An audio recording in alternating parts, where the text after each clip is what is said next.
By reason, by reflection, by everything. A Pride and Prejudice variation. Written by P.O. Dixon. Narrated by Pearl Hewitt. Chapter 1. His Obligation. Pemberley, Derbyshire. Pray tell me again why you are going through with this scheme of meeting this young woman from Hertfordshire. Colonel Fitzwilliam beseeched his younger cousin, Fitzwilliam Darcy. Reared with certain guiding principles, the younger man considered his obligation of uppermost importance to his family was to be heir to Pemberley, and to beget the next heir after him. Knowing his duty, and behaving in a manner to bring it about, were different matters altogether. Few people who knew him well were more aware of Darcy's dilemma than the Colonel. Darcy's thoughts of his father's failing health had been a near constant companion of late.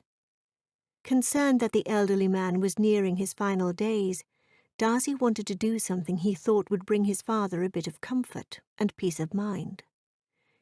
He was no stranger to the fact that his father had long entertained the idea of his firstborn son marrying the firstborn daughter of Mr. Thomas Bennet, one of his closest friends from university. It was all rather informal, this arranged marriage, given one rather material point. Neither one of the gentlemen had even chosen their own future brides. In the ensuing years, the elder Darcy went on to marry Lady Anne Fitzwilliam, the daughter of the 5th Earl of Matlock. Not long after that, he begot his only son and heir, Fitzwilliam. As it happened, his wife made a pledge of her own to her sister, Lady Catherine de Bourgh. From their children's cradles, the two aristocratic sisters had decided that young Fitzwilliam and Lady Anne's niece, as well as her namesake Anne, were to be married. For the sake of familial harmony, the Darcys had agreed that when it was all said and done, their son should choose his own bride.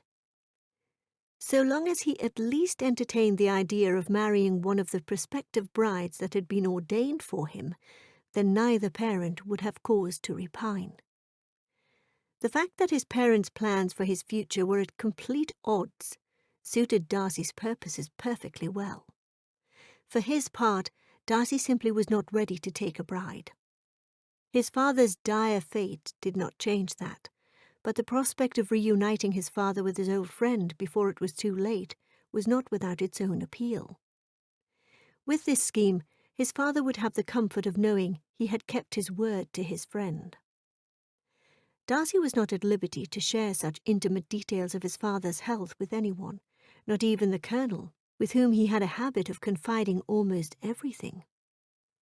As I have said, I am doing so chiefly on behalf of my father. It is the least I can do to repay him for all he has done to ward off Lady Catherine's insistence that I am to marry our cousin. You would have your father believe you will marry a young woman whom you have never laid eyes on, when you have successfully spent the past years since reaching the age of majority fending off beautiful girls and their scheming mammas? Are you certain you know what you are about? Why not just marry Anne and settle the business once and for all? Should I harbour a desire to marry at all, I would have to say marrying Anne is completely out of the question. We may be relations, but I assure you, we have nothing else in common. However, as I have no desire to marry anyone, regardless of how beautiful she may or may not be, I see no harm in meeting the young woman. Once I have met her and spent the requisite time in her company, I shall simply inform father that she and I are not well suited. I say it is a precarious scheme at its best. You might fall in love with the young woman. Darcy shrugged. I might, but as I am not looking to fall in love with anyone in the near future, I believe it is very unlikely. Well, we might as well have a bit of fun with this little venture. A friendly wager, if you will. He eyed his cousin with some circumspection. You expect me to make sport of all this? Why am I not surprised? I have come all this way to witness you take part in this scheme. I feel I ought to have some stake in its outcome. You might leave Pemberley and return to town, Darcy suggested. No doubt there is more than one young lady in want of your amiable companionship. And miss out on the excitement of seeing you juggle the affections of both Anne and this other young woman? Pray remind me, what is her name again? Miss Bennet, Darcy replied. Her name is Miss Jane Bennet. Indeed, and unless I am mistaken, your friend Charles Bingley and his family are to be guests as well, which means there will be a third young woman vying for your attentions. I wager you £100 you do not escape this summer a single man whose heart remains unclaimed. Do not be absurd. Besides, if my memory serves me correctly, you owe me in excess of £100. 100, 200, who's counting? Extending his hand, Colonel Fitzwilliam asked, Shall we shake hands on it? Ignoring the gesture, Darcy replied, On the contrary. For how difficult is it for a man who does not pay his debts to embark upon such a gamble?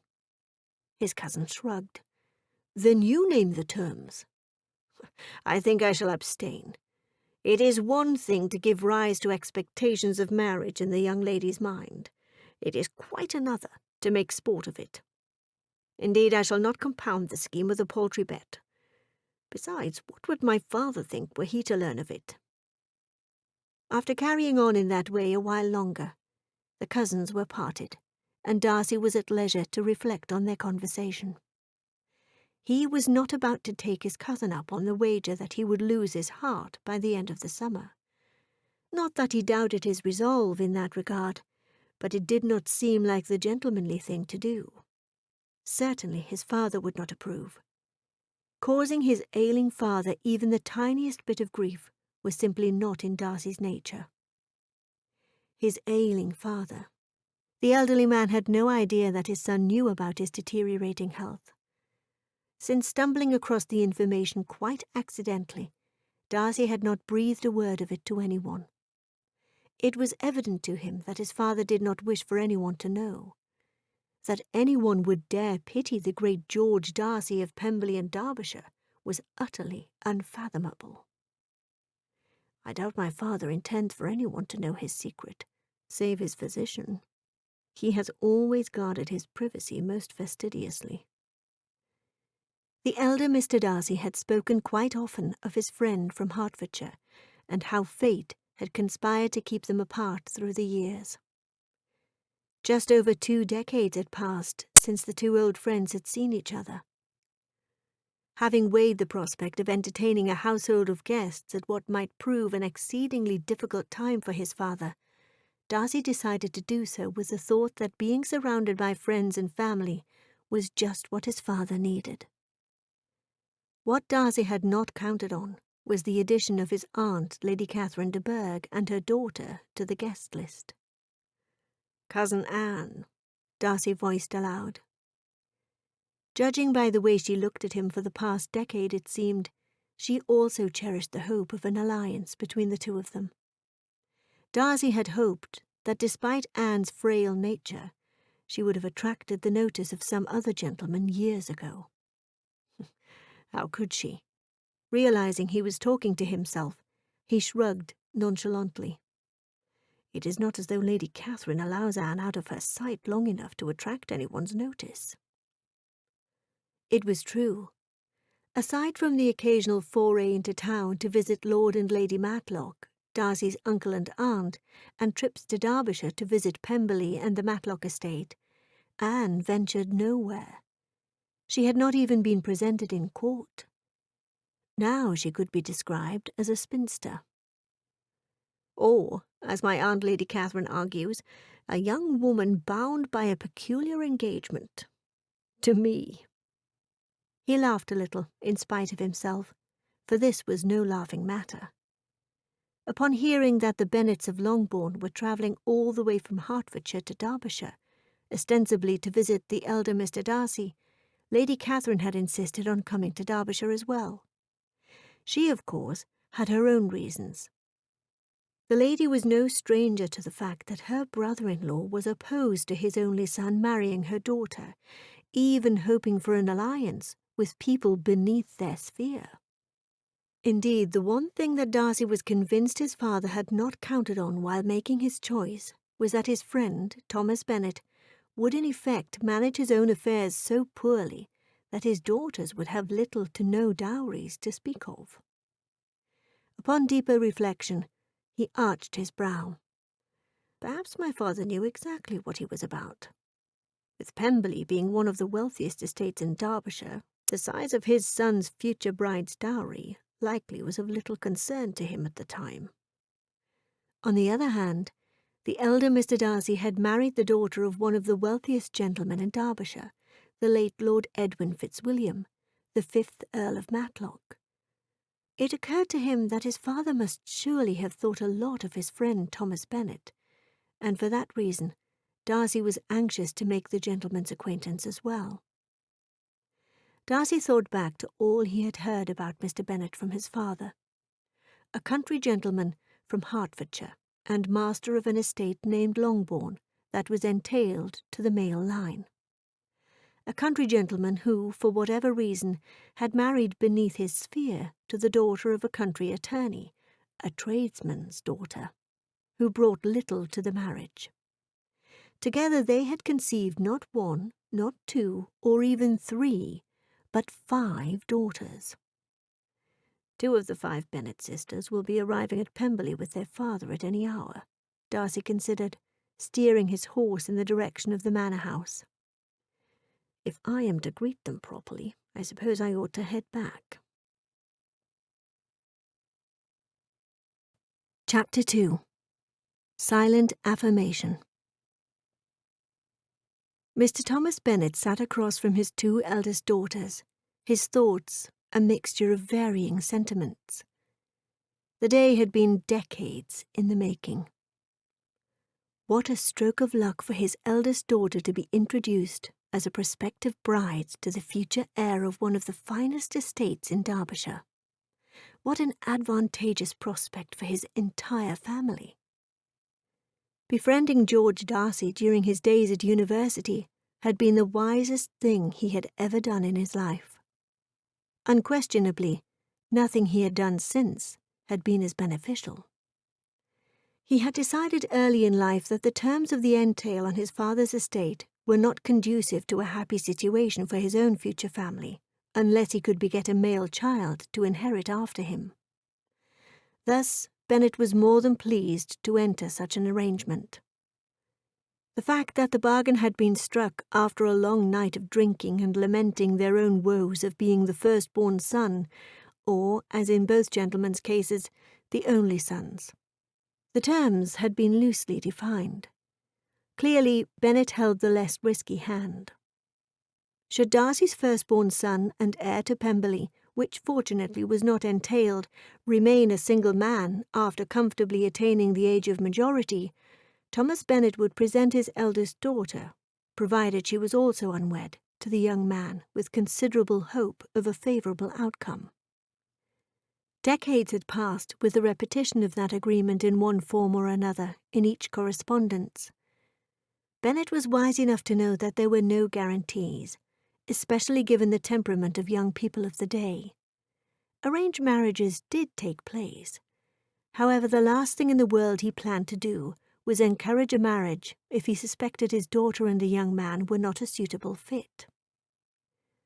Tearing his eyes away from all of nature's magnificence that stretched before him, beautiful Pemberley woods, he looked at his daughters again. The 2 of them were as different as night and day, both in countenance as well as in temperament. The one thing he could say regarding his eldest daughters, Jane and Elizabeth, was that they made his life at Longbourn infinitely more tolerable. The 3 daughters who remained behind were by far the silliest girls in all of England. Unwilling to concede any share of the credit for the younger girl's behaviour, he held firm to his belief. Like mother, like daughters. I do not know how I shall endure life at Longbourn without my Jane and my Lizzie. Indeed, if he could boast of but one of the girls as being his favourite, it would have to be his second-born, Elizabeth. Were it she that he was presenting to young Mr. Darcy as a future bride, Thomas Bennet could quite easily doubt the possibility of a favourable outcome. Obstinate, headstrong girl is how his wife of over 20 years often described their second-born. Indeed, she could be quite stubborn when she chose to be. However, Elizabeth was also described as the brightest jewel in the country. Having always favoured her with his highest esteem, Mr. Bennet was compelled to agree with this portrayal of his second-born, and it had nothing to do with boasting. There was a quickness about her that his other daughters lacked. A man whom others regarded as having a sardonic wit with an uncanny ability to laugh at those whom he regarded as being ridiculous, he could rightfully say that he and his second daughter were just alike in said regard. Truth be told, he was not certain his second eldest daughter would ever find a man who was truly worthy of her. She absolutely needed to marry a man whom she deemed her superior. In his estimation, Elizabeth might well become a spinster rather than subject herself to the misery which must surely accompany marriage to a man whom she did not admire and respect. What a relief that I am not presenting my Lizzie to the young master of Pemberley. Mr. Bennet drew on his pipe as he continued to reflect on how things had come to be. He recalled his old friend citing in his letters on more than one occasion that his son, who was more like his aristocratic Fitzwilliam relations than not, might first appear a bit aloof. Haughty and proud is precisely how the young man had been described. On the other hand, his friend had also said his son had proven on many occasions to be a most loyal friend, and one who would do anything in the world for those whom he cared about the most. Pray my Jane will meet the young man's approval and pierce his elusive facade, Mr. Bennet silently considered. We are all depending on her. The thought of what life would be like back at Longbourn should this alliance not take place gave him considerable pause. Oh, my dear wife would be beside herself with grief. Jane's marriage is meant to put all the other daughters in the path of rich young men who would marry each one of them in their turn, including Lizzie. With little to no dowries to speak of, such a fate was crucial. He laughed a little, despite himself, in recollection of his wife's favourite antics. Once again, he took up the task of admiring the beautiful scenery rushing by the carriage window. His wife's words echoed in his mind. Oh, surely my Jane cannot be so beautiful for nothing. Young Darcy would have to be a fool not to fall madly in love with her. Miss Jane Bennet had her own thoughts on the matter. The idea of an arranged marriage was certainly not something she was likely to reject out of hand. If she could change but one thing about the scheme that was evidently planned for her before she was even born, she would have been told of it earlier in life. At nearly 23, she had all but given up the hope of ever finding a husband. It was not entirely beyond the range of possibilities that her youngest sister Lydia might be married first, Jane often lamented, but only to herself. Her nature simply would not allow her to do otherwise. If not Lydia, who was only 15, then certainly Catherine, Kitty for short, who was next to her in age. But most likely it would be Lydia, who was thought by all who had ever met her to be the first-place contender in the silliest girls in all of England competition. Jane immediately chastised herself for thinking the way she did. Proud to be thought of by everyone who knew her best as the most kind-hearted person in the world, who acted, nay, existed, mainly to please others, Jane was afraid she had grown a bit cynical over the years. Jane would be lying if she denied that the possibility of marrying one of the wealthiest gentlemen in all of Derbyshire, and one of noble lineage as well, did not intrigue her. Having never seen a likeness of him, she could only imagine what the gentleman must look like. On the other hand, what did it matter? He might well have warts covering his entire body, and it would not deter her in her quest to garner a marriage proposal. I shall try my very best to accomplish that which my family expects of me. The possibility that the gentleman might be a handsome man caused her heart to stir. She smiled a little at this thought. A lady might be just as well suited to marital felicity with an agreeable-looking man as a disagreeable-looking man, she silently pondered. I am praying for the former. Again, such thoughts as these caused Jane to rebuke herself. Oh, I must not entertain any such thoughts like the ones I am wont to think of late. Jaded or not, this was her chance to be the person everyone praised her as being, the person whom she had aspired to be all her life. Jane sighed. I know that at any moment I am free to choose how I present myself to the world in general, and at this moment I choose goodness, I choose warmth, I choose optimism, for that is the very nature of the person I am meant to be. Jane, Elizabeth said, thereby interrupting her sister's silent affirmation. Yes, Lizzie, Jane replied, hoping that her inattentiveness had not been of a long duration. You seem rather pensive. 1,000 miles away, in fact. Jane reached out her hand. Pray forgive me, dearest Lizzie. I'm afraid I am a bit overwhelmed by the splendour of all this. Elizabeth laughed a little. Accepting her sister's hand, she gave it a gentle squeeze. By the looks of things, prepare yourself for a whirlwind of pleasures. Chapter 3. Wonder and Intrigue. Today is everything it ought to be. My Jane shall meet the gentleman whom she very well may marry, and with whom she may spend the rest of her life.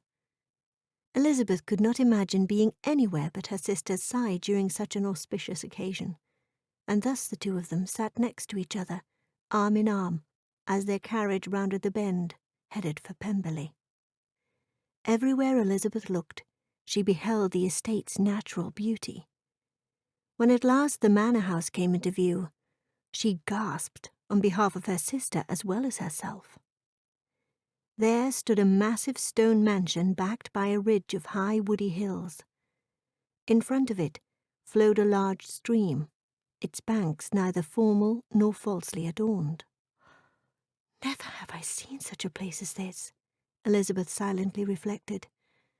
Pemberley. Is there any wonder it is hailed as one of the finest estates in all of Derbyshire? One glance at her sister, and she rather supposed their thoughts must have tended along the exact same lines. Both of their faces overspread with contagious smiles. Dearest Jane, Elizabeth remarked, how fortunate you are. To be mistress of such a place as this must surely be something. How fortunate you are indeed. Jane squeezed Elizabeth's hand. Dearest Lizzie, I appreciate your enthusiasm over the prospects for my future life, but truth be told, I feel more overwhelmed than fortunate at this moment. What if the gentleman takes one look at me and concludes he wants nothing to do with me? What a considerable distance to travel to be summarily sent on one's way. Not like you. Jane, do not be ridiculous. I posit Mr. Darcy will fall madly in love with you the moment he lays eyes on you. How could he not? Unless, of course, the gentleman is a fool. But even a fool would fancy himself the wisest and luckiest man in the world to proclaim himself your future husband. We shall see, Jane replied, in a voice that lacked the joy the moment warranted. Jane, I can see you are not as convinced of your unmitigated charms as you ought to be. But you need not worry, for I have enough confidence for the two of us. Mark my words, there will be a wedding here at Pemberley in under 3 months, or my name is not Elizabeth Bennet. Oh, Lizzie, where would I be without you? Pray you will never find out. Then does that mean you will accompany me on my wedding journey? Jane bit her lower lip sheepishly. That is to say, should events unfold as you anticipate. I agreed to spend this time with you here at Pemberley, did I not? I see no reason to abandon you once you have accepted your prince. A little while later, a mixture of wonder and intrigue commanded Elizabeth's thoughts, as their carriage drew to a halt in front of the imposing manor house. The number of people awaiting them was such that she had never witnessed before. What a welcoming reception! 2 tall, very distinguished-looking gentlemen were flanked on either side by lines of servants uniformly attired in stark black and white. The older of the two, Elizabeth quickly surmised as being the master of Pemberley, Mr. George Darcy. His countenance was stern and dignified, but there was something about his eyes that gave a real glimpse into his character. While indeed a man to be reckoned with, Elizabeth suspected buried beneath his austere outward appearance was a heart of gold. The gentleman who stood beside him, much to Elizabeth's surprise, wore a military uniform. How can it be that the future master of Pemberley is an officer? Elizabeth immediately questioned herself in silence. As they were mere moments from meeting their magnanimous hosts for the summer, she suppressed her urge to ask her father how he had overlooked conveying such a fascinating tidbit of information to any of them. How pleased Mamma will be upon learning not only does her eldest daughter stand a chance of being the next mistress of such a grand home, but moreover her would-be son-in-law is a dashing officer. Not very long afterward, Mr. Bennet, Jane, and Elizabeth descended the carriage and awaited the approach of the 2 gentlemen. Elizabeth tossed her sister a tentative smile. Any irksome reservations she suffered that Jane might be subjected to a less than desirable alliance faded with each step the eminent gentleman took. A good measure of formality was cast aside as the older gentleman eschewed the expected handshake and embraced her father. "Bennet, my old friend, after all these decades it gives me enormous pleasure to say to you, welcome to my home, welcome to Pemberley." Her father responded to his old friend in the warm manner that was to be expected of acquaintances who had not had the privilege of sharing each other's company after a great long absence, and soon thereafter it was time for introductions to the other members of the assemblage. All at once, a quiet hush spread throughout the gathering, as all heads swung in the direction of a new addition to the welcoming party. Elizabeth could hardly believe her eyes. She knew without being told that she had been mistaken earlier as regarded the officer's identity. The tall, handsome gentleman with dark hair, brooding dark eyes, and noble mien who appeared before them was the most beautiful sight her eyes had ever beheld. Mr. Fitzwilliam Darcy, my sister Jane is a most fortunate woman, she could not help but think, even though the gentleman's eyes were not fixed on Jane. To Elizabeth's bewilderment, his eyes were fixed on her. She was powerless to turn away. But turn away she must, for this was Jane's moment, and Elizabeth truly did not want to miss bearing witness to a single second of her sister's joy. Elizabeth must have blinked an instant or two, for before she knew it, the gentleman stood by the elder Mr. Darcy's side, and was introduced to her own father. And no sooner had her father been introduced to the officer, did the 3 gentlemen focus their full attention to Jane and Elizabeth. "Allow me to present my eldest daughter," Mr. Bennet began, directing everyone's eyes to Jane. "Mr. Darcy, Mr. Fitzwilliam Darcy, and Colonel Fitzwilliam, meet Miss Jane Bennet." Each of the gentlemen, starting with the eldest, greeted Jane in their turn. Elizabeth could not help noticing the decided contrast in the manner of the gentlemen's addresses. The elder Mr. Darcy's expression was lively, his manner warm and welcoming, very much the same as it had been toward her father. Colonel Fitzwilliam's greeting was equally pleasant, but the other gentleman's, the one that mattered the most, was rather wanting. Before Elizabeth had too much time to mull over the implications of what such a reception might mean for her sister's prospects, it was her turn to be introduced. Once again she detected in the gentleman the same measure of civility that had been extended toward Jane, with but one exception, for she was confident that the younger Mr. Darcy's eyes held fixed with hers a second or two longer than was necessary, His hand lingered upon hers just a bit longer than that. The situation righted itself moments afterward when the two older gentlemen moved side by side and turned toward the manor house. The colonel took his place by Elizabeth's side, and finally the younger man fell into place beside Jane. As the party proceeded inside, Elizabeth threw a look in her sister's direction, and was pleased to observe that Mr. Darcy seemed to be focused entirely upon his companion. What a relief this was for Elizabeth to see that things were exactly as they ought to be. Soon after, upon entering the grand foyer with towering ceilings, glorious paintings, black and white marble floors, and gilded stairways, Elizabeth was pleased to know Jane and she would be escorted to their respective apartments, to allow them a bit of reprieve before joining the rest of the Darcys' house guests. It was a much-needed reprieve at that, for the last part of the journey had been filled with such wonderment of what was to come that Elizabeth had not bothered to sleep for fear of missing a single moment of the adventure unfolding before her. How happy she was upon discovering that she and Jane were assigned apartments just across the hall from each other. Of course, she would have been just as pleased if she and her sister had been assigned a single room, for no doubt they would be spending a prodigious amount of time with each other, as they were wont to do while at Longbourn. Aside from a much-needed reprieve to refresh herself, there was but one thing uppermost on Elizabeth's mind, and that was discovering what her dearest sister thought about Mr. Fitzwilliam Darcy. On second thought, there was another matter for Elizabeth to dwell upon in private. What precisely is my own opinion of the heir apparent of Pemberley? Chapter 4. His Own Resolve.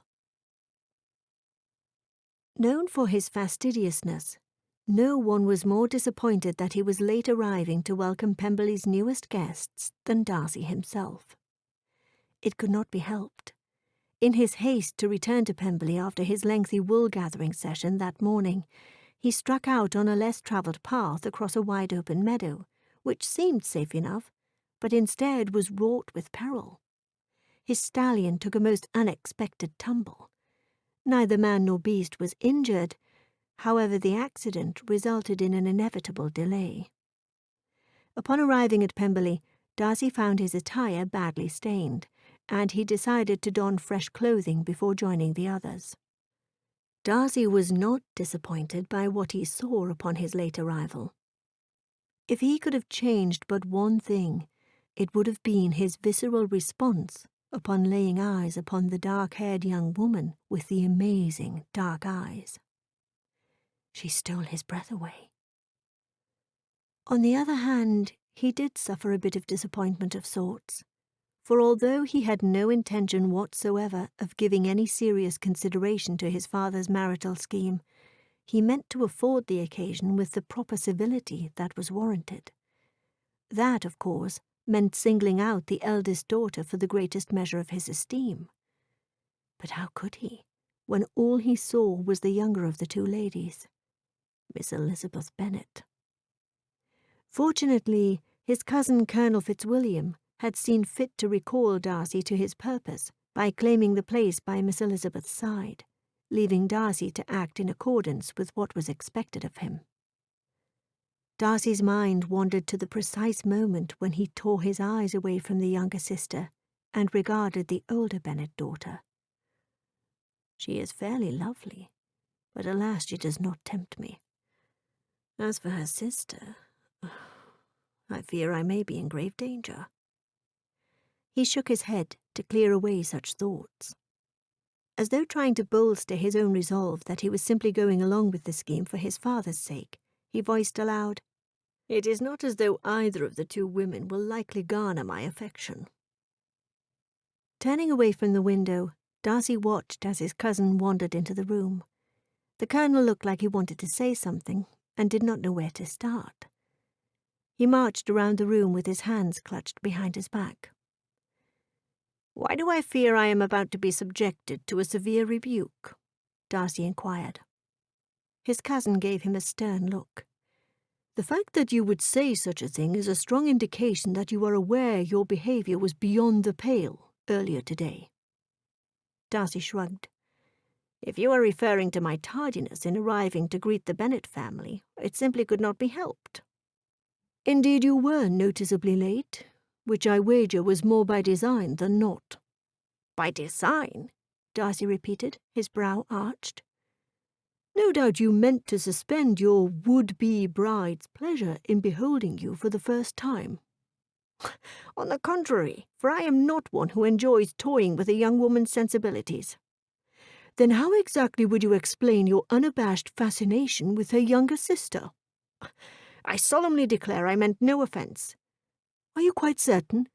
In all honesty, my reaction took me by surprise as well. I shall endeavour to make amends to Miss Bennet when next we meet. I believe it is the least I can do, what with her being the eldest daughter and the guest of honour of sorts. Capital, said the Colonel, and I shall endeavour to see that Miss Elizabeth Bennet is agreeably diverted as well. Hearing his cousin speak those words took Darcy slightly aback, but he dared not voice his discomfort aloud. He knew his cousin well enough to know that Miss Elizabeth would be perfectly safe with him, what with the Colonel being a second son, as well as a gentleman. Not that the Colonel did not have a way with women, but Miss Elizabeth was not just any woman. She is a gentleman's daughter. Indeed, a gentleman with no fortune. Nothing that would tempt my cousin. Would that I might say the same of myself, Darcy silently considered, as the image of Miss Elizabeth Bennet lingered in his mind. Her light and pleasing figure, and the beautiful expression of her bewitching dark eyes, which rendered her face uncommonly intelligent. Changing the subject, the Colonel remarked on his uncle's demeanour prior to the Bennets' arrival. It was sufficient diversion indeed, albeit in an odd sort of way in Darcy's view. But anything to escape talking about the second eldest Bennet daughter was deemed a welcomed reprieve. I could not help noticing that my uncle has not quite been himself of late. Surely you must have noticed it too. Darcy ran his fingers through his hair. As much as he wanted to confirm his cousin's suspicions with a detailed accounting of all he knew, he could not. My father's secret is not mine to tell. Perhaps you have a point. I shall keep an eye on things. No doubt he would. Thoughts of his father's ailing health had become Darcy's near-constant companions since he learned of it some months ago. What would it mean for Pemberley, as well as the leagues of people who depended on its current master for their very livelihood? These were not inconsequential matters to ponder, and thus Darcy had grown more pensive, even reclusive of late, trying to sort through them. How he wanted to discuss these daunting questions with his father, but how could he, without betraying his knowledge of a closely held secret that his father meant to keep to himself? Darcy prayed the time would come when his father elected to take him into his confidence. Until such time as his father chose to do so, Darcy spent prodigious time familiarizing himself with each and every aspect of the estate. All of these things mattered, but most of all, Darcy worried about what the loss of their dearly beloved father would mean for his young sister Georgiana, whom he adored. Having spent most of his youth as an only child, Darcy had been given good principles to follow, but he had also been reared to think very highly of himself, especially in relationship to others. As an only child, he was no doubt the apple of both his parents' eyes, a golden child who could do no wrong. People far and wide revered him, for he was the young master of Pemberley, its heir apparent, and the person whom so many of them would one day refer to as their master. It was true that such accolades meant something to him. It was no small honour that he wore proudly every day for so long as he could remember, but he wanted more. Something his parents had not given him during the first decade or so of his life, and that was a sibling. Save the son of his father's steward, Darcy had no one of his own age with whom he might spend time. There were his cousins, of course, 2 male cousins, Lord Robert Fitzwilliam, the elder son and future Earl of Matlock, and Colonel Richard Fitzwilliam, the Earl's second son and Darcy's closest friend. But Matlock was not so close in proximity that Darcy and his cousins saw each other on a regular basis. He had his two female cousins as well, Lady Charlotte Fitzwilliam, the Earl's only daughter, and Anne de Bourgh. Darcy was not particularly close to either of them. His baby sister was born at a time when Darcy and his parents, he suspected, had given up hope. What a blessing she was. And her older brother practically doted on her as much as an older brother by more than 10 years could be expected to dote on a younger sibling. Am I ready for the task of rearing my young sister? For the first time in his adult life, a part of him also wondered if he indeed ought to begin entertaining the idea of taking a bride. A sister for Georgiana would be perfect. His thoughts wandered to the Bennet daughters of Longbourn. With all their wealth and privilege, the Darcys were the beneficiaries of every blessing known to man save one, a large, extended family. Even the number of his Fitzwilliam relations was few. The Bennets of Hertfordshire may not possess great wealth. They may be in great want of connections as well. But they have riches that are beyond measure in the ways that really count. Of that Darcy was certain. He looked forward to seeing not only how the Bennet sisters got along with his young sister Georgiana, but also how well they got along with each other. Thoughts of the Bennet sisters soon gave way to thoughts of another pair of sisters who had arrived at Pemberley, the Bingley sisters, Mrs. Louisa Hurst and Miss Caroline Bingley.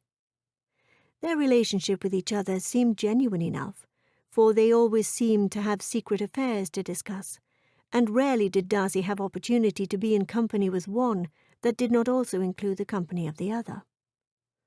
However, their relationship with his own sister gave him considerable pause. Not that they were unkind to Georgiana. On the contrary, they were overly solicitous toward her in a manner that reeked of insincerity. What a great irony that the younger of the two Bingley sisters went to such excessive lengths to garner Darcy's approbation in one breath, and practically assured herself of being the recipient of his disapprobation in another, by proving herself to be full of pretentiousness where his sister was concerned. Should I detect any evidence at all of such condescension on the part of either of the Bennet sisters, I will know in an instant what they are about. Such thoughts immediately gave him pause, for again he was not really looking for a wife, but if he were, he certainly considered this would be a factor in his decision. He sighed in relief at this resolve, for it would not do to let his guard down. Besides, his sister spent a great deal of her time with her companion, and he imagined that would not change even after his father was gone. Darcy paused and whispered a silent prayer to the heavens above. May my dear father live for years to come. May he live to see his grandchildren parading the halls of Pemberley. What a blessing that would be indeed. Darcy smiled a little inside. Grandchildren indeed, for one thing was certain, and that was when he did decide to take a bride. He hoped to beget many children. Gone would be the silence that had filled the halls of his beloved home for most of his life. In its place, there would be laughter and joy, the sounds promised by sons and daughters alike. First things first, he considered. The first thing I must do is to resolve myself to the idea of marriage, of relinquishing my current manner of living. And that is the one thing I have no intention of doing any time soon. Chapter 5. Thoroughly Distracted. One look at the people gathered in the room, and Elizabeth was not so certain she wished for her sister to be married to such a man as Mr. Fitzwilliam Darcy, if this was the company her dearest Jane might be expected to keep.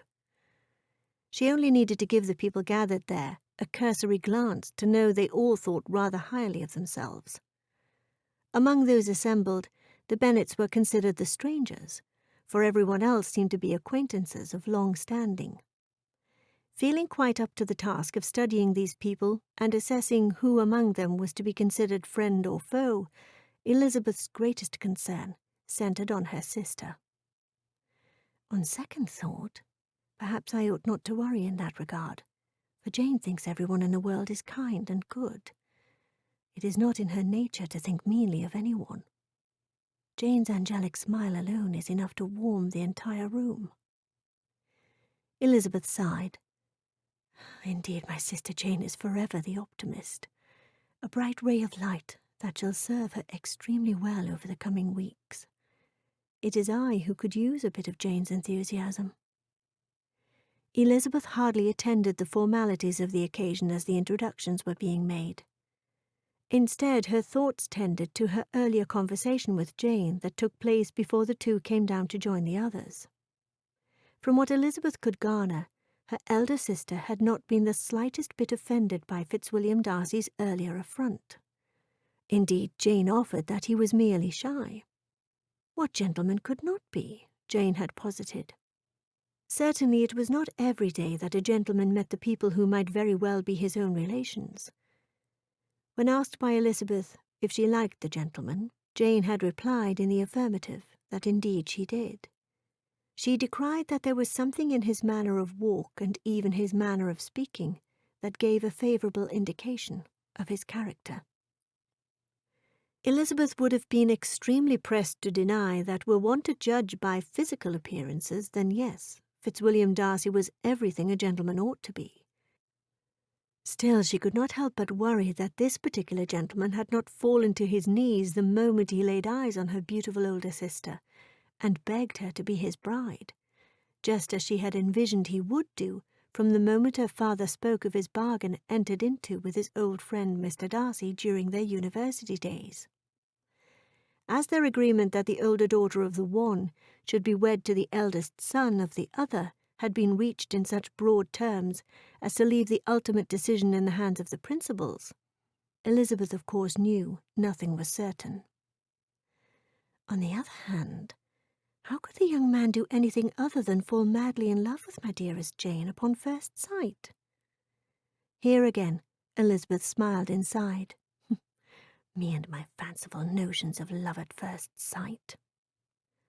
An uncomfortable feeling crept over her as she recalled the moment she first laid eyes on the future master of Pemberley, the way he looked at her, and the lingering touch of his hands on hers.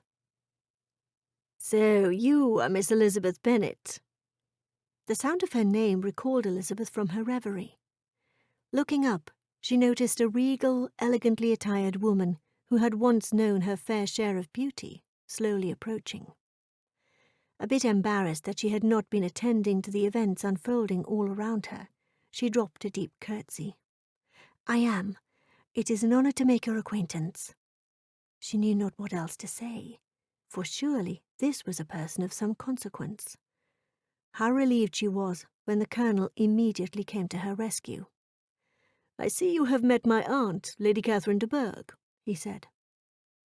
Elizabeth smiled warmly in appreciation of his gesture. She had surmised that she would enjoy the Colonel's company very much during her stay at Pemberley. His gallant intervention confirmed her earlier established conjecture. She said, "Indeed, I was telling her ladyship what a great honour it is to make her acquaintance." "Yes, well, you ought to be honoured, young lady," the other woman, lavishly donned in a regal purple gown and sparkling diamonds, declared. "You, your father, and your elder sister. It cannot be a usual occurrence for the three of you to be welcomed into society such as ours." The Colonel's countenance coloured a bit, but he refrained from saying anything, no doubt in deference to his aunt. Supposing the woman to be more eccentric than crass, Elizabeth pretended what she heard was not outrageous as well. "Pemberley is magnificent. I recall my great pleasure as our carriage crossed the bridge and I observed the stream, its banks neither formal or falsely adorned, and then the park itself in all its natural splendour. Indeed, I can hardly wait to explore all its lovely paths to find out where they lead." Her ladyship arched her brow. Oh, I suppose you mean to take full advantage of my brother's stable of beautiful bays. They are among the finest in all of England. I am afraid I do not ride, your ladyship. Indeed, I mean to explore all of Pemberley Wood's trails by foot. I thoroughly enjoy long solitary rambles about the countryside. Lady Catherine scoffed at this assertion. Perhaps such untamed behaviour is perfectly acceptable in the wilds of Hertfordshire, but you would be prudent to curtail such escapades while you are here in Derbyshire. I say this out of the generosity of my own heart, and thus I expect you to conduct yourself accordingly. And this from a woman whose acquaintance I just made. I shudder to think what measure of counsel I might be subjected to should I remain in her ladyship's company for a long duration. Before Elizabeth could fashion an appropriate response, Colonel Fitzwilliam intervened. I shall be happy to accompany Miss Elizabeth on her countryside rambles, and protect her from the hidden dangers that no doubt concern you, Lady Catherine. Her ladyship said, That is precisely what concerns me, nephew. And with that she strode away from the Colonel and Elizabeth, relying heavily upon her bejewelled walking-stick. Relieved to be spared the older woman's company, she turned to the Colonel. What, pray tell, was that about? Elizabeth exclaimed with energy. That, I am afraid, is the very nature of my aunt.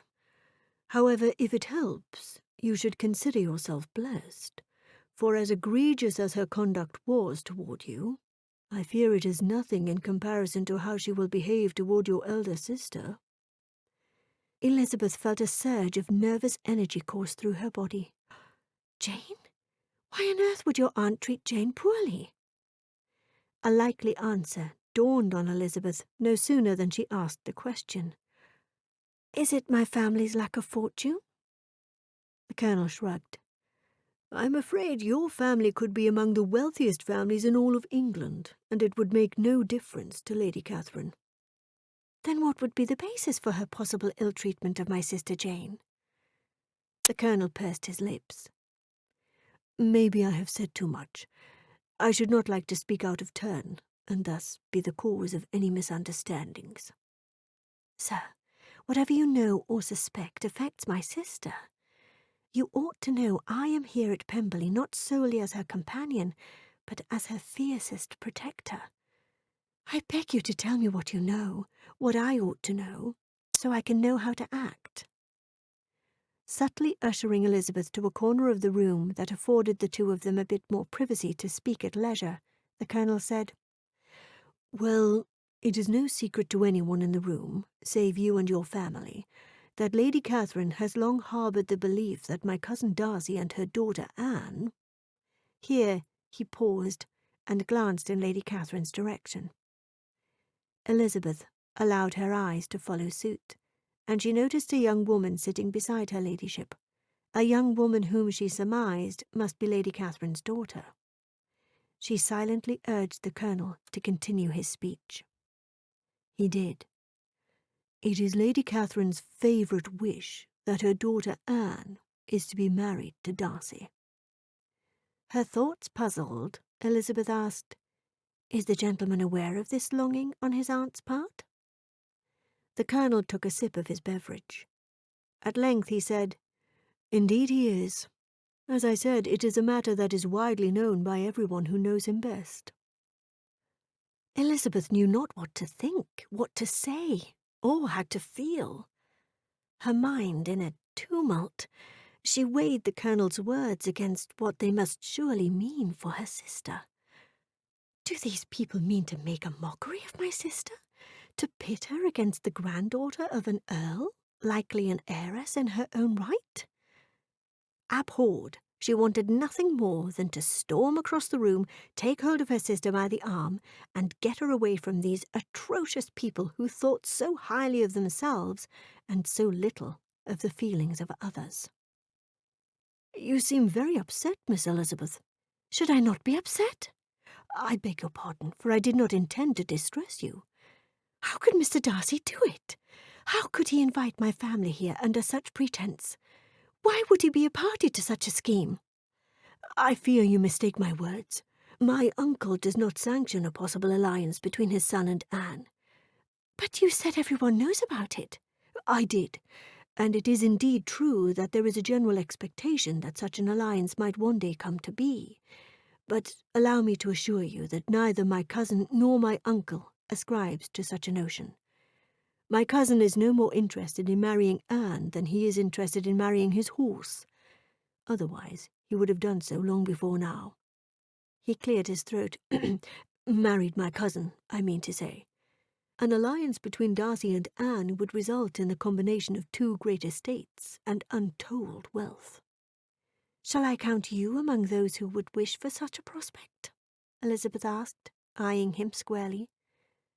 As I have no stake in the game, I defer my preference to my cousin Darcy's. I trust whomever he chooses as his future bride, on whatever timetable he deems appropriate, will be an excellent mistress of all of this one day. Elizabeth had been so thoroughly distracted by all the Colonel had to say about the peculiar engagement between the younger Mr. Darcy and his cousin Miss Anne de Bourgh that she had almost missed another unfolding event. Indeed, her sister Jane had garnered some attention. It pleased Elizabeth to espy Fitzwilliam Darcy and Jane, standing opposite each other across the room, engaged in what seemed like pleasing conversation. It also intrigued her to witness the way another member of their intimate party attended Jane so diligently as well. She was about to ask the Colonel to tell her the name of the other young man when it was time to go in to dinner. Lady Catherine captured the attention of everyone in the room with a stern advisement to her nephew. "Darcy, lest you forget, my Anne is in want of an escort to the dining parlour." Lady Catherine seized her daughter's arm and led her directly to Darcy. By his reaction to his aunt's edict, it would appear that the gentleman had fully intended to escort Jane. Obliged to accept his cousin's proffered arm, he offered his other arm to Jane. "Will you allow me to escort you as well, Miss Bennet?" Darcy graciously asked. The other young gentleman said, "Darcy, if you will allow, I shall be honoured to escort Miss Bennet in your stead." He cleared his throat and continued, "I pray you will allow it, Miss Bennet." Before Jane could manage a fitting reply, Darcy said, "Indeed, Bingley, that is very kind of you. Miss Bennet is a most honoured guest, however, whom I insist upon escorting to the dining parlour. Anne, you will not mind, I am sure." Observing all this, Elizabeth smiled. "Mr. Bingley," she silently considered, "I think I shall like that young man very much." Wearing a black dress with a dark shawl about her shoulders, Anne said nothing, but rather she offered a half-hearted smile. Whether she was upset by the arrangement, Elizabeth could not say. There was, however, another member of their party who was clearly unhappy with the scheme. Donned in the most fashionable attire of all the ladies assembled in the room, the young lady's countenance turned a shade of dismay, as stark as her crimson gown. Having always considered herself an excellent studier of people's character, Elizabeth knew in an instant that there was quite a story there, about which she was most eager to hear all the details. Accepting the Colonel's extended arm, Elizabeth knew one thing for certain. By the time the evening was over, she would know all there was to know about this other young woman, including her name, which Elizabeth had also missed during the initial excitement earlier. Elizabeth smiled at her companion knowingly. He appeared to be an amiable gentleman who suffered no pretensions whatsoever, as best Elizabeth could tell, and she looked forward to remaining close by his side for the rest of the evening, save the time when the gentleman would be parted from the ladies for port. No doubt the Colonel will be more than happy to familiarize me with every pertinent detail I ought to know. Chapter 6. Dignified Impertinence. Lady Catherine, presumably acting in her late sister's stead, presided proudly over her brother-in-law's table. Elizabeth counted her blessings to be seated beside the amiable Colonel, at a comfortable distance away from her ladyship, for it allowed her the liberty of undertaking a further study of the dinner guests under the gentleman's tutelage. By the second course, he had familiarized Elizabeth with all the members of the party, as well as the certain knowledge that these were the people with whom she would be spending her time in company for the entirety of the summer. There was the party from Kent, Lady Catherine de Bourgh, her daughter Miss Anne de Bourgh, and a Mrs. Jenkinson, Anne's companion, who sat next to her charge, no doubt, to serve Anne's every whim. Elizabeth had also learned that the young woman who had been so disappointed that she was not escorted into the dining parlour by Fitzwilliam Darcy was the younger sister of the charming man who so admired Elizabeth's own dearest sister Jane. The young lady's name was Miss Caroline Bingley. As it happened, the elder Mr. Darcy did the honours of escorting Miss Bingley to the room, going so far as to seat the young woman next to him. How could the young lady not have been honoured by such a distinction? There were 2 other members of Bingley's family included among the guests, Mr. and Mrs. Hurst, the former his brother-in-law, and the latter his elder sister. The former struck Elizabeth as being woefully wanting in manners and decorum, his interest more attuned to the array of fine dishes placed before him than anything happening around him. His wife seemed to give him no mind at all, and when she was not pushing her food around on her plate, she was fumbling with one or another of the strands of brilliant pearls draping her neck. While Mr. Bingley's family failed to impress Elizabeth all that much, the same could not be said of the young gentleman himself. What a handsome, agreeable young man he appeared to be. No doubt someone who possessed in a very large degree all the good manners and amiability which seemed to have eluded his sisters. But if there was but one thing that Elizabeth admired most about the gentleman, it was the way he looked at Jane. He really did seem genuinely disappointed in not having had the honour of escorting Jane to the dining parlour. He escorted Mrs. Jenkinson instead. However, his disappointment was no doubt short-lived when he found himself seated directly beside Jane at the table. Fitzwilliam Darcy sat at Jane's other side. Elizabeth's heart was warmed by the prospect of her sister seated between 2 handsome gentlemen, both very much intent on having their share of the conversation with her. However, Elizabeth would have to say that Mr. Bingley appeared to be the more ardent admirer of the 2 gentlemen. True enough, Fitzwilliam Darcy was just as attentive to Jane as he had been before, and he was clearly more attentive to Jane than he was to his cousin Anne. However, there was something missing in his manner that was acutely evident in Mr. Bingley's. Elizabeth wanted to call it adoration. Indeed, she was certain that was the term which best described it. But how could it be, she wondered?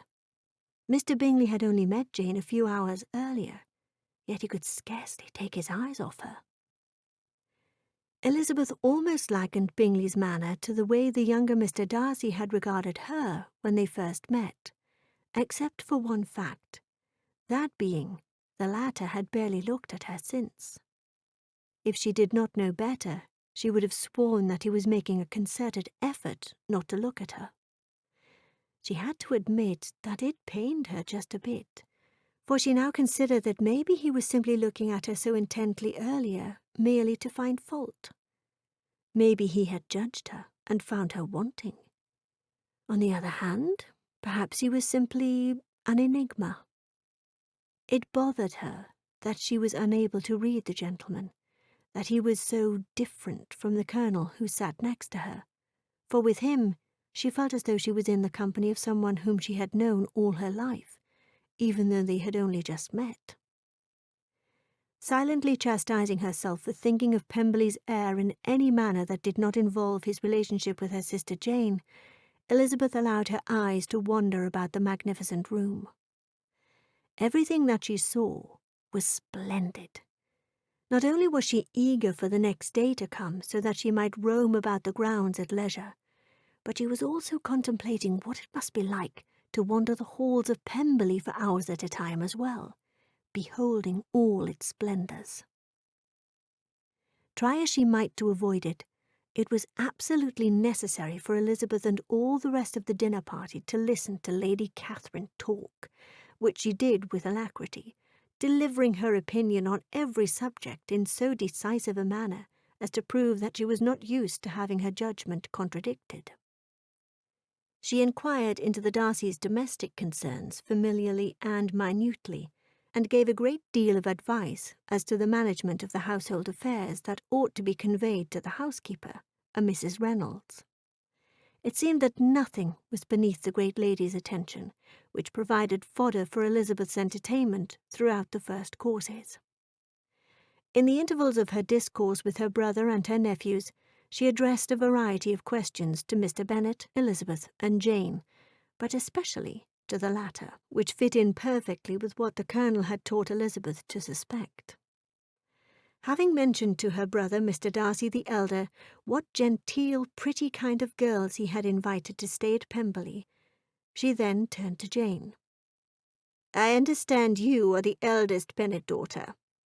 "Indeed, I am the eldest of 5 daughters. My sisters Mary, Kitty, and Lydia remain in Hertfordshire." 5 daughters? Are they all as handsome as you, and your next eldest sister, Miss Elizabeth?" Elizabeth felt her colour rise in the wake of such unexpected praise. Jane, no doubt suffering sentiments akin to her sister's, said, "You are very kind, your ladyship." "What of your governess? Has she left you?" Refusing to relinquish her smile, Jane dabbed her lips with her linen napkin before speaking. She then said, "We never had a governess, your ladyship." Elizabeth tried not to notice the disgust that overspread the Bingley sisters' faces in digesting this intelligence. No doubt those two had been educated in one of the private seminaries in town, and they likely supposed it to be the hallmark of an accomplished young woman. Aghast, Lady Catherine replied, "No governess? 5 daughters at home with no governess? Why, I never heard of such a thing. Your dear mother must have been a slave to your education." Elizabeth could hardly help smiling as Jane assured her ladyship that had not been the case. Not content to concede her point, Lady Catherine continued, "Then who taught you? Who attended to you? Without a governess, you must have been neglected."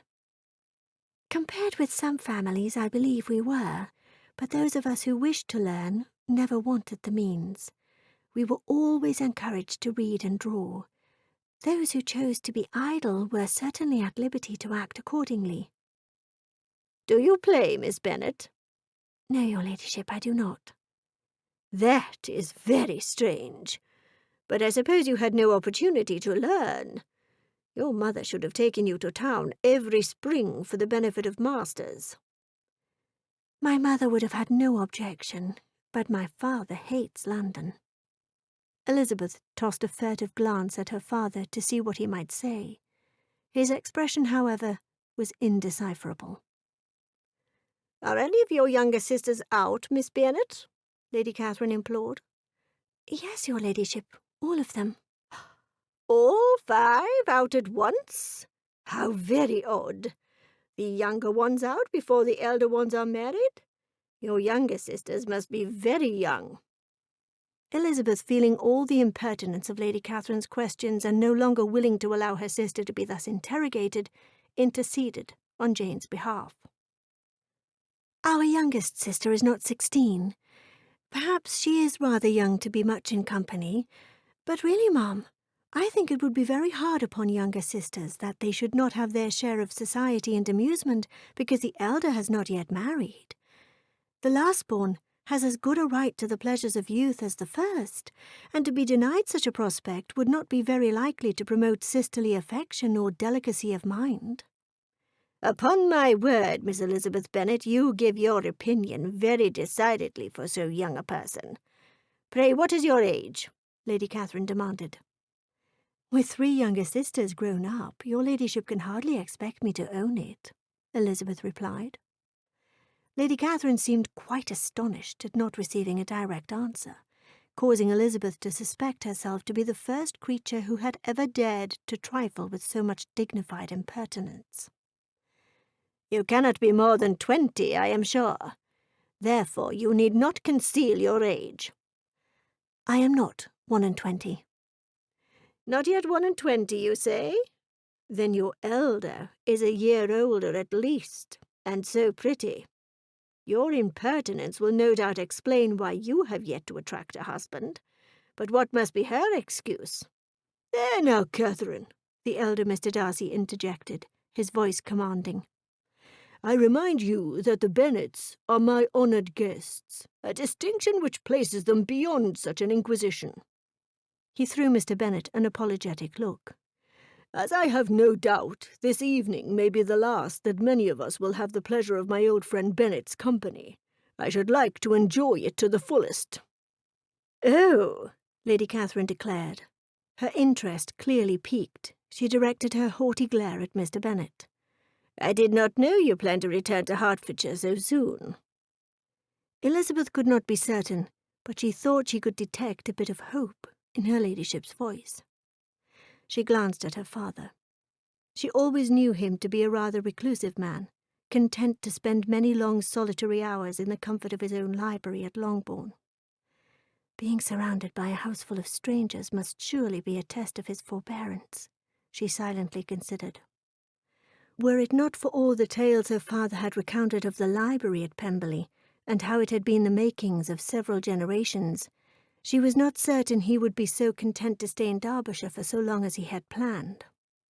As it was, once Elizabeth and Jane were settled, he planned to return to Hertfordshire, where he belonged, as he liked to say. Now that it was absolutely imperative that he have a share in the conversation, Mr. Bennet said, "I am afraid you will not suffer my departure so soon as that, Lady Catherine. Indeed, my old friend Darcy no doubt is referring to my penchant for reading, and as Pemberley is said to boast of one of the finest libraries in all of Derbyshire, he rightfully suspects that is where I shall be spending the better part of my time." Her ladyship seemed a bit taken aback by Mr. Bennet's casual attitude when addressing someone of her stature, or perhaps she was simply disappointed that he would remain, along with his 2 daughters, at Pemberley. Whichever of the 2 sentiments she suffered more, Elizabeth could not rightfully say. Not too long thereafter, it was announced that the ladies and gentlemen would separate, the former for tea in the drawing-room, and the latter for port in Mr. Darcy's study. Elizabeth sensed a bit of reluctance on the part of Charles Bingley, and she was certain by the disappointed look in the young man's eyes that he would much rather remain by Jane's side. On the other hand, she espied no evidence of disappointment in Fitzwilliam Darcy. She hoped it had nothing at all to do with her sister, and everything in the world to do with his cousin Anne. Despite coming across as rather reticent, Anne, when she would speak, did so in a barely audible tone which always commanded her cousin Darcy to draw ever so close simply to hear what she had to say. He always attended her every word most diligently. But beyond that, Elizabeth detected no symptom of affection whatsoever between the 2 of them. Chapter 7. Manifold Attractions. Upon meeting the Bennets, Lady Catherine de Bourgh had been stricken immediately with the notion of having heard of these people before. But how could that be?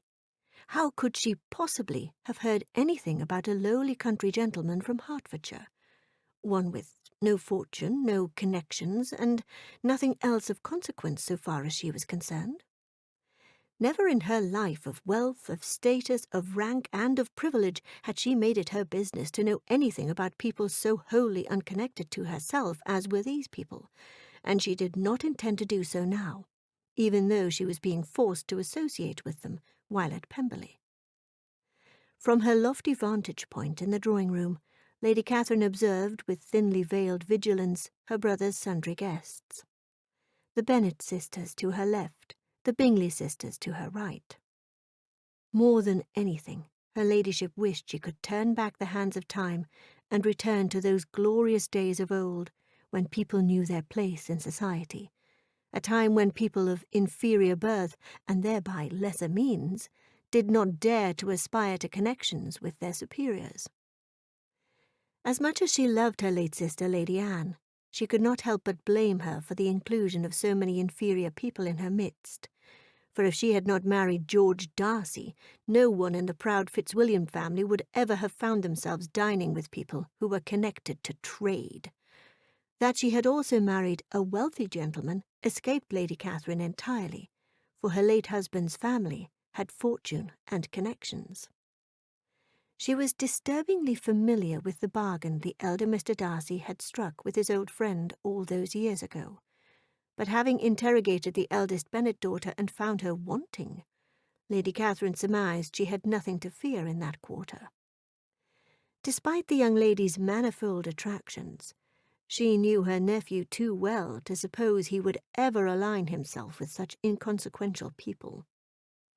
Her ladyship threw a quick glance to her right. The same may be said of that little upstart, Caroline Bingley. A sardonic smile graced her countenance. I dare say my dearest nephew hardly knows that young woman is alive. Lady Catherine thus decided that she would remain another week before removing herself from Pemberley to the comforts of her brother's country home, the Earl's estate in Matlock, and her own childhood home, where she was certain to be shielded from such low company. I shall leave my daughter Anne and her companion here, if for no other reason than to serve as a constant reminder to my nephew of where his true affections ought to be. Miss Bingley and Mrs. Hurst sat away from the others, engaged in a private tete-a-tete. Her manner hinting of a bit of playfulness at her sister's expense, the older woman said in a low voice, I see there is quite a bit of competition for your Mr. Darcy's attention, dearest Caroline. Dearest Louisa, Miss Bingley cried, pray have a bit of compassion for my nerves. You know very well that such a matter as this is nothing to laugh about. Who is laughing? I speak nothing but the truth, save that part about the gentleman being your Mr. Darcy. You may laugh all you like, but soon I shall have the last laugh when I am the next mistress of Pemberley. Indeed, the master of Pemberley did escort you into the dining-parlour. Did he offer you his hand in marriage along the way? No, he did not, and supposing he did, I certainly would not consider such a proposal, not even for all this. When I speak of wishing to be the next mistress of Pemberley, I intend to attain that status by marrying the man that I love. If you say so, said Mrs. Hurst. Here she paused and sipped her tea. No doubt Miss Bennet is of the same mind. I do not envy our brother Charles one bit. Whatever do you mean? It seems our brother is quite taken by the lovely Miss Bennet. Perhaps someone ought to tell him that the young lady is here solely for the purpose of securing Fitzwilliam Darcy's hand in marriage.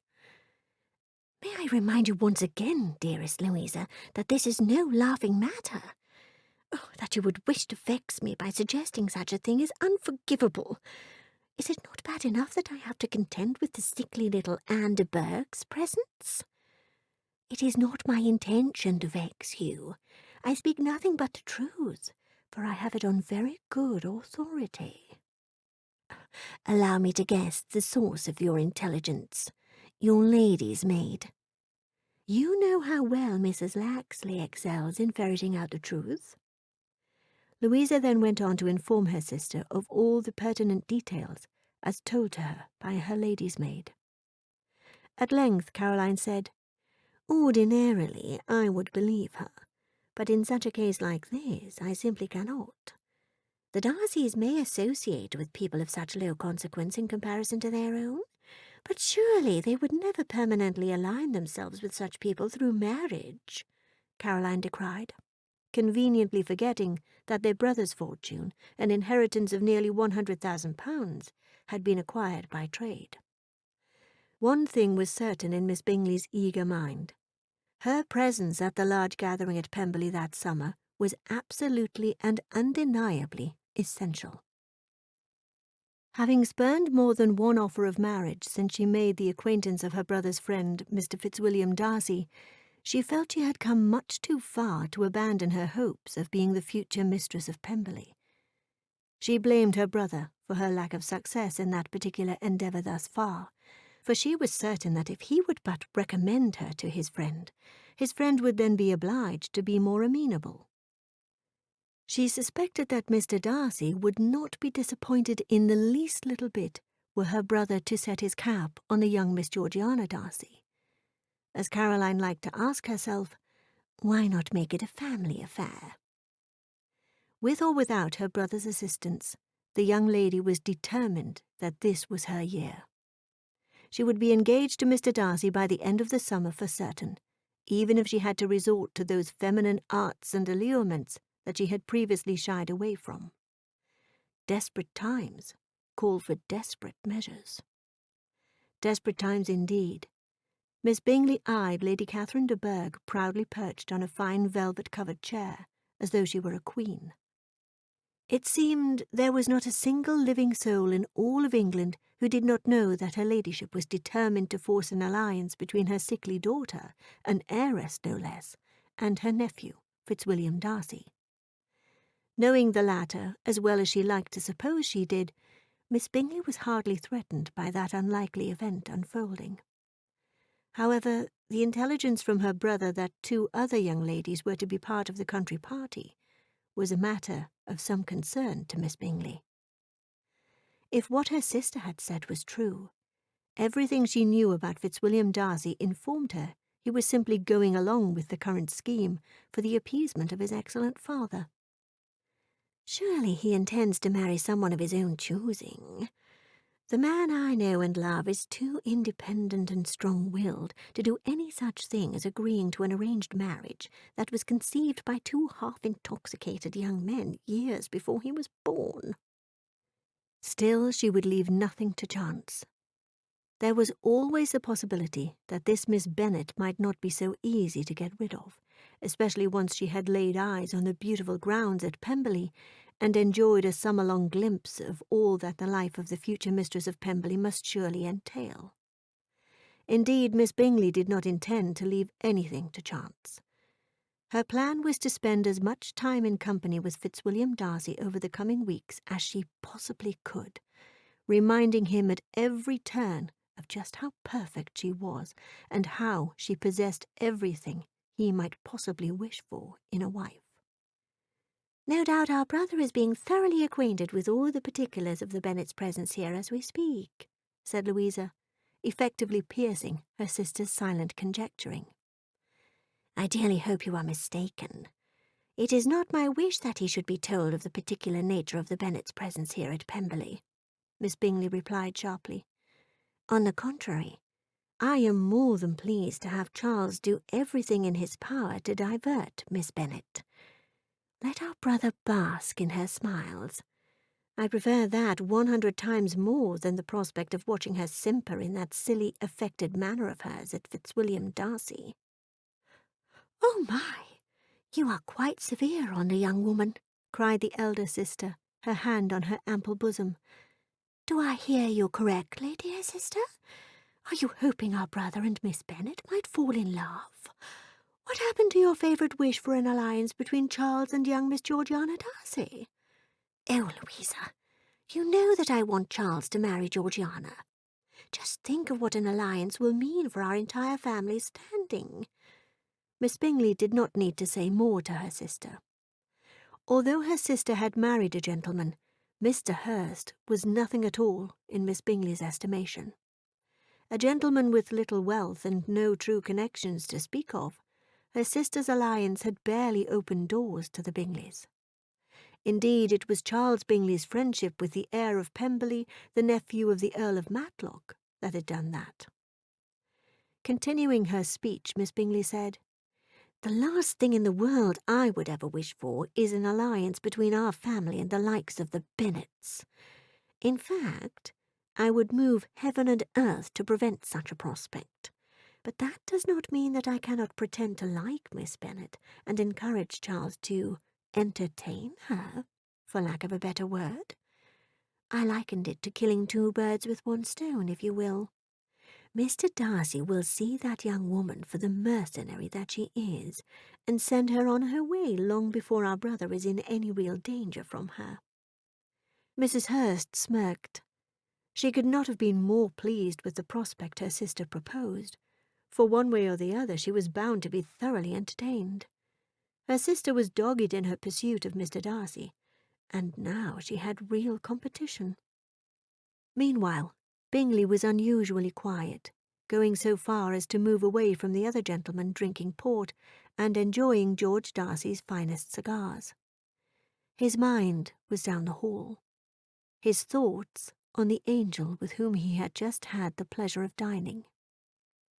How lovely he thought she was. No, lovely was not the word. Miss Bennet of Longbourn was absolutely divine.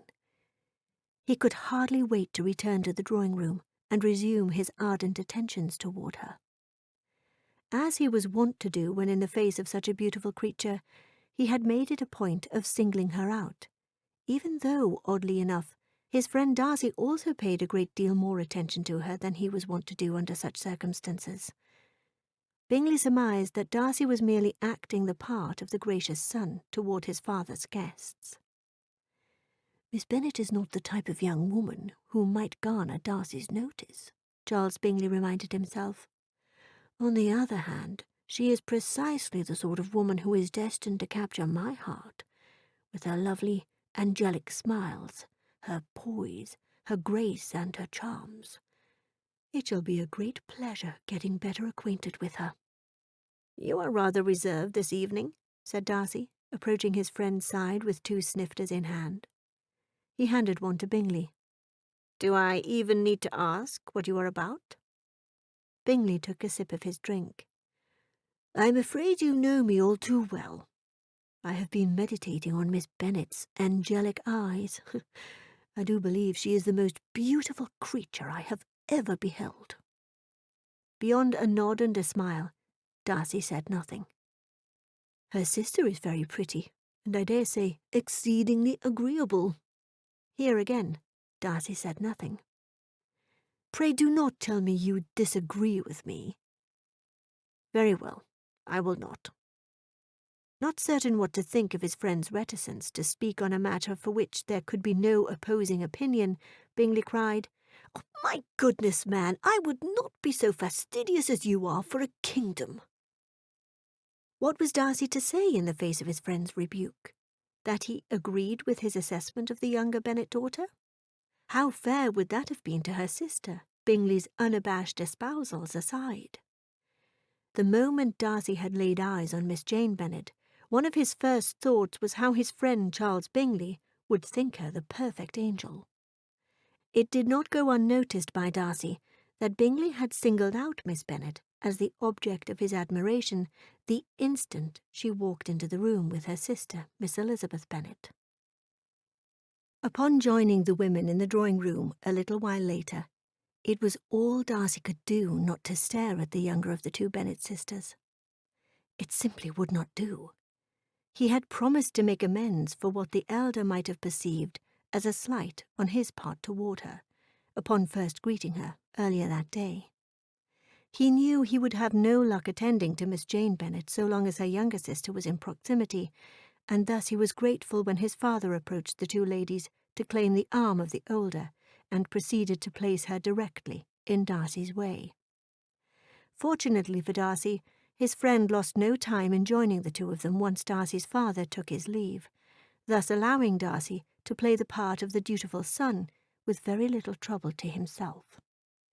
As beautiful as Miss Bennet was, in Darcy's estimation she smiled too much, reminding him of many of the young women whose eager mammas actively paraded before him whenever he was among society.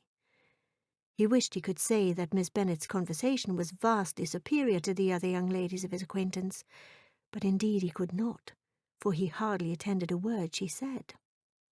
Thank heavens for his friend Bingley, who was just the sort of amiable fellow who could easily carry a conversation, and who talked enough for both of them. This situation allowed Darcy to contemplate another couple in the room, his cousin the Colonel and the lovely Miss Elizabeth. Her manners, although not those of the fashionable world, captivated him by their easy playfulness. How he wished to be sharing in their conversation that he, too, might be the recipient of her teasing smiles. I must not think this way. Chapter 8. Unsisterly-like Sentiments. Elizabeth did not know much about the two Bingley sisters, but she was well on her way to disliking the two of them very much. Just the thought of Miss Caroline Bingley and Mrs. Louisa Hurst cast a pall on her spirits. The last thing she meant to do upon rising so early that morning was to waste time dwelling on those two. She meant to explore the lovely paths and thoroughly acquaint herself with those that no doubt would be among her favourites. Despite the Colonel's chivalrous good intentions the evening before, she also did not mean to accept his offer to walk with her, at least not during her first outing of the morning. What with everything around her being so exciting and new, she meant to relish her each and every discovery wholly unencumbered by those civilities that being an engaging companion entailed. Oh, perhaps I shall have an opportunity to tour the grounds with the Colonel later today. As much as she wanted to think of something else, the matter of the Bingley sisters haunted her. The manner in which the two of them proceeded to fawn all over Jane when the gentlemen rejoined the ladies somehow rang insincere. It almost seemed as though they meant to encourage their brother to admire Jane by frequently engaging him in their conversations. Elizabeth hoped she was worrying for naught, but just in case her worry was warranted, she meant to warn Jane to be extremely circumspect where those two ladies were concerned. Not that she had not tried the night before, but it was not in Jane's nature to think meanly of anyone, nor to suspect that the face a person presented to the world was contrary to his or her true character. After walking along for a time, relishing in what felt like her own private sanctuary, Elizabeth looked at her watch. Much to her dismay, she had walked longer than she had intended.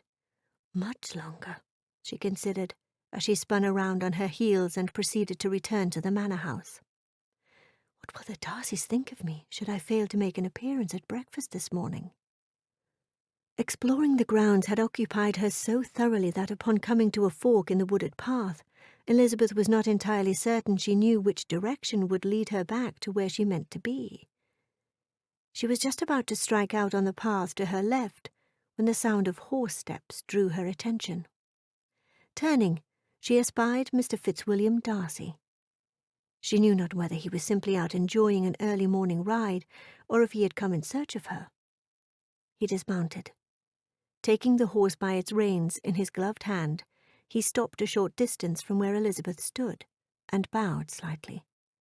"Miss Elizabeth," said the gentleman, his melodic voice accompanied by his brooding stare, which sent a frisson of anticipation through her body. All too aware that these were the first two words he had uttered to her since making his acquaintance, Elizabeth's stomach fluttered a bit. She did not dare admit how the sound of his voice made her quiver inside. Besides, to whom would she make such a telling confession? Certainly not to Jane. He was, after all, Jane's prospective suitor. "Mr. Darcy," she said, curtsying, "pray I have not caused you to come all this way in search of me." "No," he said. His taciturn manner, in addition to his gaze, left her feeling a bit uneasy. "I was enjoying a morning walk," she announced, more eagerly than she had intended. "Do you often ramble about during the early morning hours to parts unknown?" The look he bestowed spoke volumes. "Alone, no less?" he added. "I am very fond of walking, sir." "Indeed." Her courage rising in the wake of what she perceived as chastisement, she responded, "Are you judging me, Mr. Darcy?" "Judging you? No, questioning you, indeed. I would go further to caution you to be more prudent in your choice of paths. That is, until you are more familiar with Pemberley Woods." I shall take your words under advisement, sir. And with that, she abruptly turned on her heels with the intention of returning to the manor house, preferably alone. It simply would not do to spend too much time with the gentleman, so certain was she that if she were not careful, she might grow afraid of him. That would never do. "Where are you going?" Darcy inquired. "If you do not mind my asking." "No, I do not mind your asking, sir.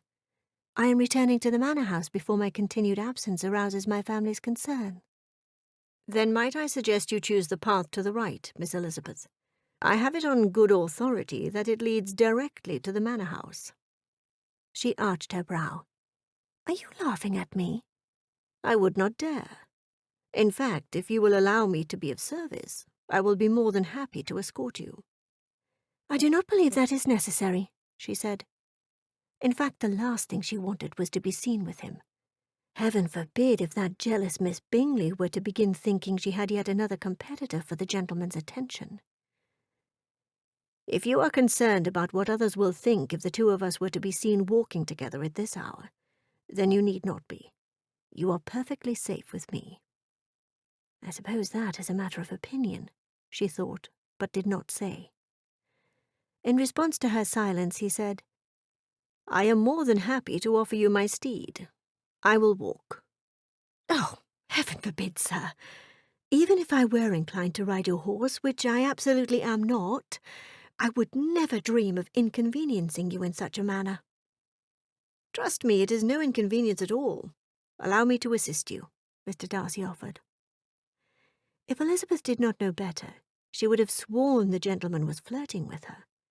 How in the world did he expect to assist her in any way that would not result in more familiarity than ought to be allowed between two people so wholly unconnected as the two of them? "Sir, you are very kind," she said coolly. "However, as I said, I am not inclined to ride horseback."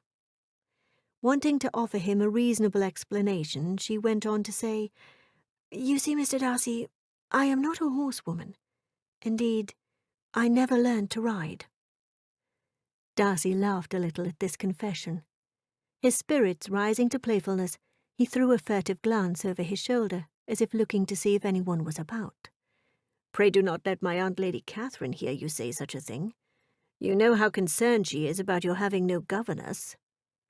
Elizabeth laughed a little too, in recollection of her ladyship's outrage. "Indeed. But you need not worry that all the Bennet daughters have been remiss in that regard. My sister Jane is an excellent horsewoman, as I am certain you will discover over the coming days and weeks." His manner suddenly cool and grave, he said, "No doubt." Just as quickly, he resumed his former attitude just a bit. "Still, there is the matter of your expeditious return to the manor house. I really would be honoured if you would allow me to accompany you. There is much I would enjoy discussing with you." "About my sister Jane?" Elizabeth said with some enthusiasm. Darcy nodded a little. "Indeed." Disguise of any sort was Darcy's abhorrence. The secret that he was keeping from everyone, even his closest friend the Colonel, about his father's ailing health, and the fact that he was pretending to give some consideration to marriage, caused him no small measure of discomfort. He took some comfort in the fact that he was not entirely dishonest in urging his companion to allow him to accompany her back to the manor house. If discussing her elder sister was the means of accomplishing his goal of spending time with Miss Elizabeth, then far be it from him to do otherwise. What better way to satisfy his own increasing curiosity about her?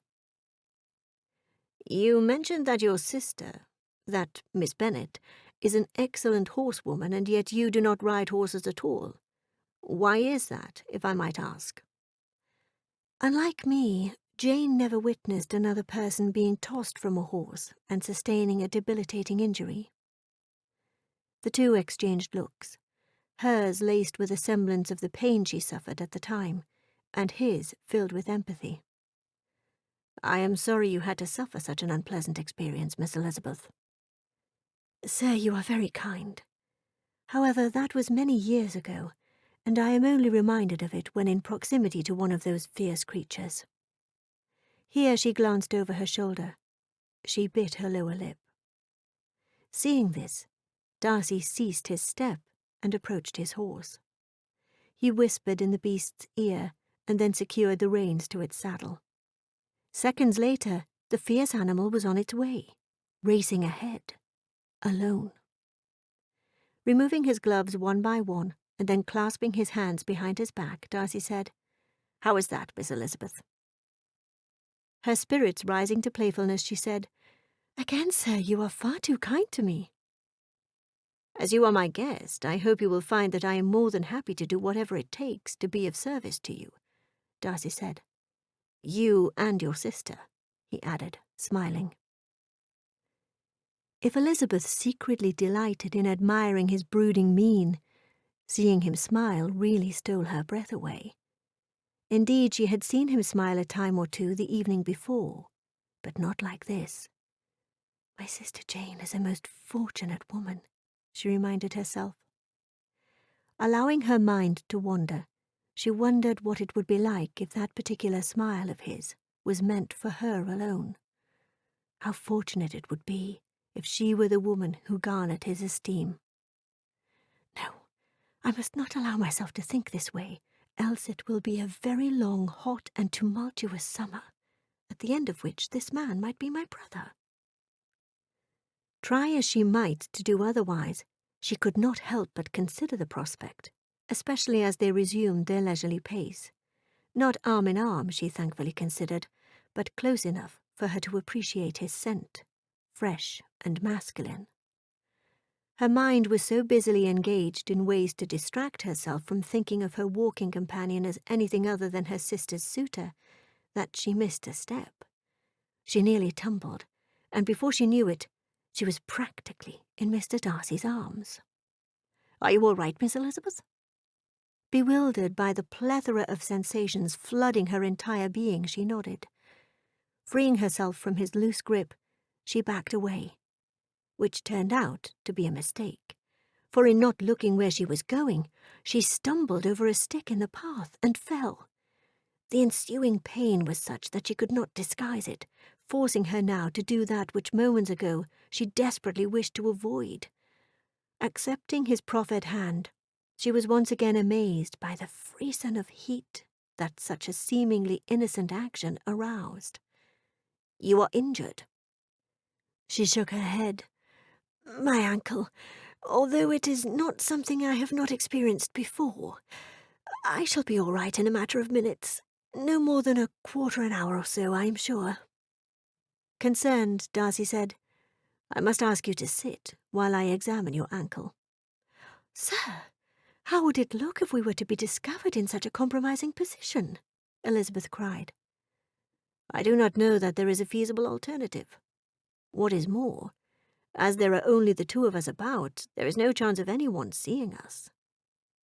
Having taken off his riding coat and fashioned a rather cushiony seat for her, he commenced coaxing her to sit. Upon doing as the gentleman suggested, she grew astonished when he lowered himself to a knee and reached for her boot-covered ankle. Unthinkable thoughts flooded her mind of what him removing her boot, even if only to inspect her ankle, might entail. She swallowed hard. "No," Elizabeth protested. "What I mean to say is that I shall do it. Pray turn your head, Mr. Darcy, while I remove my boot." "If you insist," he said, standing and stepping a short distance away, his back turned as she had requested. At length he turned to look back at her. Having removed her boot and detected a slight colouring, she by now had put it on, and she was in the process of lacing it. "There is nothing at all to see," she lied. Standing unassisted, she masked the ensuing discomfort with her smile. "Shall we proceed?" she asked, ignoring her own pain. In truth, she had indeed suffered worse and had managed just fine on her own, sometimes even relying on a makeshift crutch fashioned from a fallen tree branch. This time shall be no different, she silently considered. Elizabeth was determined to do anything to escape the sole company of this man with whom she now felt herself in some danger. These unmaidenly, And not to go unmentioned unsisterly-like sentiments I am wont to suffer toward this man simply will not do.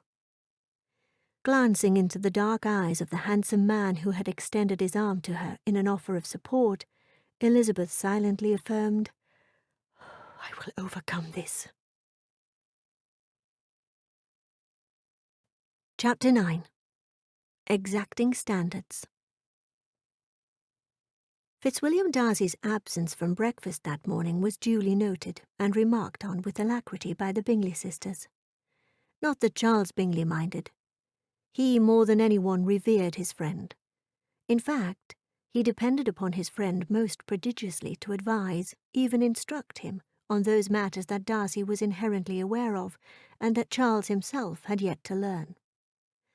The fact that his friend had attended Miss Bennet so diligently as he had the evening before gave Bingley pause, knowing as he did that she was not the sort of woman who might tempt his friend. On the other hand, I have yet to meet any woman who satisfies my friend's exacting standards. He threw a casual glance in his younger sister's direction. Would that Darcy looked Caroline's way? Bingley laughed a little at the prospect of such a union. She is my sister, but I dare not wish such a fate upon my best friend. Charles then looked at Miss Anne de Bourgh, and tried not to notice her companion's attempt to get the young woman to eat. No doubt Darcy will eventually relent and marry his cousin. Even he cannot be immune to the enormous financial prospect of uniting the two great estates. Lady Catherine de Bourgh's commanding voice drew Bingley's attention away from his study of Anne and her companion. Speaking of absences, I find it exceedingly odd that Miss Elizabeth did not bother to join us. Looking at Jane pointedly, Lady Catherine continued, "She is your sister. Where is she?" My sister has a penchant for being an early morning riser, as well as a fondness for solitary rambles. I fear her enthusiasm to explore the grounds may have caused her to lose track of time. Despite her calm response, Charles could tell that Jane was growing increasingly concerned that her sister had not returned, were he to judge by her frequent glances in the direction of the large antique clock towering in the far corner of the opulent room. Not wishing to see her so distracted, he kindly offered to walk with her in search of her younger sister. "What a grand idea, Charles!" cried his sister Caroline. "Louisa, my dear, is that not a grand idea?" "I could not agree more." "What say you, Miss Bennet?" Charles asked. "I appreciate your kind offer. However, it is not necessary. I am certain my sister is set to return even as we speak." Not to be so easily deterred, he said, "Then what say you to a stroll about the grounds? Pemberley's extensive gardens are quite the sight to behold." "It shall be my pleasure, sir." Jane looked at a few of the others gathered around the breakfast table.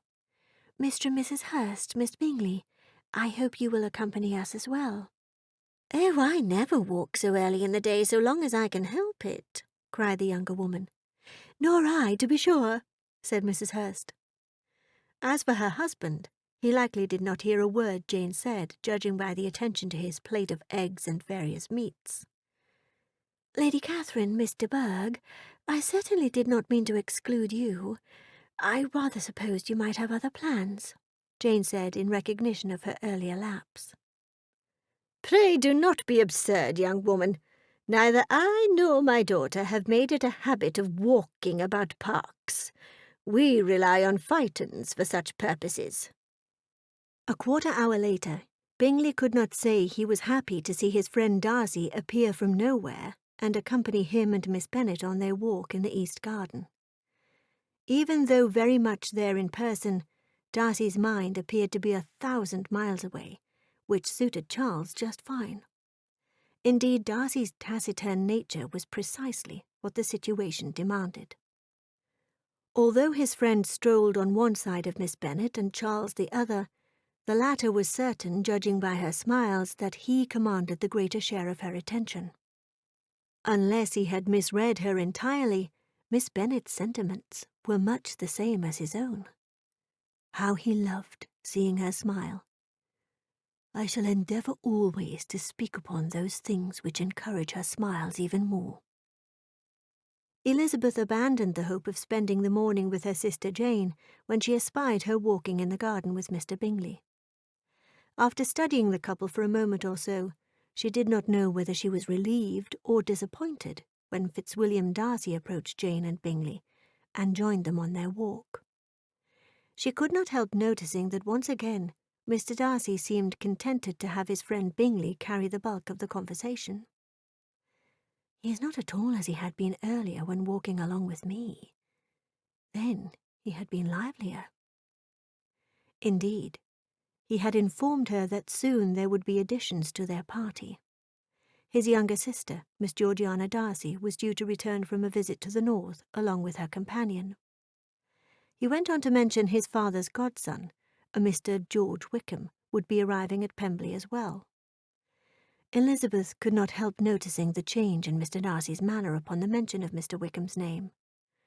What a stark difference in the joy and anticipation that shone on his face when speaking of his young sister, Miss Darcy, in comparison with speaking of his father's godson.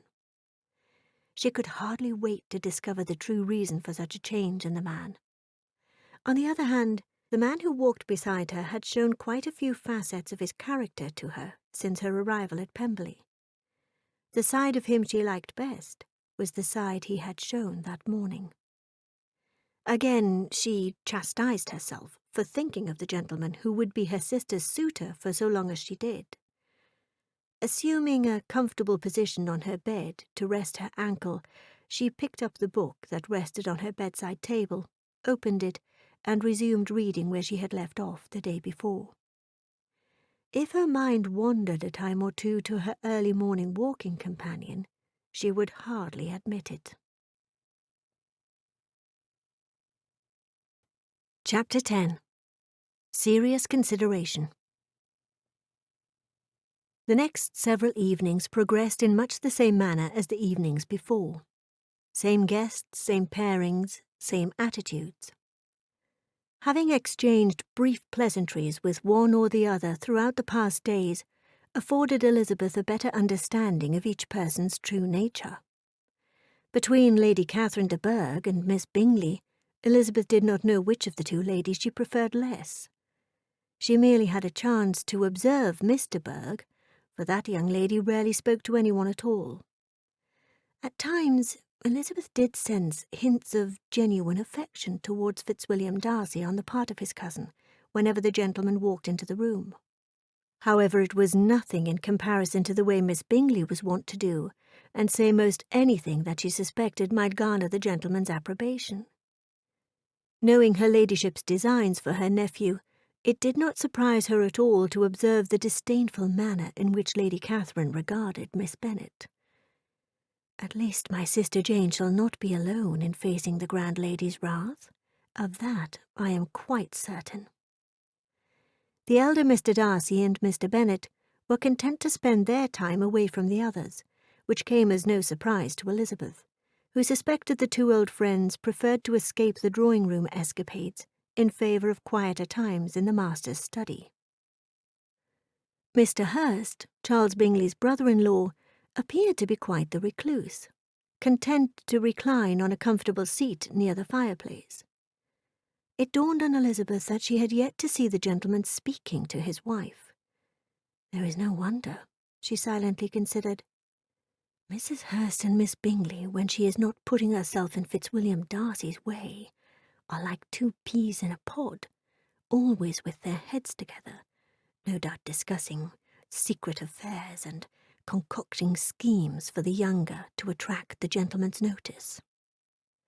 Whether that particular gentleman was affected by Jane's charms, Elizabeth could not say, but she did not detect in the gentleman's manner any similar symptom of disdain that defined his evident lack of esteem for Miss Bingley. At the risk of devoting too much of her attention to her sister and Mr. Darcy, Elizabeth instead chose to engage the Colonel, who sat next to her on the sofa, in light repartee, as a means to pass the evening. "I understand in speaking with your cousin Mr. Darcy that we are soon to expect several additions to our party, sir." I take it that you are referring to his lovely sister, Georgiana, and her companion, he said. By the by, when, pray tell, did you and Darcy have the opportunity to speak on this matter? Elizabeth had hoped that her time alone with Fitzwilliam Darcy was something she might not share with anyone, and yet she had opened the door to its revelation herself. Supposing she was safe with the Colonel, she confided, "A few days ago.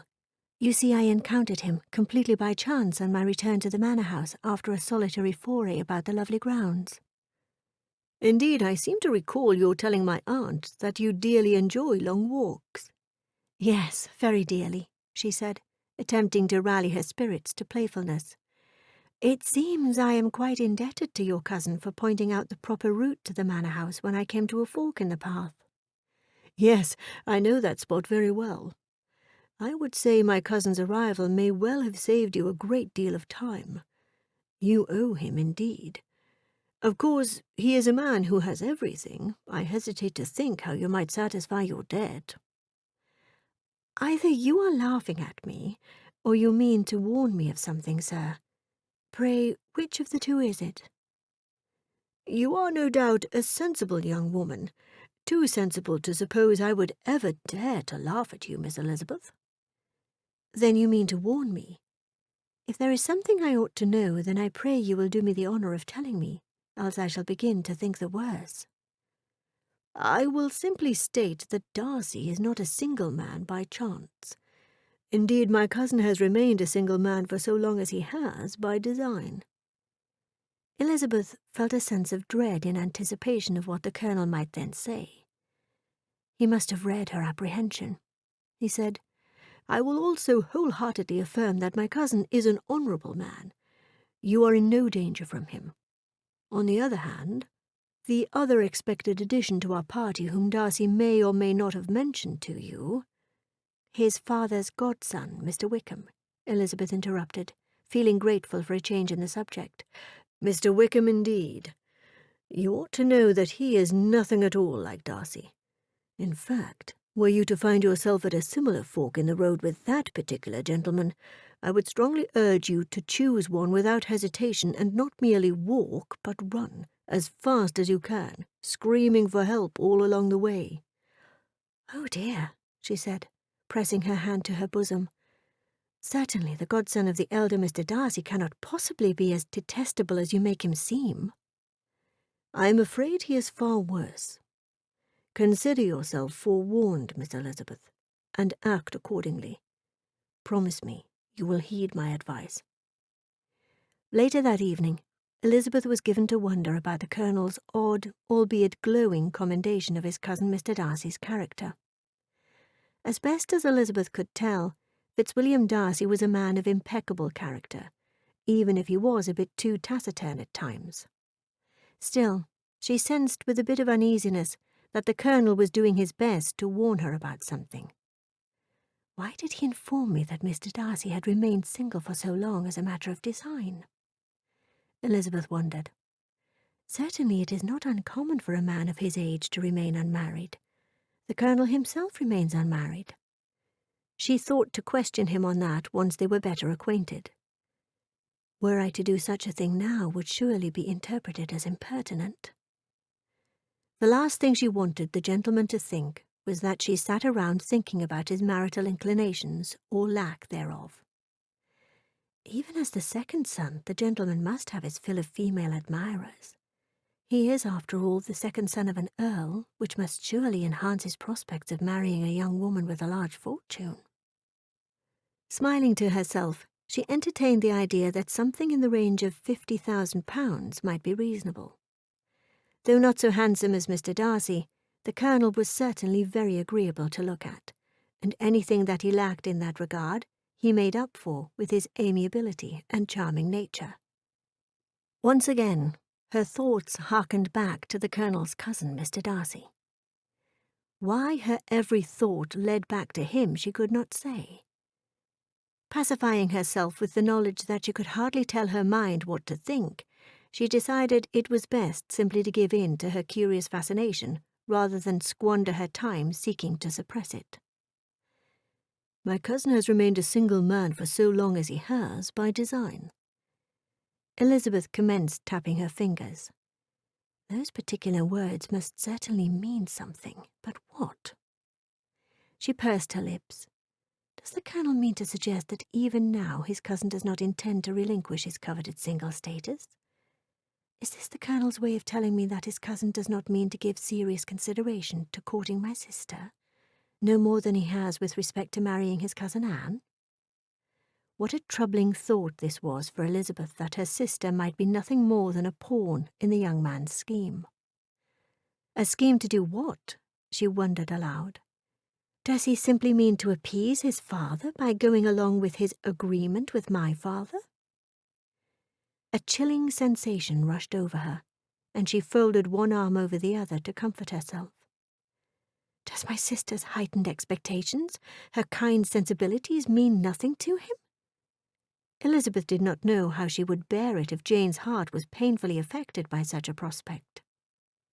While it is true that there were no promises made on either side of an alliance, and the decision rested solely with the two of them, Fitzwilliam Darcy and my sister, some expectation of sincerity on the former's part was reasonable to expect.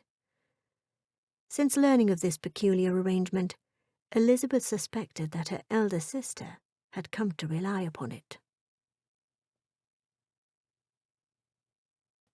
Chapter 11. Pleasing Prospect. As much as she was enjoying her stay in Derbyshire, Elizabeth missed being at home. She missed her mother, she missed her sisters. Most of all, she missed her intimate friend, Charlotte Lucas. Always when she was in Hertfordshire, in want of someone to talk with about matters that she did not necessarily wish to discuss with Jane, she turned to Charlotte. Always.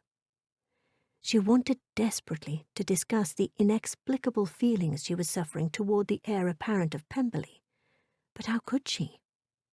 It was unseemly enough that she allowed herself to think of them. She could indulge her fantasy all she wished, for fantasy by its very nature was not real. It was just pretending. Committing such thoughts to paper, on the other hand, lent an air of credence to her sentiments that she was not certain she desired. In fact, she was entirely certain she did not want to express her feelings, or rather her confusion about her feelings towards Fitzwilliam Darcy, with anyone.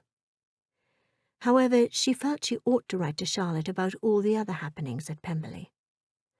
On the 11th evening of her stay, she decided to do just that. "Dear Charlotte," Elizabeth began, "I trust that this letter will find you well. Pray you will forgive me for allowing so much time to pass before writing to you. My only excuse is that there has been so much to entertain since my arrival. Not that such a reason is a valid excuse, but it is indeed all I have. Now that I am quite certain you have forgiven my lapse, for you are far too kind to do otherwise, allow me to tell you how things have unfolded thus far. Oh, Charlotte, Pemberley in all its natural splendour is such a magnificent sight to behold. I do not know that I have seen another estate that compares. As for the particulars of our purpose in travelling here, matters that you know all too well to warrant any manner of repetition, I have news of a rather mixed nature to share. Indeed, Mr. Darcy and his son are fine, upstanding gentlemen, who suffer none of the pretences one often associates with such great men. Indeed, they are most pleasant. Should events unfold as my father and his friend schemed all those years ago, I would say that Jane has no cause at all to repine. For my part, I must confess to suffering a measure of scepticism. Why would I not be entirely optimistic about the prospect, you may be wondering? Dare I say that I have a vague inclination that the odds, while not entirely against such a pleasing prospect, seem to point that way.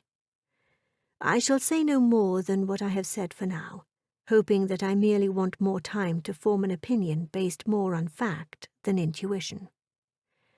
I will say that my sister is not without her fair share of admiration. Indeed, Mr. Fitzwilliam Darcy is most attentive.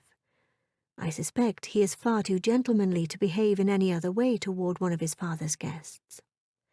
However, a great measure of Jane's admiration comes from another source. You see, Mr. Fitzwilliam Darcy has a friend, a handsome young man whose family is from the north. His name is Charles Bingley. Amiable, agreeable, and quite charming. He is indeed everything a young man ought to be. Again, without finding fault in Mr. Darcy, I can honestly say that if he behaved toward my sister half as ardently as his friend does, I would have no doubt of a happy outcome for Jane. Alas, what would a summer party in the country be without its fair share of colourful characters? Indeed, there are several other very interesting members of our party that I dare say you would find quite amusing. The grandest of them all is Mr. Fitzwilliam Darcy's aunt, Lady Catherine de Bourgh. Oh, Charlotte, I dare say you have never met anyone quite like her. Although knowing you as well as I do, I am quite certain you would bear her with a great deal more tolerance and grace than I, at present, find myself capable of doing. It is not merely the fact that she looks on my papa, my sister, and me with unmasked disdain that causes me to regard her as I do, but it is the fact that she has such strong opinions on every possible subject, and she proudly makes her opinions known to everyone she meets. If I am to be completely honest about my lack of tolerance for her, it would have to be because her ladyship believes her own daughter is destined to marry her nephew, and she does not tolerate dissenting opinions on that matter at all. Indeed, her daughter is Miss Anne de Bourgh. I implore you not to mention a word of any of this to anyone, for I am certain that were my mamma made privy to such intelligence, she would not hesitate to come to Pemberley to take up the role of the determined matchmaker. That said, even I can surmise that the possibility of Lady Catherine's daughter marrying her nephew is inconceivable. She is so tiny, so pale, so fragile, that she would never suit a man such as Mr. Fitzwilliam Darcy. Did I mention how tall he is, how handsome he is, how infinitely attractive he is? Elizabeth, realizing that perhaps she ought not to be writing these specific words, immediately thought to ball up the paper, toss it in the bin, and start writing her letter anew. No, merely discarding it would never do, she considered. What if someone should find it? Retrieving a fresh piece of paper, Elizabeth proceeded to rewrite those parts of the letter that she intended to write again. Upon reaching the place where she earlier noticed herself waxing poetic about the handsome heir of Pemberley, she ceased writing and commenced tearing up the original missive into shreds. I must regulate my thoughts more carefully, else I shall never finish my letter to Charlotte, she silently considered. One look at her pen informed her it was very much in need of repair. Here she smiled despite herself in remembrance of the lengths Miss Bingley had gone through earlier that day, endeavouring to impress upon Fitzwilliam Darcy how eager she was to mend his pen. Being the fair maiden that she was, Elizabeth knew she should not have entertained the naughty ideas that Miss Bingley's words incited in her busy imagination. On the other hand, thinking a thing and having intimate knowledge of a thing were two different matters altogether. Owe it to her penchant for reading those books in her father's library that he went to great lengths to assure no one's eyes other than his would ever see. And thus, when Fitzwilliam Darcy informed Miss Bingley that he preferred to mend his own pens, Elizabeth severely chastised herself for the thoughts his words invoked. She shook her head. She may not have been a great admirer of Miss Bingley, but Elizabeth had to admit that the lady added fodder for laughter and hilarity in a manner that might sorely have been missed were she not always swarming around the gentleman. What a game of cat and mouse those two perform! Who needs charades when the two of them are in a room? Elizabeth asked herself before once again taking up the task of finishing her letter to Charlotte. Upon the completion of the missive, Elizabeth sealed it, blew out the candle on her writing table, and stood to prepare for bed. Her mind would not stop racing. Having made a start, she really wasn't able to cast aside visions of Miss Bingley in eager pursuit of Mr. Fitzwilliam Darcy about the grounds of Pemberley. She did not need to be acquainted with the gentleman long at all to know, without a shadow of a doubt, that Miss Bingley was the last woman in the world to garner his attention. His cousin's odds were better, of that Elizabeth was certain. and silently reaffirming her belief in the unlikelihood of the cousins marrying, Elizabeth's hopes for her sister brightened. The absence of any serious competition for the gentleman's affections from either of those two ladies must certainly bode well for Jane, for who else might stand in her way if neither Miss Bingley nor Mr. Berg stand a chance? Perhaps another young lady, whom no one has any reason to suspect, will emerge, she voiced softly. Now comfortably in bed, she blew out the candle on her bedside table and closed her eyes to sleep. Another young woman, indeed. A part of her whispered, "It could be me." Just as quickly, she reasoned it was the impractical side, the whimsical side, that was simply imagining something that was not there, could not possibly be there. Elizabeth loved her sister, perhaps in most ways just as much as, if not more than, she loved herself. In such cases as this, Jane's feelings are the only feelings that really matter. Chapter 12. Small Measure. When at first my son informed me of his desire to meet your eldest daughter, I confessed to suffering a bit of scepticism. Detecting in his friend's countenance no small measure of bewilderment, Mr. Darcy continued, "Do not mistake me, my friend. My reasoning has nothing at all to do with your lovely daughter. Quite the contrary. It has to do with what I know of my son. He has long resisted the idea of marrying. I sometimes fear his heart is not so easily touched as countless young ladies will no doubt attest. But then he suddenly suffered what appears to be a change of heart almost overnight." Darcy rubbed his hand along his bearded chin. "It is as if he knows." "Knows what, my friend?" Bennet asked, leaning forward in his chair. "That is a matter for another time. As grateful as I am to welcome you to Pemberley after all these years, I suppose what I really am trying to say is, I would not expect too much to become of your trip. You know your son better than I do, of course. However, I would not be so quick to wager that young Darcy's heart is not easily touched. Surely you have observed how he looks at my daughter when he supposes no one is looking. I will neither deny nor confirm your point. However, I would ask you this. Of which of your two lovely daughters do you speak?" "That, my friend, is indeed the question. You know me too well not to take my meaning, and thus I shall say no more. Besides, it is my turn to pose a question." "Oh? What is that?" "This matter that you wish to speak of at a later time, might it have anything to do with your health?" Darcy pursed his lips.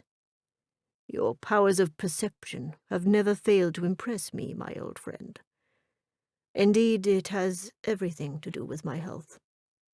Pray you will join me for a walk about the grounds, and I shall confide in you that which I have yet to speak of with my own flesh and blood." The two gentlemen set off for a long leisurely stroll. One talked, the other listened. When almost everything that could be said was said, and compassionate sentiments and sympathetic words were all but exhausted, the latter said, "And you have told no one about this? Not even your own son?" The other man nodded. "Indeed I have not." "But why in heaven's not, if I may be allowed to ask?" "I am a proud man. More than that, I am a private man. I will not have people making a fuss over me. Heaven forbid I should be subjected to anyone's pity. I have lived life to the fullest, my friend, each and every day on my own terms. If I could change but one thing, my dearest wife, Lady Anne, would not have preceded me in death." Here he could not help but smile in remembrance of his lady. "How I wish the events of our respective lives had not conspired to keep us apart for so long, my friend. I believe you would have loved her.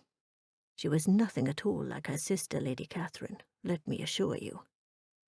Bennet nodded.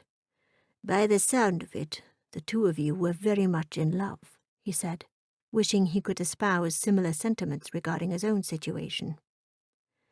"A love match in the truest sense of the word, which is precisely Why, neither of us would wish for anything less for our children, I am sure."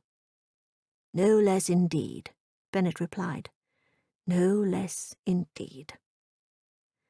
And this from a man who had married a woman who possessed far more beauty than intellect. The fact of the matter was, for a man whose property consisted almost entirely in an estate of 2,000 a year, he had done a poor job of managing his affairs, both personal as well as financial. Were he to precede his wife in death, the unfortunate lady might very well be thrown out of Longbourn into the hedgerows. An advantageous marriage by one or more of his 5 daughters would be just the thing to make up for his own lapses. But having witnessed first-hand the results of an alliance not based on a true meeting of the minds, one that lacked mutual admiration and respect, he honestly did not wish for such a union for either of his girls. Not even an alliance with the most eligible young man in Derbyshire.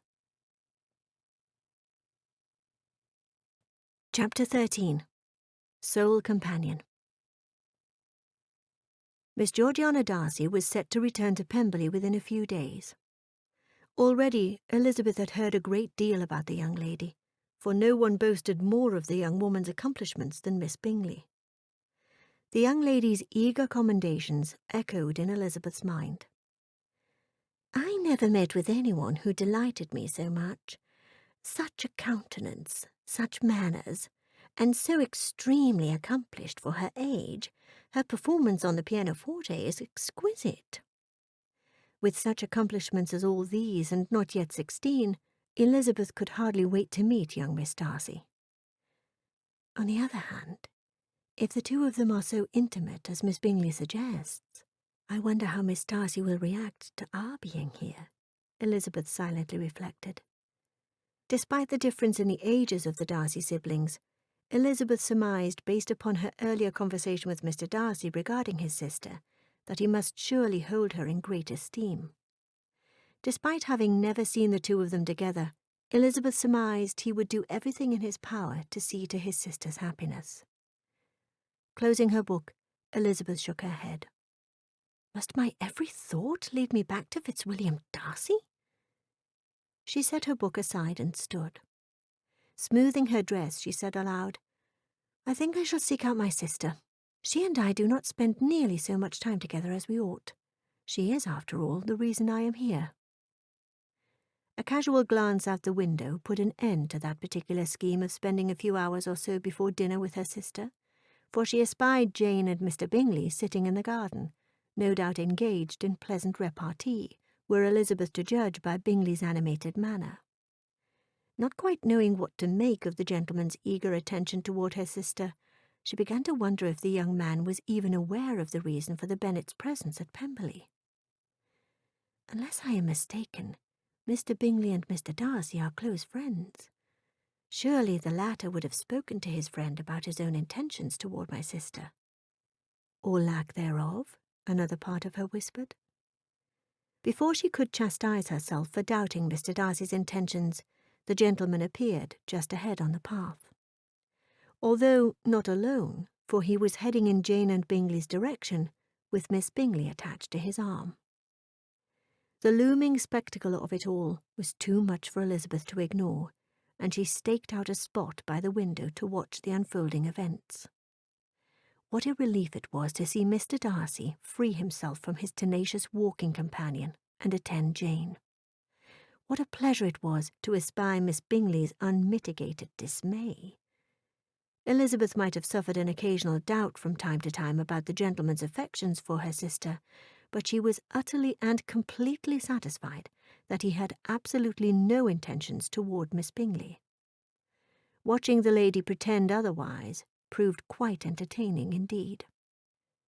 As entertaining as it was watching the 4 of them, Elizabeth's diversion was soon ended.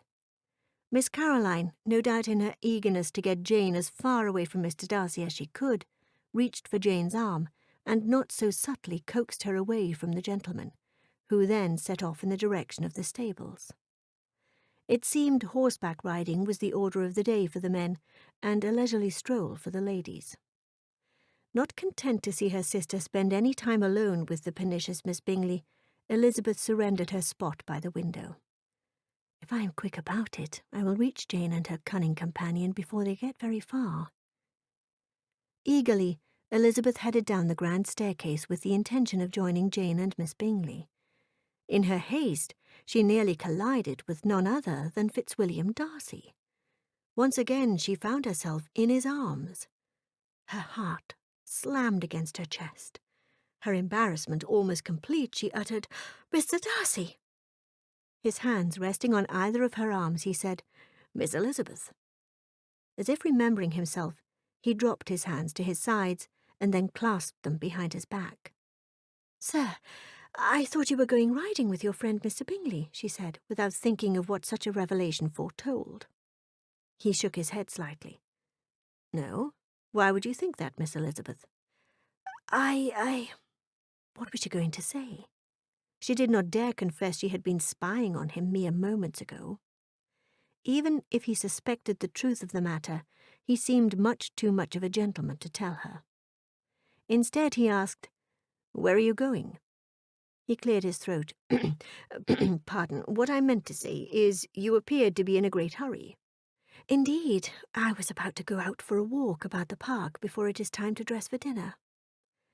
"I was given to believe you preferred early morning rambles," he said. "I am very fond of walking regardless of the hour, sir." "It would appear so. Indeed, it is a fondness that you and I share. I would be more than happy to accompany you." She held up her hand. "No." The look that spread across his handsome countenance informed her of his disappointment. It could not be helped. The last thing she needed was to spend time alone with him. It was not as though she did not spend most of her time thinking of him, recounting his every word, his every gesture, his every look.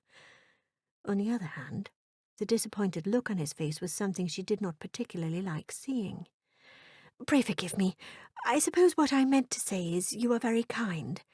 However, you seem to be in a hurry as well. I am afraid I have detained you for far too long." With that said, she curtsied. "I must be on my way."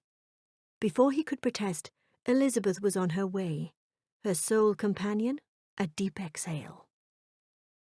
Later that evening, when the ladies removed themselves to the drawing-room after dinner, Elizabeth was once again amazed by the outpouring of affection from the Bingley sisters toward Jane.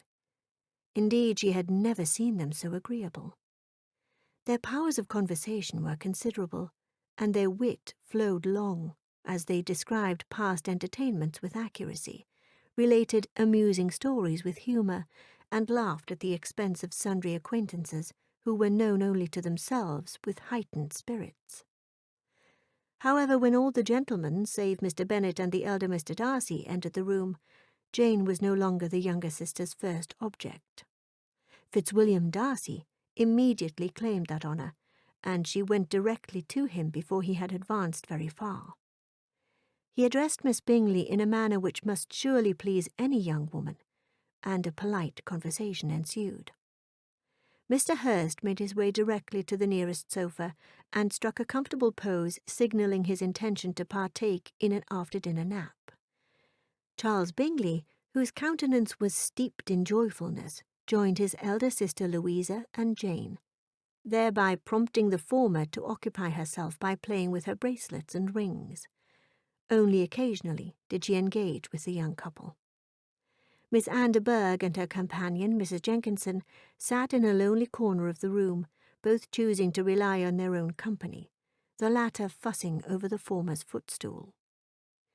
As for Elizabeth herself, she sat in the opposite corner with her book in hand, ostensibly for the purposes of reading, when in truth she secretly delighted in the spectacle of it all. It did not take very long before Fitzwilliam Darcy's attention toward Miss Bingley faded, for he left her standing in the same place where she had originally accosted him. Elizabeth's stomach fluttered for a moment or two when the gentleman appeared to be heading in her direction. She exhaled and sighed, when in fact he made an about-turn in Jane's direction. This time she smiled. "Oh, everything is progressing exactly as it ought to this evening." Her joy was short-lived, however, for instead of joining Jane and her companions, the gentleman went to another part of the room, picked up the book he had been reading the evening before and progressed through the pages until he came upon the place he had left off. If his intention had been to escape Miss Bingley, then he had failed miserably, for she would not be deterred. She also had a book at her disposal, no doubt in anticipation of such an occasion, and she went to where the gentleman sat. Miss Bingley's attention was quite as much engaged in watching Mr. Darcy's progress through his book as in reading her own, and she was perpetually either making some inquiry on the story or looking at his page. She would not, however, succeed in engaging him in any meaningful conversation. He merely answered her questions in monosyllables and resumed reading. At length, quite exhausted by her half-hearted attempt to amuse herself with her own book, Miss Bingley declared, "How pleasant it is to spend an evening in this way." Elizabeth found that she could not deny the truth of those words. She would have preferred it if Fitzwilliam Darcy was the one sitting next to her sister, encouraging her smiles. However, watching him ignore Miss Bingley was a fitting alternative. In response to her sitting companion's continuing inattentiveness, Miss Bingley said, "I declare, after all, there is no enjoyment like reading. How much sooner one tires of anything than a book. When I have a house of my own, I shall be miserable if I have not an excellent library. Indeed, nothing short of a library the likes of the one here at Pemberley will do." When absolutely no one in the room made a reply, she tossed aside her book and cast her eyes about the room in her search for amusement. She stood and waltzed across the floor. Despite her elegant figure, her fashionable satin gown, and her graceful air, she failed once again to garner Mr. Darcy's attention, which was no doubt her primary aim. Not once did he tear his eyes away from his book. Sensing a different approach was warranted, Miss Bingley drifted over to where Elizabeth sat. "Miss Eliza Bennet, let me persuade you to follow my example and take a turn about the room. I assure you it is wonderfully refreshing after sitting so long in one attitude." Although surprised that Miss Bingley would single her out when she might just as easily have prevailed on her sister, Elizabeth immediately agreed to the request. Miss Bingley's self-satisfied expression attested to her triumph, for not only did Mr. Darcy look up, but he also closed his book. Assuming an entirely different attitude, he crossed one long leg over the other and proceeded to gaze at the two ladies. "Would you care to join us, Mr. Darcy?" Miss Bingley asked. "I think not," he replied, before further remarking he could imagine but two motives for their choosing to walk up and down the room together, with either of which motives his joining them would interfere. She laughed coquettishly. "Whatever can the gentleman mean in suggesting such a thing, Miss Eliza?" Not wishing to be a party in whatever game the lady was playing with the gentleman, Elizabeth said nothing at all. "Your silence on this matter simply will not do." "Surely, as intimate as you are with the gentleman, you will have no hesitation in appealing to him directly," Elizabeth responded. "On behalf of Miss Eliza as well as myself, I insist you elaborate further on our supposed motives, sir." "Indeed, you either chose this method of passing the evening because you are in each other's confidence and you have secret affairs to discuss, or you are conscious that your figures appear to the greatest advantage in walking. If the first, I would be completely in your way, and if the second, I can admire you much better from here." "How shocking!" cried Miss Bingley. "I never heard anything so abominable. How shall we punish him for such a speech?" "Tease him? Laugh at him?" Elizabeth shrugged. "Again, as intimate as the two of you are, you must know how it is to be done." Aghast, the young lady said, "If you suppose that laughing at Mr. Darcy is the best thing to do, then you do not know him so well as I had suspected." "Mr. Darcy is not to be laughed at," cried Elizabeth. "I truly hope you are speaking in jest, for it would pain me deeply to suffer such an acquaintance. I dearly love a laugh." "It appears, Mr. Darcy, that Miss Eliza has identified what she perceives as a defect in your character, one that renders you wanting." I am afraid you have attributed sentiments to me that are wanting. Follies and nonsense, whims and inconsistencies do divert me, I own, and I laugh at them whenever I can. However, I hope I never ridicule what is wise and good." The gentleman regarded Elizabeth intently, as though she was the only person in the room. "There is, I believe, in every disposition a tendency to do some particular evil, a natural defect which not even the best education can overcome. My own defect is not that I am not to be laughed at, but rather my inability to forgive someone who has used me poorly. My good opinion once lost is lost forever." "You have chosen your defect wisely, sir." He approached her directly. His eyes pored over her from head to toe. "And now it is your turn. Pray, what is your defect, Miss Elizabeth?" he inquired. "I dearly hope it is not a willingness to misunderstand, for I should hate to find myself in the unenviable position of having garnered the disapprobation of a young lady of your discerning taste." Fearing every eye in the room was trained on the two of them, it was Elizabeth's turn to be amazed by the gentleman's speech. For what could be his purpose in declaring such a bold assertion in front of the entire party? "Shall I play something for you, Mr. Darcy?" Miss Bingley intervened, no doubt tired of a conversation in which she had no share. "Louisa, will you not mind my waking Mr. Hurst?" "I shall not put forth the smallest objection. A little music is exactly what this evening lacks," replied Mrs. Hurst, standing and crossing the room. "In fact, I should like very much to accompany you." With that, Miss Bingley sashayed away, and the instrument was opened. Whatever was Fitzwilliam Darcy's opinion on the deliberate diversion on the part of Miss Bingley, Elizabeth could not say. As for her own sentiments, she was not sorry for it, for she did not only see, but she also felt, deep inside of her, the danger of teasing such a man, especially while in the company of others. Chapter 14. Handsome Gentleman. Elizabeth folded her latest letter from home and placed it in the top drawer of her writing table, along with all the others she had received since arriving at Pemberley. The letters from her younger sister Mary, more often than not, were filled with platitudes and an abundance of multiple-syllable words that flowed well and evidenced her sister's dedication to the art of composing letters, but did not do very much to satisfy Elizabeth's curiosity about what was happening in Meryton among their friends and neighbours. At least Mary wrote, which was more than she could say about her two youngest sisters, Kitty and Lydia.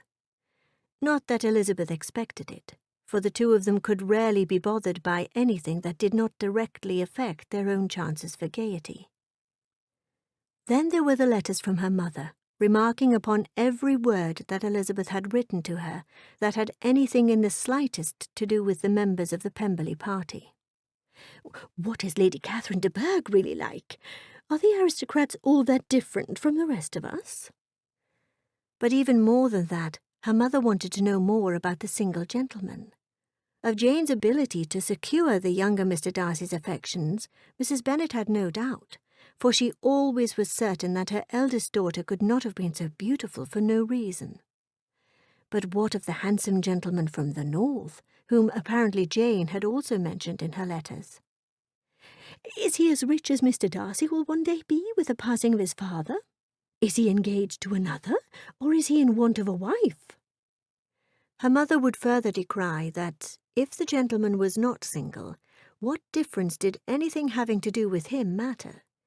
And if he is in want of a wife, which was indeed her hope, then Elizabeth must do everything in her power to garner his notice, and eventually his affections. Mrs. Bennet's desire to know more about Mr. Darcy's cousin was equally heightened. The son of an earl, even a second son, was no small prize. He, after all, was wise enough to have obtained a commission in the military, which was really something in Mrs. Bennet's way of thinking. "Is he handsome?" she had asked in her first letter. "Oh, what did that matter?" she had subsequently responded and further amended by way of a question in the very next line. "More importantly, is he single?" The occasional citation of how it might have been so much better if her Lydia had gone to Pemberley in Elizabeth's stead had to be mentioned, for surely she would know how to act in the company of a young man in want of a wife. There were detailed instructions on how Elizabeth should comport herself toward that endeavour, which always completed her mother's missives. By the third or fourth letter, Elizabeth comfortably skipped those parts, having committed her mother's not always so helpful advice fully to heart. What would she do without Charlotte was always Elizabeth's question to herself upon finishing letters from her mother. Charlotte's letters she always saved for last, and upon occasion read them more than once. Such sensible correspondence could also be relied upon from her aunt in London, a Mrs. Madeline Gardiner, who was the wife of her mother's brother. A fashionable woman of education and intelligence, she was one of the few people in her family of whom Elizabeth could only find reasons to admire, which was really saying something, for despite their share of faults, Elizabeth was not wont to criticize her relations, at least not aloud. She could only imagine how her aunt would regard the Pemberley party, especially the Bingley sisters. Perhaps on the occasion of a particular blessed event I shall find out, Elizabeth considered. How wonderful it would be to walk about the lanes of Pemberley arm in arm with my favourite aunt in the not-so-distant future. She prayed her mother was correct in her estimation of Jane's prospects. What a wonderful thing that would be, indeed. Chapter 15. Inexplicable Yearning. Elizabeth and Jane were enjoying a walk about the garden, arm in arm, contemplating the events of the day ahead. At last, after several weeks had passed since their arrival at Pemberley, they were to meet young Miss Georgiana Darcy. Elizabeth did not know which of the two of them suffered the greater share of anticipation over the pending occasion, her sister or herself. For Jane's part, Elizabeth desperately hoped the meeting would go exceedingly well. Having had a chance to walk with Mr. Darcy quite by chance on more than a few early morning occasions, Elizabeth had grown even more aware of what making a favourable impression on his young sister would mean to the gentleman himself. Of course she need not worry as much as she did.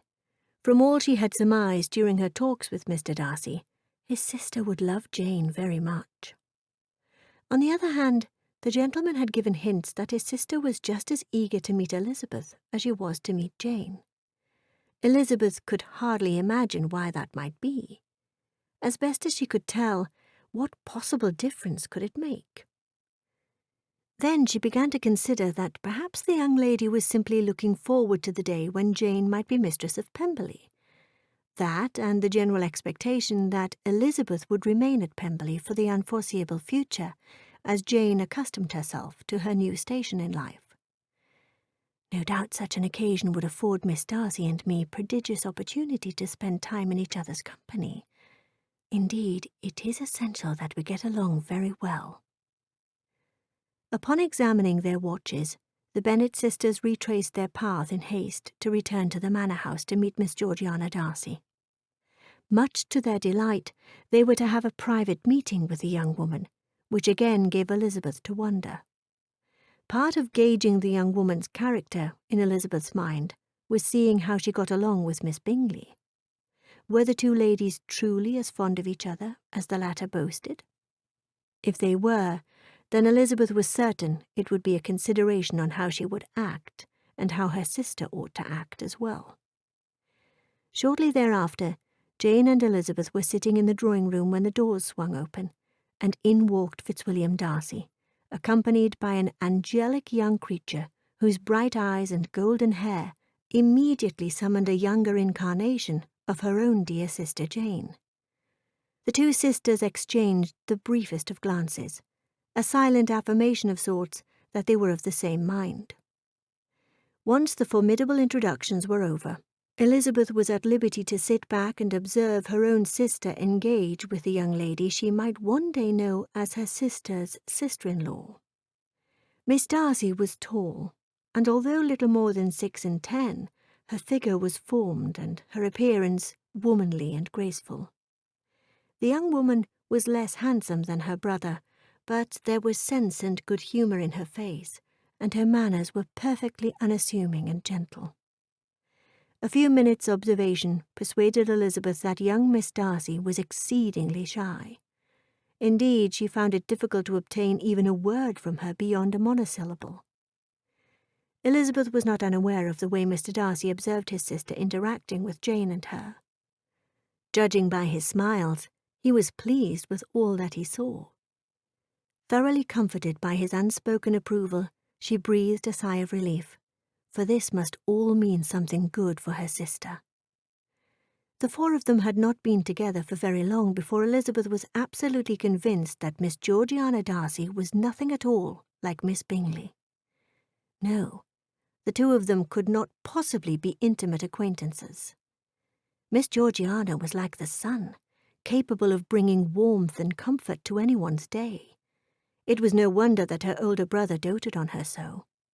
Miss Bingley, on the other hand, had the sort of character that dampened even the brightest day, and in the worst possible way. Elizabeth wondered at even her own brother's ability to tolerate her for very long stretches of time before having his fill of her unpleasantness. As though thinking of Bingley was enough to summon his presence, before long the amiable gentleman strode into the room. Elizabeth could honestly say that Miss Darcy seemed genuinely pleased to see her older brother's friend. Surely there was some affection of a long standing between the two of them. Elizabeth did not have very long to contemplate the true extent of their esteem for one another, for the manner in which her own sister's countenance overspread with joyous delight took Elizabeth quite by surprise. If she noticed the change in her sister's demeanour, then certainly Mr. Darcy noticed it too. Looking at him in wonder, she detected no symptom whatsoever of concern. Is it simply a matter of knowing and trusting his friend so well? Or does he simply not care? Before she could tear her gaze away from the gentleman in search of answers to unasked questions, their eyes met. Elizabeth's heart slammed against her chest, as it often did when he looked at her that way. As much as she wished to remain in the room and spend more time getting acquainted with young Miss Darcy, she did not know that she could.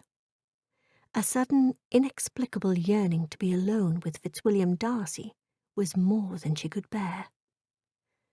Elizabeth made some excuse of needing to be elsewhere, while encouraging the others not to suspend their pleasure on her behalf, and escaped the room in haste.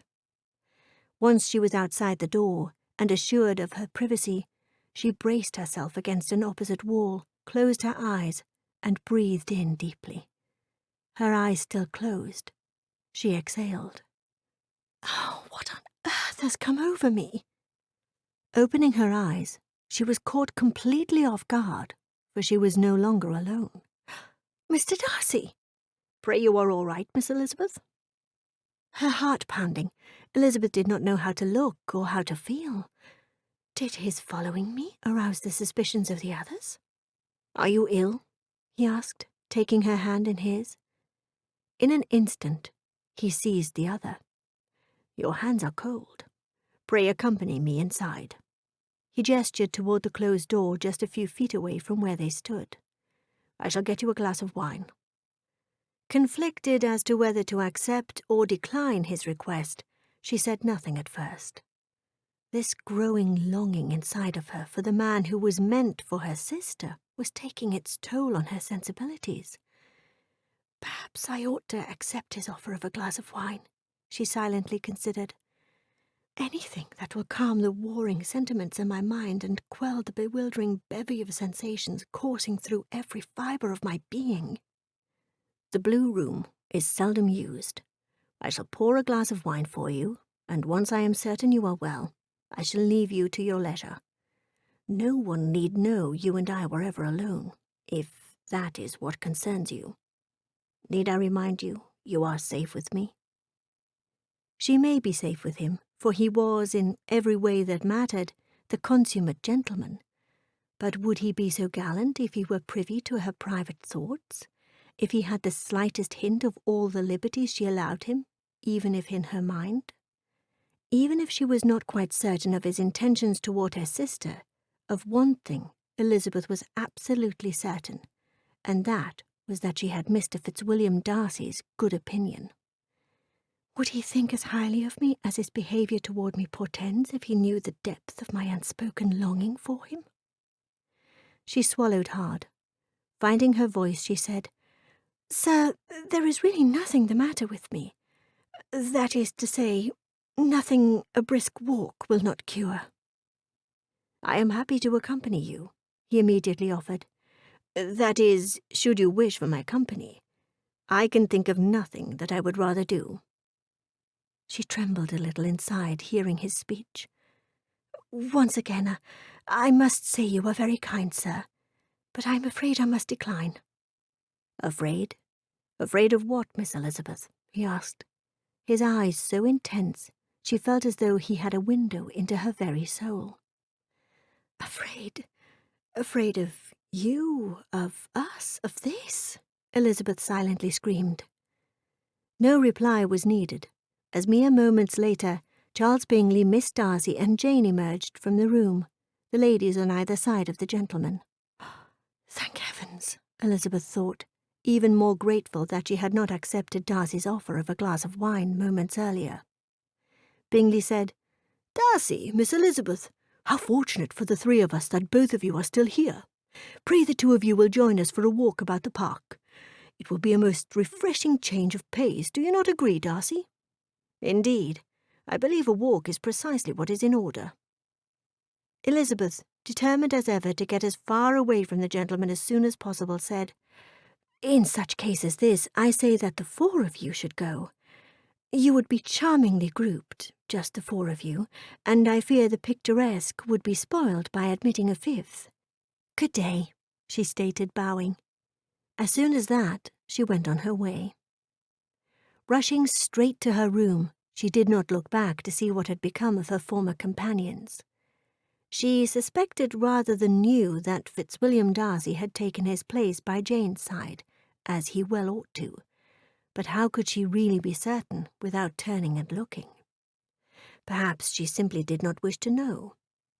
An all too familiar yearning deep inside her was all she could think about at the moment, really all she wanted to think about. Finding answers to her body's questions in Mr. Fitzwilliam Darcy's arms. She shook her head no, even as she had by now entered her apartment and locked the door behind her. "Oh, I shall conquer this," she considered, as she slowly and tentatively approached her bed. Standing there, she picked up a soft satin pillow and clutched it to her bosom. She affirmed once again, "I shall conquer this." Stepping away from the bed and toward the window, her eyes were drawn to the party of three strolling along at leisure. Her sister, his friend. But not him. Where is he? Elizabeth wondered, gazing over her shoulder, in response to what she imagined was a light tap on her door. Her locked door. Did she dare respond? Far better to ignore whomever it was, if indeed there was anyone there at all. Far safer to simply pretend, to simply imagine him there. Chapter 16. Happily Diverted. With Jane spending so much of her time happily diverted in the company of either Mr. Fitzwilliam Darcy, Mr. Charles Bingley, or oftentimes both of the gentlemen, Elizabeth found herself with an abundance of leisure time. Despite Jane's repeated assurances that she would be even more pleased if Elizabeth would join her and her new friends, Elizabeth made whatever excuse she could think of to escape such a fate. This inexplicable attraction to her sister's suitor was driving her to distraction. Owing to his penchant to join her during her early morning walks, even that particular pleasure she had begun to forego. And during those times when she had no choice but to be in the gentleman's company, she found herself hesitant to speak her mind. Too often she would say something or the other which would draw him out, and before either of them knew what they were about, all other members of their party melded into the background. To Elizabeth's way of thinking, the manner in which she and the gentleman engaged with each other did not seem fair to Jane, although she was not at all displeased with the way Miss Bingley was affected. Her father was contented to pass a great deal of his time in the library, deeply immersed in his old friend Darcy's extensive collection of books about taxidermy as well as botany. As Mr. Bennet fancied himself an expert on such matters as these, he rarely looked up from his reading, even when Elizabeth entered the room. Experience had taught her not to disturb him when he was in such an attitude. On a happier note, she was positively delighted to see her father being sociable with his old friend. Elizabeth had not failed to notice the elder Mr. Darcy was becoming a bit of a recluse himself.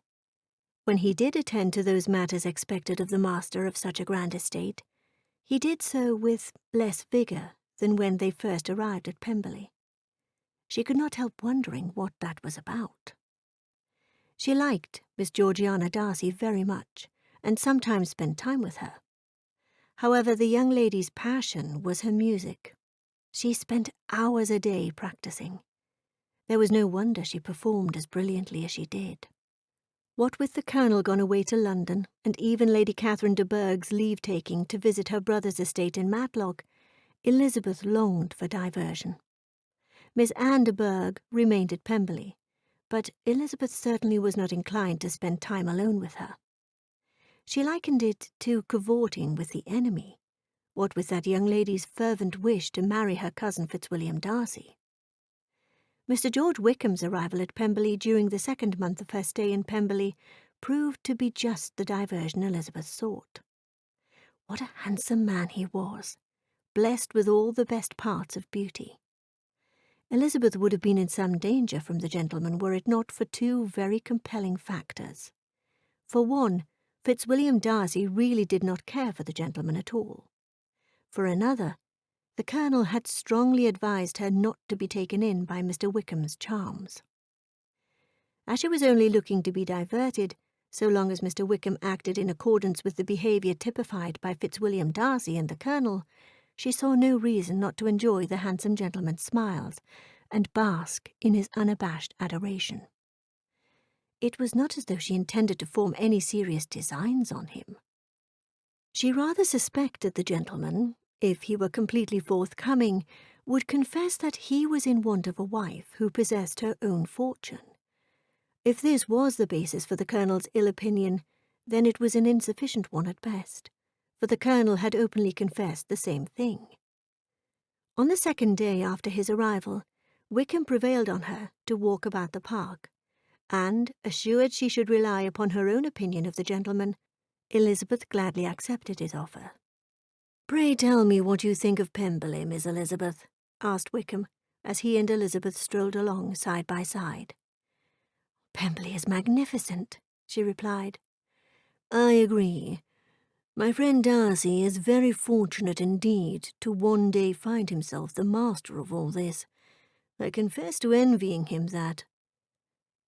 Slightly taken aback by his frankness, she cried, "But surely you would never wish upon him nor envy him the pain inherent in the bringing about of such an outcome?" "Indeed I would not. But what can be more natural than death? Is it not the way of things? However, my pain will be no less than Darcy's pain when that certain event occurs.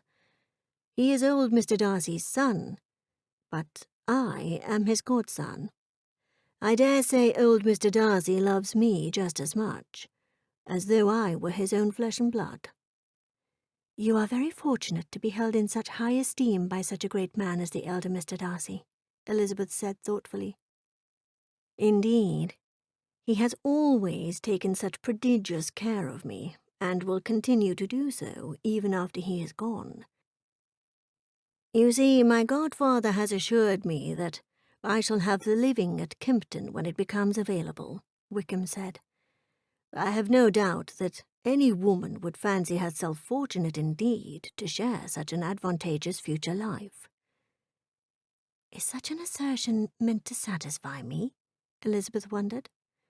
"I certainly hope not, For should my sister and Mr. Darcy become man and wife, I have no intention of remaining in Derbyshire, despite any promises I may have made to the contrary. I must put as much distance between Fitzwilliam Darcy and me as possible, for my own sake, even if for no one else's. He must never know the extent to which I am in his power, and in a manner in which I may continue to suffer for the unforeseeable future, possibly the rest of my life. No, he must never know, never even suspect. Indeed, no one must ever know, no one must even suspect. Chapter 17. Truth Admitted Freely. Mr. Fitzwilliam Darcy, despite his intentions or lack thereof toward Miss Bennet, simply could not help but be distracted by her sister. The beguiling young beauty with dark eyes and more wit and charm in her little finger than any woman of his acquaintance. How she tempts me like no one else before her, he silently opined, whenever he thought of her, which seemed to happen all the time, day and night and day. It is more like how Miss Elizabeth Bennet has bewitched me, as no woman ever has done before, and likely ever will again. He shook his head, as if doing so would release the spell she held over him. Even if he wished it, nothing would ever come of his undeniable attraction to her. It was not so much that his father had all but promised her father that he would marry the eldest Bennet daughter, but rather he simply was not ready to settle down and choose a bride, especially considering what he knew about his father's failing health and the dire prognosis that was meant to be a secret. I know my father does not wish to burden me. No doubt he trusts that I have attended his tutelage all these years most diligently, and I will execute my role as Master of Pemberley as faithfully as did he, and his father before him, for more generations of Darcy men than I can presently recall. However, what a difference it would make to be able to share this burden with my father. Darcy supposed that was the greatest reason for his desiring to have the Bennets at Pemberley for the summer. He knew from his father that Mr. Thomas Bennet had long been one of his most trusted friends, ever since their days at university, a bond so firmly established that even the vast disparity in their wealth did not impede it, nor had Mr. Darcy's choice of a bride from one of the wealthiest families in Derbyshire, a daughter of an earl, no less, and Mr. Bennet's choice of a bride from a mere country attorney, who not only boasted of no wealth, but also had the dubious distinction of bearing ties to trade. Though such things made no difference to his father, Fitzwilliam Darcy could not exactly say he shared his father's sentiments. This knowledge that the Bennets had no wealth and such low connections in comparison to his own had practically assured him that he was in no danger from the eldest Bennet daughter, regardless of whatever beauty and charms she might possess that might negate her lack of fortune. All this he managed to keep to himself, save the hints he had given to his cousin, the Colonel.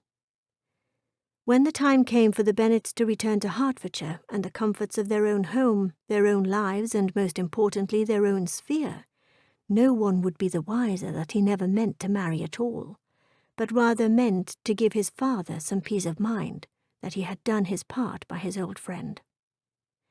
Not insensitive to Miss Bennet's feelings in the least bit, he silently considered that even while attending her most diligently during her stay at Pemberley, he had done and said nothing that would increase her expectations. Here his thoughts tended to his friend Bingley. Although I cannot say the same for my friend Charles Bingley.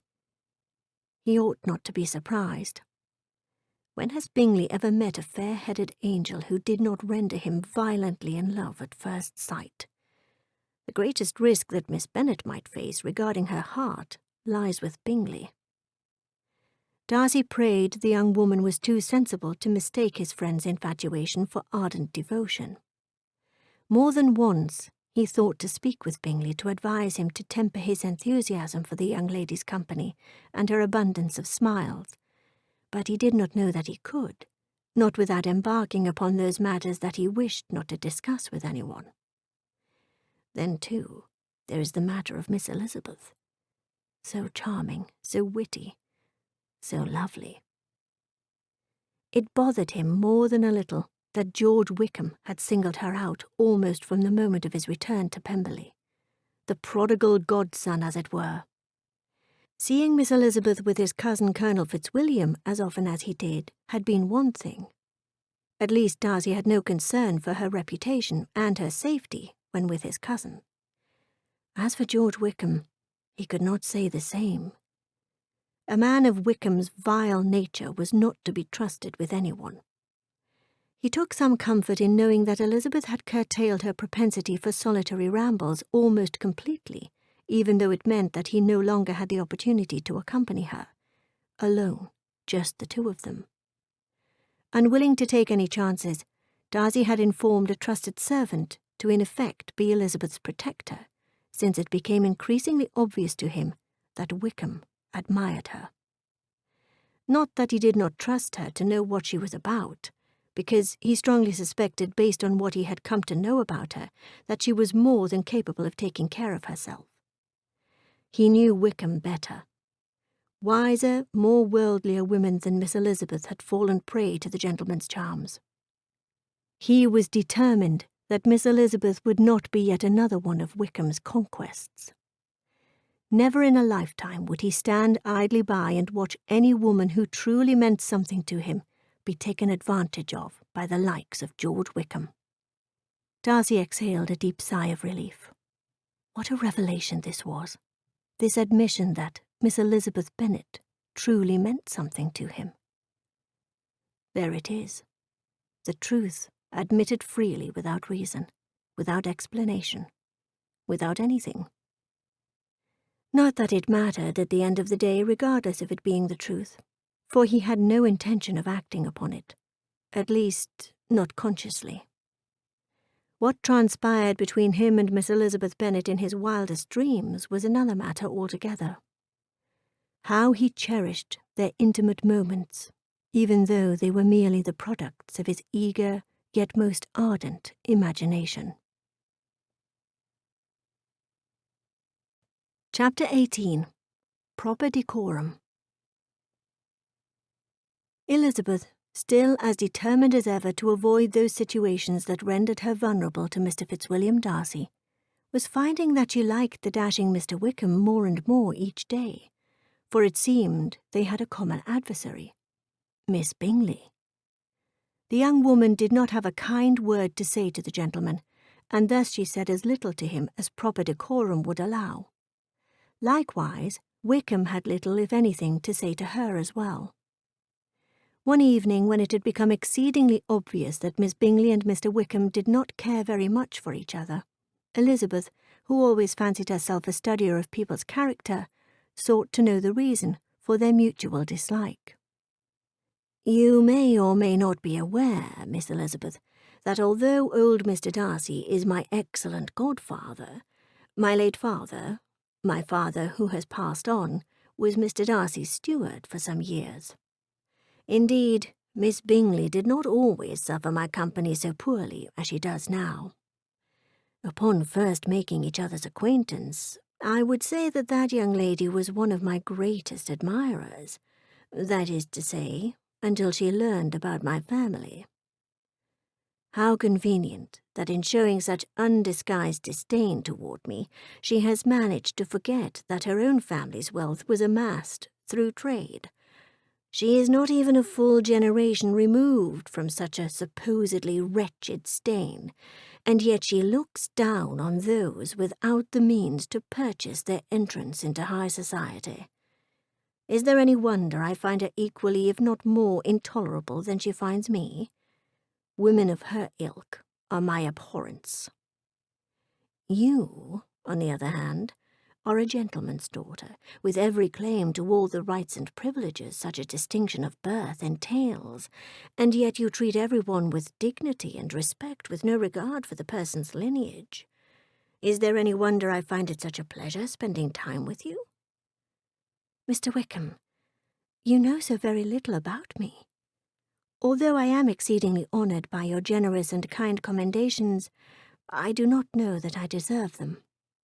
On the contrary, Miss Elizabeth, I believe I know you very well. You are charming, witty, and oh so lovely." Here he took her hand in his, raised it to his lips, and bestowed a kiss. Against her will, Elizabeth threw a glance in Mr. Darcy's direction, hoping that he had not observed the gentleman's gesture. She really did feel some obligation to respect the way he felt about Wickham, even though she did not necessarily feel the same way. His good opinion meant a great deal to her. To her utter dismay, Mr. Darcy did witness what had unfolded. Perhaps he had been studying the two of them for some time. Whatever was the situation, he made no attempt to mask his disappointment, choosing instead to express his displeasure by quitting the room, and thereby ignoring the protests of Miss Bingley, with whom he had been standing. The worst part was, there was nothing to be done about it on Elizabeth's part. Not at that moment. How would it be for her to follow him? What would she say? "Perhaps I shall endeavour to speak with him alone, when I am certain we will not be interrupted," she silently pondered, pulling her hand away from Wickham's.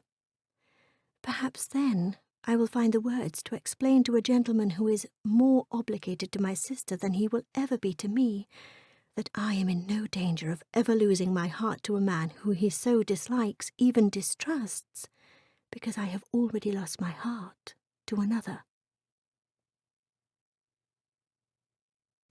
Chapter 19. Particular Moment. Darcy was so thoroughly disappointed watching Miss Elizabeth succumbing to George Wickham's dastardly charms. He thought surely he knew the young woman better than that. Instead of storming out of the room so unceremoniously as he had, it would have been better simply to have walked up to the two of them and request a private audience with her. But by what right could he do such a thing? He had no right to do such a thing as borrow the young woman away from the other gentleman at all.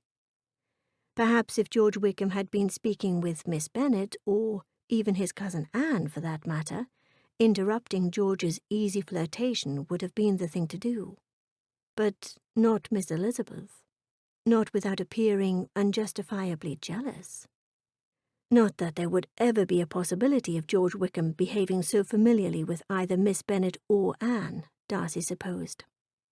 In Miss Bennet's case, his friend Charles rarely strayed from her side, which suited Darcy's purposes quite well. For that meant that the young woman whom Darcy was beginning to think smiled much too much was certain to be diverted. As for Anne, Lady Catherine would have George Wickham's head if he even looked in the direction of her only daughter and the heir to Rosings. Like Darcy, her ladyship was quite attuned to George Wickham's vile propensities. How she knew the things that she knew was anybody's guess. Darcy only wished his father was privy to that same intelligence. My father, Darcy considered, with some degree of sadness. He grows weaker each day. If he does not openly confess what is about to befall him to me soon, I shall take it upon myself to broach the subject. He needs to know that I will be here for him, ready, willing, and able to do his bidding. As much as Darcy hated that George Wickham was there at Pemberley, for his father's sake, if for nothing else, there was nowhere else that Darcy wished for Wickham to be. Regardless of my own view of the matter, my father loves Wickham very much. Certainly it must mean something to him to have his godson here until the very last. If only Miss Elizabeth were not so impressed with Wickham, I would have no cause at all to feel discontented about his presence. Having sufficiently calmed himself to once again assume his place among polite society, Darcy straightened his cravat, gave his waistcoat a sharp tug, and turned to go back inside. How amazed he was to see Miss Elizabeth Bennet standing on the opposite side of the balcony. How long has she been standing there? Is it possible that she and Wickham have made a secret pact to meet each other alone? Is she even aware that I am here? Hidden by the shadows, he supposed it was entirely possible that the young lady knew nothing of his also being outside on the balcony at that particular moment. I must make my presence known to her." Not willing to waste a moment in further contemplation of what he would say, Darcy walked closer to where she stood, looking up at the night's clear sky. What a vision! That thought, that simply would not go away, reclaimed his mind. How would it be if she were mine? Flashes of the dream he had just the night before of holding her in his arms would not be repressed. What a danger she was to his manly sensibilities, as his thoughts that no gentleman ought to entertain of a proper young lady threatened to overtake his command of his own body. Against his will, he inhaled and then exhaled deeply, catching the young woman completely off guard and thereby startling her. Elizabeth spun around. "Mr. Darcy!" she exclaimed with some energy, placing her hand to her bosom. "Forgive me, Miss Elizabeth, for interrupting your solace. Are you expecting someone?" he asked tentatively.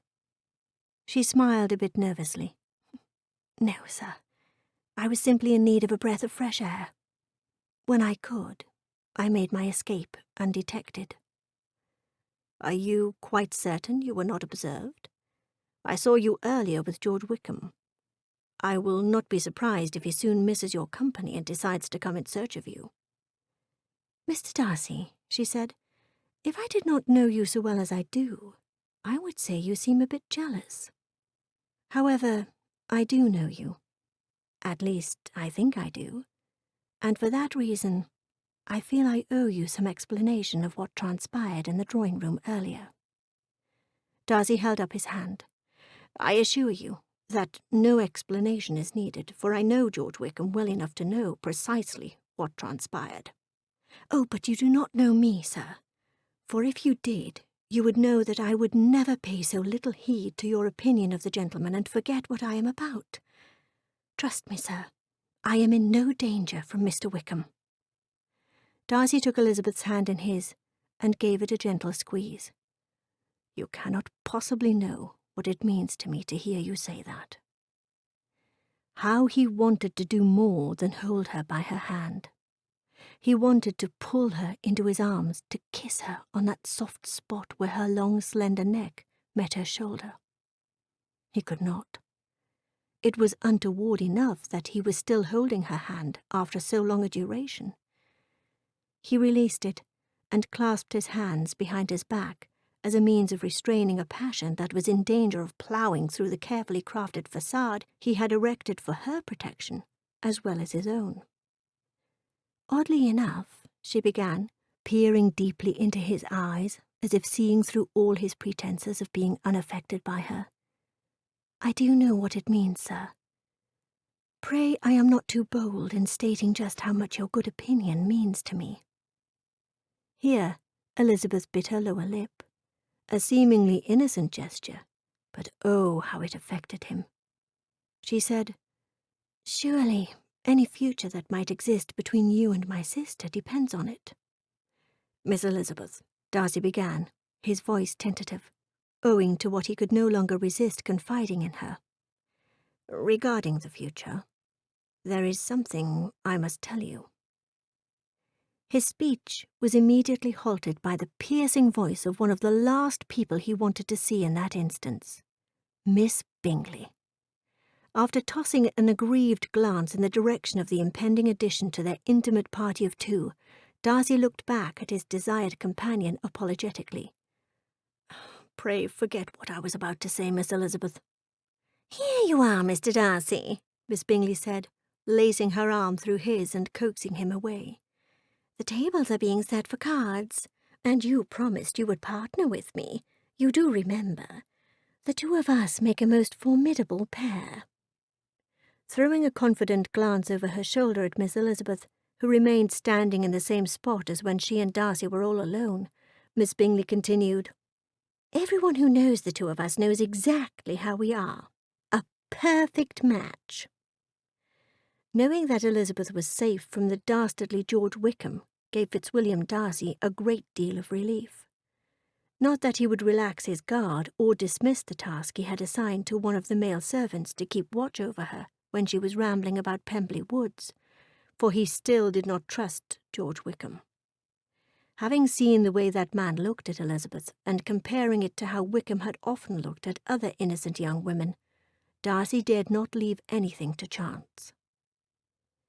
Some hours later, the events of the evening behind him, Darcy was now alone in his room.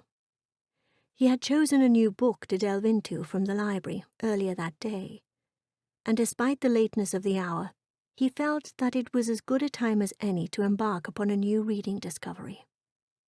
Anything to take his mind off the one woman in the world who occupied his every waking moment, or so it seemed. Reading so late at night might provide fodder for dreams of something else, anything else but what it must be like to be with her, in that exact place, at that very moment. How ironic indeed that Miss Elizabeth Bennet had come to be the one woman he desired above all others.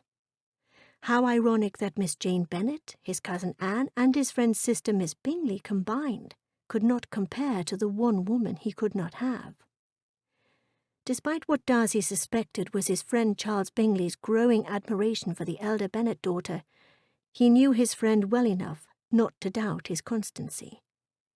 He suspected that despite her willingness to bask in his friend's unabashed adoration of her, she would no doubt accept Darcy's hand in an instant, knowing that her family expected it of her. This conviction he held rather strongly, despite having done nothing himself to garner such willingness on her part other than spending the requisite time in her company. He could not rightly say that the two of them ever carried on a single conversation beyond threadbare topics such as the weather and the like, that did not also include his friend Bingley. Then there was the matter of his cousin Anne, whom he had known all his life. How could she possibly entertain the hope of an alliance between the two of them? Other than familial affection, he had never displayed the slightest symptom of admiration for her that might encourage the hope of something more meaningful between them. As with Miss Jane Bennet, Darcy was certain that his cousin Anne would accept his hand in an instant if given a chance. He never would, despite it being the favourite wish of his dear beloved mother, Lady Anne, and his aunt, Lady Catherine de Bourgh. Alas, no contemplation of the current prospects for marriage would be complete without stumbling across the unlikeliest possibility of all, Miss Bingley. He closed his eyes to block such a vision. Not that the lady did not enjoy manifold attractions. She was a comely woman indeed. He simply felt nothing for her. He could imagine her coming into his room stark naked and having not the least bit of impact on him. Darcy laughed a little despite himself. He was a hot-blooded man, after all. Surely such a prospect would arouse some level of interest in him.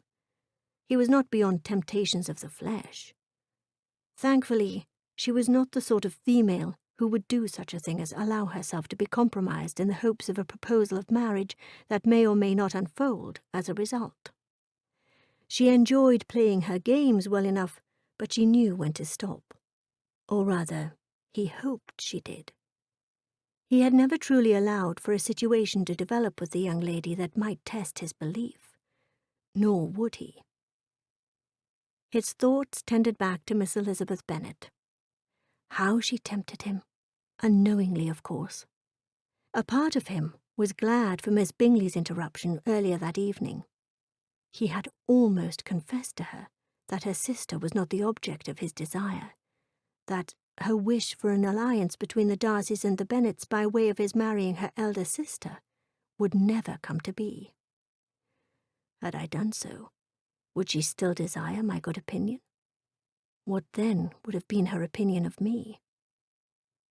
Upon her return to the drawing-room alone, Miss Elizabeth had gone directly to her sister's side, and there she remained until the end of the evening. Darcy rightfully suspected that Miss Elizabeth valued her sister's happiness even more than she valued her own. No doubt she would be furious with him if she learned the truth, that he never really intended to give full consideration to a possible marriage to her sister, that his mind was made up even before he first laid eyes on her, and nothing that she might have done, Nothing that anyone might have done for that matter was bound to change his resolve. He was simply not ready to choose a bride. What with the looming situation with his father's failing health, he did not know when he would ever be. A thought then came over Darcy, that should he ever be interested in marrying, there was only one woman of his acquaintance whom he would consider, the one woman, owing to this uncanny unfolding of events, he would never have. Longing for relief from the growing desire the very thought of her inevitably inspired in him, Darcy shut his book and blew out the candles on his bedside table. Drawing a deep, long breath, he knew he had failed miserably in his quest to redirect his dreams. Once again, his night-time would be spent satiating his yearning for the bewitching young woman who slept some ways apart from him. In time, sleep would come, and he would find himself making love to Elizabeth in all the ways he desired. But as for his immediate, more pressing longing, he saw no reason at all to suspend his pleasure right then, right there, in the privacy of his own bed. Chapter 20. Entirely Persuaded. Elizabeth awakened early and was moments away from quitting her room for a morning walk when her maid entered the room. "A letter for you, madam," said the young woman. Recognizing the handwriting even from where she stood, Elizabeth seized it and tore it open. Not intending to come across as being rude, despite her heightened curiosity, she looked at the servant apologetically. "Thank you, Hannah." "It is my pleasure. Is there anything that I might do for you?" Eager to attend her missive, Elizabeth hastily replied, "No." Remembering herself, she said, "Pardon, that will be all I require this morning." Finally, the young girl quit the room, allowing Elizabeth some much-desired privacy. She commenced reading in silence. "My dearest Lizzie, how odd you must think it is to be receiving this letter. At present, I can think of no other way to convey my news to you. I have no doubt that what I am writing to tell you will surely be the means of you suffering a host of conflicting emotions, sentiments ranging from surprise, sprinkled with skepticism, to anguish, amplified by astonishment. Of all the sentiments that immediately come to mind, I pray the least of them will be anything akin to disappointment, and the greatest of them will be heartfelt joy. You see, my dearest of all sisters, I am on my way to Gretna Green.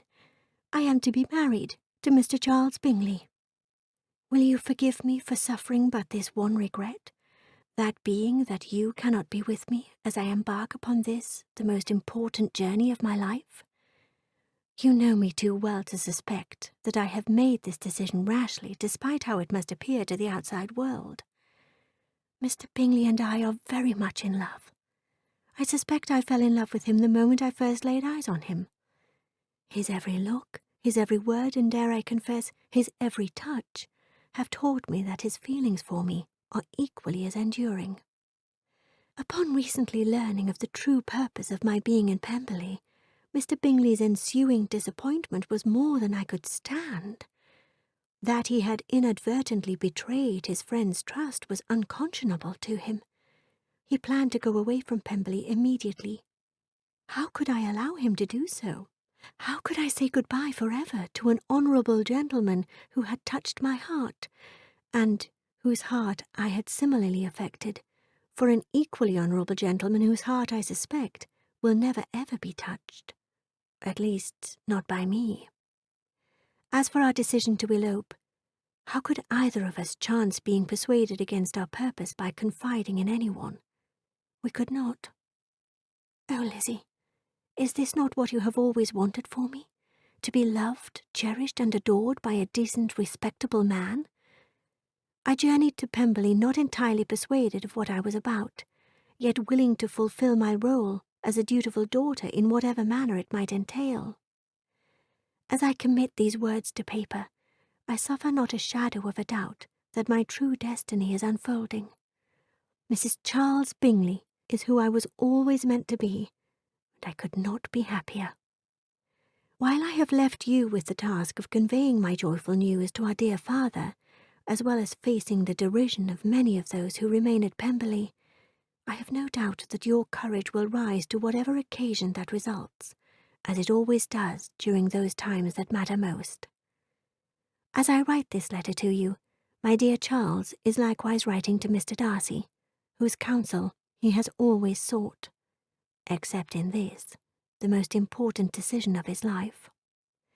I confess to being more confident than my future husband that his friend will not only understand what we have done, but he will be happy for him, for both of us. Assured that my happiness is complete, and my future promises to be even more so, my greatest wish is that yours will be too, dearest Lizzie, even as I suspect such a joyous prospect is closer than you know. I shall close this letter for now with the sincerest hope that once we are reunited in Hertfordshire, our mutual admiration and esteem for each other will be as endearing and heartfelt as ever. Your loving sister forever and all times, J.B. Elizabeth paced the floor. Having by now read her sister's letter several times, she was in a fair way of committing Jane's every heartfelt word to memory. Although distressed that her sister had not confided her plans before taking her leave of Pemberley, how could she possibly be disappointed, knowing that her dearest sister was loved and cherished, adored by a man as decent and kind as Mr. Charles Bingley? She could not.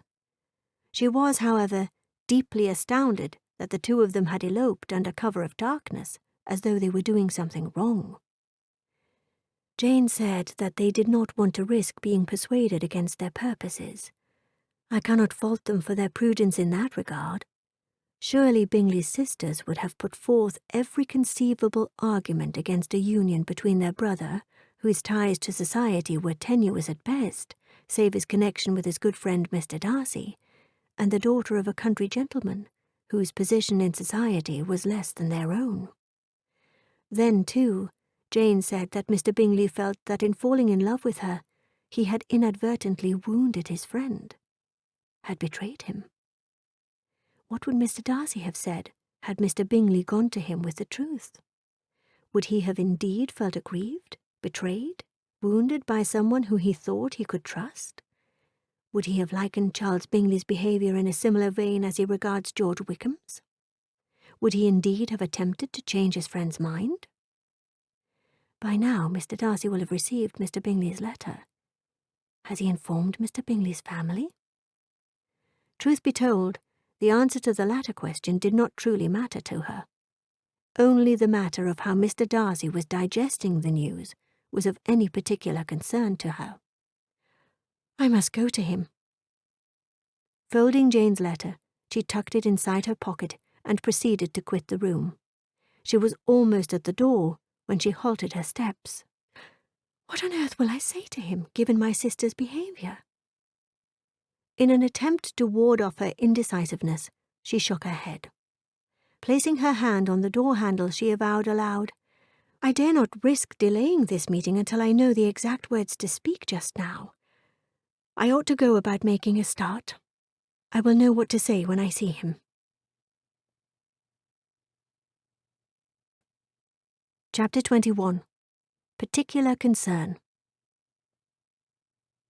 At a certain point along the way, it dawned on Elizabeth that despite how urgently she wanted to speak with Fitzwilliam Darcy, it was of vital importance to speak to her father, for Jane had made it clear that she wanted Elizabeth to be the person who conveyed the news of what had happened to Mr. Bennet.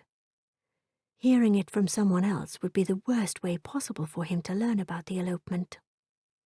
Heaven forbid that he should receive this intelligence while he was with his friend, the older Mr. Darcy, whom Elizabeth knew to be more and more frequently in each other's company of late. Who is to say what measure of strain something of this nature might place on their friendship? Elizabeth set off for the library, hoping she would find her father there, reading contentedly while surrounded by a number of tomes meant to divert him throughout the course of the day. No doubt her news would be the means of abruptly ending their stay at Pemberley. It was entirely possible that her father might insist upon the two of them packing their belongings and leaving Pemberley post-haste. There was also the possibility that her father might insist upon following his eldest daughter, in the hopes of preventing a hasty alliance with a young man they barely knew. Surely he would see the folly in such an endeavour. Why risk marring something that is otherwise, dare I say it, romantic and adventurous with the scandal of a heated pursuit? Jane is of age. Even if she had run off with a scoundrel, she is within her legal right to do so. Only she did not run off with a scoundrel. Jane Bennet had made what all their friends and neighbours in Hertfordshire would consider an excellent match. Yes, Elizabeth's mother might at first complain of the injustice of it all, how she had been robbed of the prospect of having a daughter who was the future mistress of one of the finest estates in all of Derbyshire. On the other hand, how soon her protests will be quieted when she learns that the young man who has married her daughter is handsome and agreeable and has £5,000 a year. Now standing just outside the library, fashioning the words to say to her father to explain what all had happened during the night, Elizabeth prayed he would view what had transpired in a similar light as her mother most certainly would when she learned of the truth.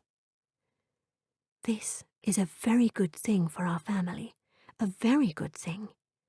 How we manage things over the course of the next several hours and days will make all the difference in terms of how society in general will react. Upon entering the library, Elizabeth's eye immediately darted to the part of the room where she had taught herself to find her papa. He was not there. Walking a bit further, she commenced looking side to side in hopes of finding him. It was no surprise to her that the library was not teeming with people. Other than her father and of course herself, Pemberley's guests did not make very good use of the room. She did on occasion espy the younger Mr. Darcy, either in the stacks, seeking his next reading escape, or sitting by a large window, overlooking a garden, deeply immersed in a book. Thus it hardly came as a surprise to her to see him that morning. His attitude, however, was completely altered. He sat in his usual chair, both of his hands covering his face, his clothing in some disarray. Perchance he has read Mr. Bingley's letter already, she considered. Perchance that is the cause of his altered state. Her curiosity to find out what she did not know would not be repressed. She would speak with her father in due time, but first she needed to speak with Mr. Darcy. One tentative step after another led her to where he sat. His manner was so different, more akin to distraught. She called out his name to summon his attention, even as she was concerned that she might be one of the last people on earth he wished to see. "Mr. Darcy." He lowered his hands, and in so doing, confirmed Elizabeth's supposition that something was terribly amiss. Is this the look of a betrayed man? She somehow sensed it was something more. Lowering his head, he spread his fingers over his eyes. He then stood abruptly. "Miss Elizabeth," he said. Remembering himself, he bowed slightly. Throwing a cursory glance about the room, he said, "I suppose you are looking for your father. He is not here. He is with my father." His voice was clearly affected and heavy with sorrow. Tears she did not expect welled in her eyes. "Oh, Mr. Darcy," she cried, "how can I make amends?" He shook his head slightly, as though he had missed a significant part of the conversation. "Make amends? Whatever for, Miss Elizabeth?" She drew a sharp breath. "Sir, you do not know?" At that moment, a footman entered the library and approached them. Bearing a silver salver, he bowed before the gentleman. "A letter for you, sir." Mr. Darcy took the letter, and with a slight nod of his head in gratitude, silently ordered the servant to be on his way. He looked at the missive, which from Elizabeth's vantage point seemed very much like the one she had received from her sister, the greatest difference being that it was not nearly so pristine. Frowning a bit, Mr. Darcy then placed the letter on the table beside him. Are you not going to read it, Mr. Darcy? It is a missive from my friend Bingley. I believe it can wait. If I may, I wish to ask you again, what was your purpose in saying you wish to make amends? Sir, perhaps you ought to read your friend's letter first. He gave the letter a cursory glance and then looked back at Elizabeth. The letter can wait. No doubt Bingley writes to tell me that he has gone off on some hastily conceived mission. It is just like him to decide on a thing in one breath and act on it in the next. Elizabeth felt the colour spread over her body. Were she to judge by Mr. Darcy's expression, he noticed it too. "Miss Elizabeth," he said, "you look ill. Pray have a seat." He gestured towards the spot next to where he sat moments earlier. "Shall I bring you a glass of wine?" Sitting, she said, "There is nothing much the matter with me. At least, nothing having to do with my health." She could not help staring at the unread missive on the table. "What is it about this letter that concerns you so?" "Sir, I really do think you ought to read what Mr. Bingley has to say." Taking his place next to her on the sofa, Darcy reached for the letter. "If it will make that much of a difference to you, I shall." He tore open the seal and commenced reading. Despite the blots of ink on nearly every line that were visible even from Elizabeth's vantage point, Mr. Darcy read it without tearing his eyes away for even a second. At length he turned his head aside slightly, and holding the letter loosely in one hand, he massaged his temple using the other. Drawing a deep breath, he exhaled audibly and then folded the letter and placed it aside. Standing, he walked to the window and peered outside.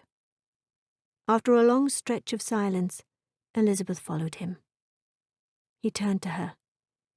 "I am very happy for my friend and your sister." This was not the response she had expected to receive, nor the words she had expected to hear.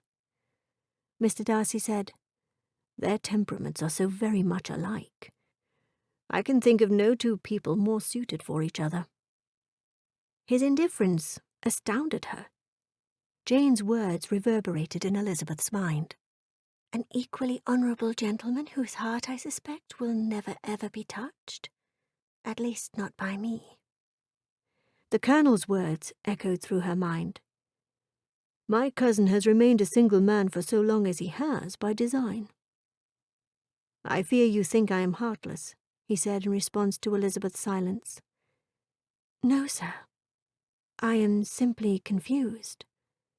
When I first saw you upon entering the library, you looked so downhearted. You said my father was with your father. I thought surely that something was terribly amiss. In fact, I know something is amiss. If not your friend's elopement with my sister, then what is it? What is the matter?"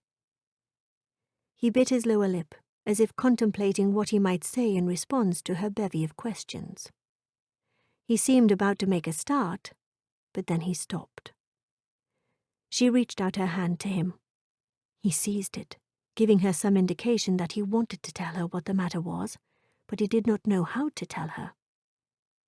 At length, he covered her hand with both of his. "Miss Elizabeth, I am afraid I have been harbouring a secret that has to do with my father. You see, he is gravely ill.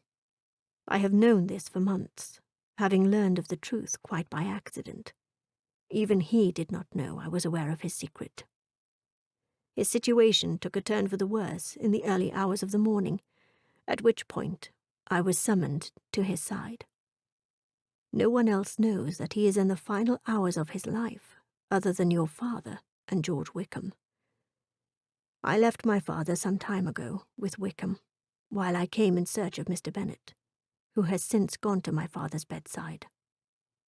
Soon I shall have to speak with Georgiana to prepare her for what is to come. Before you arrived, I was summoning my courage, searching for the right words to convey to her that our father, that he is dying." Elizabeth retrieved a linen handkerchief from her pocket. She reached up and gently dabbed a lonely teardrop falling from his eye. How it pained her to see him this way. How saddened she was by his revelation, and yet how touching to know that he was confiding in her something so personal and so devastating. Taking her hand, he brushed a light kiss across her palm.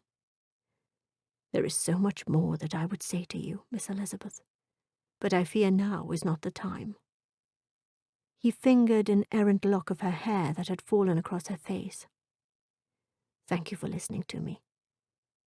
Now I must speak with my sister." Elizabeth watched as the gentleman walked away, wishing there was something, anything she might say or do to ease his burden. Having never experienced the pain of losing a parent, she felt utterly helpless. What am I to do? What am I to say?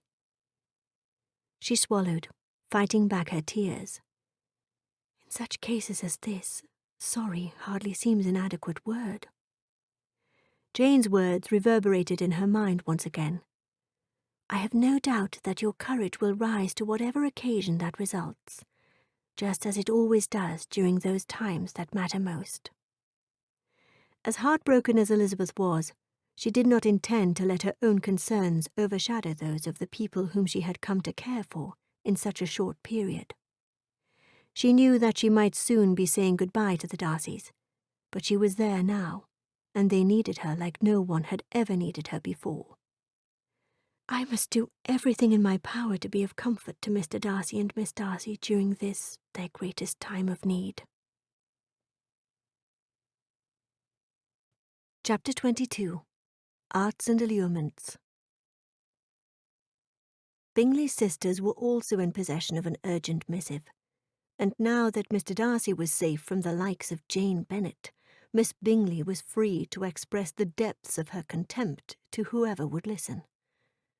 "How could I possibly have thought it was a good idea for Charles to divert that woman's attention away from Mr. Darcy?" Miss Bingley complained. "Caroline, you must not be too severe on yourself. It was a good plan, and it was working up to a point. Indeed, up to a point where he decided to elope with her, effectively ending my hopes for an alliance between Miss Darcy and him. How could you have known that he would fall in love with Jane? Love? I dare say that particular emotion has nothing at all to do with this travesty.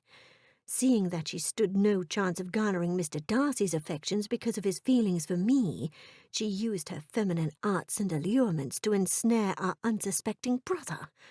She drew him in, and now we must forever consider ourselves tied to the likes of those horrible people who lack everything that is most desired among our society."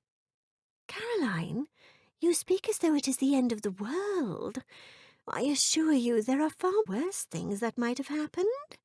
She is a gentleman's daughter, which must surely count for something. What is more, she is very agreeable. I am certain our brother will be quite happy with her." Miss Bingley looked at her sister in dismay. "Do you mean to say that you have accepted this, that you will welcome that woman as our sister?" "I do not see that I have a choice, unless she and Charles change their minds. That would make for a far worse scandal. No doubt he would then be obliged to marry her anyway, else both of their reputations will be ruined. What would that do for your prospects for an alliance with your Mr. Darcy?" "You make a fine point, Louisa, I am sure. But that is not to say that I must like this situation one little bit, nor does it mean that I should embrace that little chit. Indeed, I shall go out of my way to see that she suffers for persuading our brother to marry her." "Oh, Caroline," Mrs. Hurst cried. "Do not judge me, Louisa. I will not abide it," responded Miss Bingley. Voices outside the doorway drew both ladies' attention, which put an end to the discussion. Seconds later, Elizabeth walked into the room. The Bingley sisters were the last people she wished to see, but it could not be helped. If she suffered but one degree of disappointment for Jane, it was that she must forever consider those two her sisters. Clutching the crumpled missive in her hand, Miss Bingley stood abruptly and marched straight to Elizabeth, stopping just inches away. No doubt you are very proud of yourself. If what you mean to say is I am happy for my sister, you speak correctly. I could not be happier that she is to be married to a decent and honourable man who also happens to be the man she loves. Love? Miss Bingley screamed. I declare if I hear one more person utter that word in connection with this travesty, I shall not be responsible for my conduct. I am certain that how you conduct yourself can have no bearing whatsoever on me. I have said it once, and I shall continue to say it so often as I please. I know my sister very well. Nothing but the deepest love would have compelled her to go away with your brother to be married in Scotland. Elizabeth crossed one arm over the other. There, I said it. Jane loves him, and he loves her. Hate my sister if you dare. I am certain, as the wife of Mr. Charles Bingley, she shall have no cause to repine, and the opinion of even those who are so closely connected to him as you cannot lessen their admiration for each other. I suppose you have this all sorted out. No doubt you have written to all your family congratulating yourselves on what a victory it is to be connected by marriage to a gentleman with £5,000 a year. I will not deny that this marriage is a cause for great joy, but you are woefully mistaken if you suppose that your brother's fortune was an inducement for my sister. How dare you give your own brother so little credit? You know nothing at all about my brother. Neither does your sister, for that matter, for if she did, she would know that he tends to fall in love with every young lady whom he meets, so long as she has an angelic countenance, the face of an angel, as he always waxes poetically. Your sister may have married him, but if she supposes for 1 second that she will keep his interest from straying to the next angel who crosses his path, she will be severely disappointed. Elizabeth was a bit taken aback by this intelligence. Could Mr. Bingley truly be as fickle as his sister suggested? Those are grave faults in one's character, indeed, if they are even true. But as your brother has never actually eloped with any one of the angels that preceded my sister, I have every reason to believe he did not love them. His marrying my sister is all the evidence that I need to trust that what he feels for Jane is beyond comparison to anything he may or may not have felt for anyone in the past. Elizabeth grew quite weary of arguing the matter with Miss Bingley. In her mind, Jane's situation was settled. Nothing would come from dwelling on it, especially considering what was likely transpiring upstairs with the Darcys. Her mind in a tumult, she turned and headed out the parlour door, nearly bowling over Mr. Bingley's brother-in-law, Mr. Hurst, in the process. "Oh, get out of my way!" she shouted. Well on her way, Elizabeth heard him ask, "Heavens, what on earth was that about?" Thinking she ought not to have taken out her frustrations on the poor gentleman, she thought to turn and offer some sort of apology. Changing her mind, she covered her face with both hands for a second or two to calm herself, and then moved hastily toward the doorway leading outside the manor house. Time and distance away from her sister's future in-laws were what she needed most. Nothing but a brisk walk around the park would do, for she needed to think. Not only would she need to provide comfort to the Darcys in any way she could, but there was also the matter of comforting her dear father. How different things had turned out during their stay in Derbyshire. Indeed, Mr. Bennet was gaining a son-in-law, but he was also losing a dear old friend. Chapter 23. Final Moments. Often spoken words of praise now seemed quite daunting. He is the best landlord and the best master. There is not one of his tenants or servants but will give him a good name. Such were the sentiments Darcy had heard being ascribed to his father for as long as he could recall. I must endeavour to step into my father's role in a manner that would make him proud. I believe I am ready. I have been preparing for this my entire life, and in the face of it all, my greatest wish is to have more time with my father. Darcy pushed open the door to his father's room. The dimly lit room, the sombre air, his father's life slipping away. And in the midst of it all sat George Wickham, clutching the dying man's hand. "Leave us," Darcy said. His commanding voice prompted his father to open his eyes. Hesitating, Wickham threw his godfather an inquiring look. The older man nodded, albeit nearly imperceptibly. "I shall return in a little while. Now you must do your part by promising me you will be here when I return." Squeezing his godfather's hand, Wickham gradually lowered it to the bed. He stood and prepared to quit the room. "You cannot keep me from him," he said to Darcy on the way to the door. Darcy had no intention to do so. He knew how much his father cared for the man. His understanding of the matter did not mean he planned to share what might prove to be his father's last hours with someone whom he detested so much as he detested his former friend. When Wickham was gone, Darcy went to his father's bedside. "I have spoken with Georgiana," he began, "and she is on her way to see you. She will be here shortly." Taking his father by the hand, Darcy sat in one of the 2 chairs by the bed. His eyes flooded with unshed tears. He leaned forward and clutched his father's hand to his chest. "You have known for some time that which I tried to hide." A teardrop escaped and trailed down his face. Darcy nodded. "Thank you for arranging a reunion with my friend Bennet. What better gift is there than the companionship of one's oldest, fondest acquaintance? You have made me proud." His suffering painfully evident, he said, "I have lived a long and fruitful life. I have been blessed with everything the heart of mortal man can desire. Do not mourn over long for me, my son." As though unable to summon the words that deep down inside he wanted most to say, Darcy said nothing. "You are a good son," the older man said. "You shall be an excellent master." His voice growing weaker with each word, he struggled through. "I know you will take prodigious care of your sister, and when the time comes, you will be a faithful husband and a devoted father." He endeavoured to sit up, mostly in vain. "There is but one thing about which I am rather less certain." "What is it, father?" "My godson, George. Do not forsake him."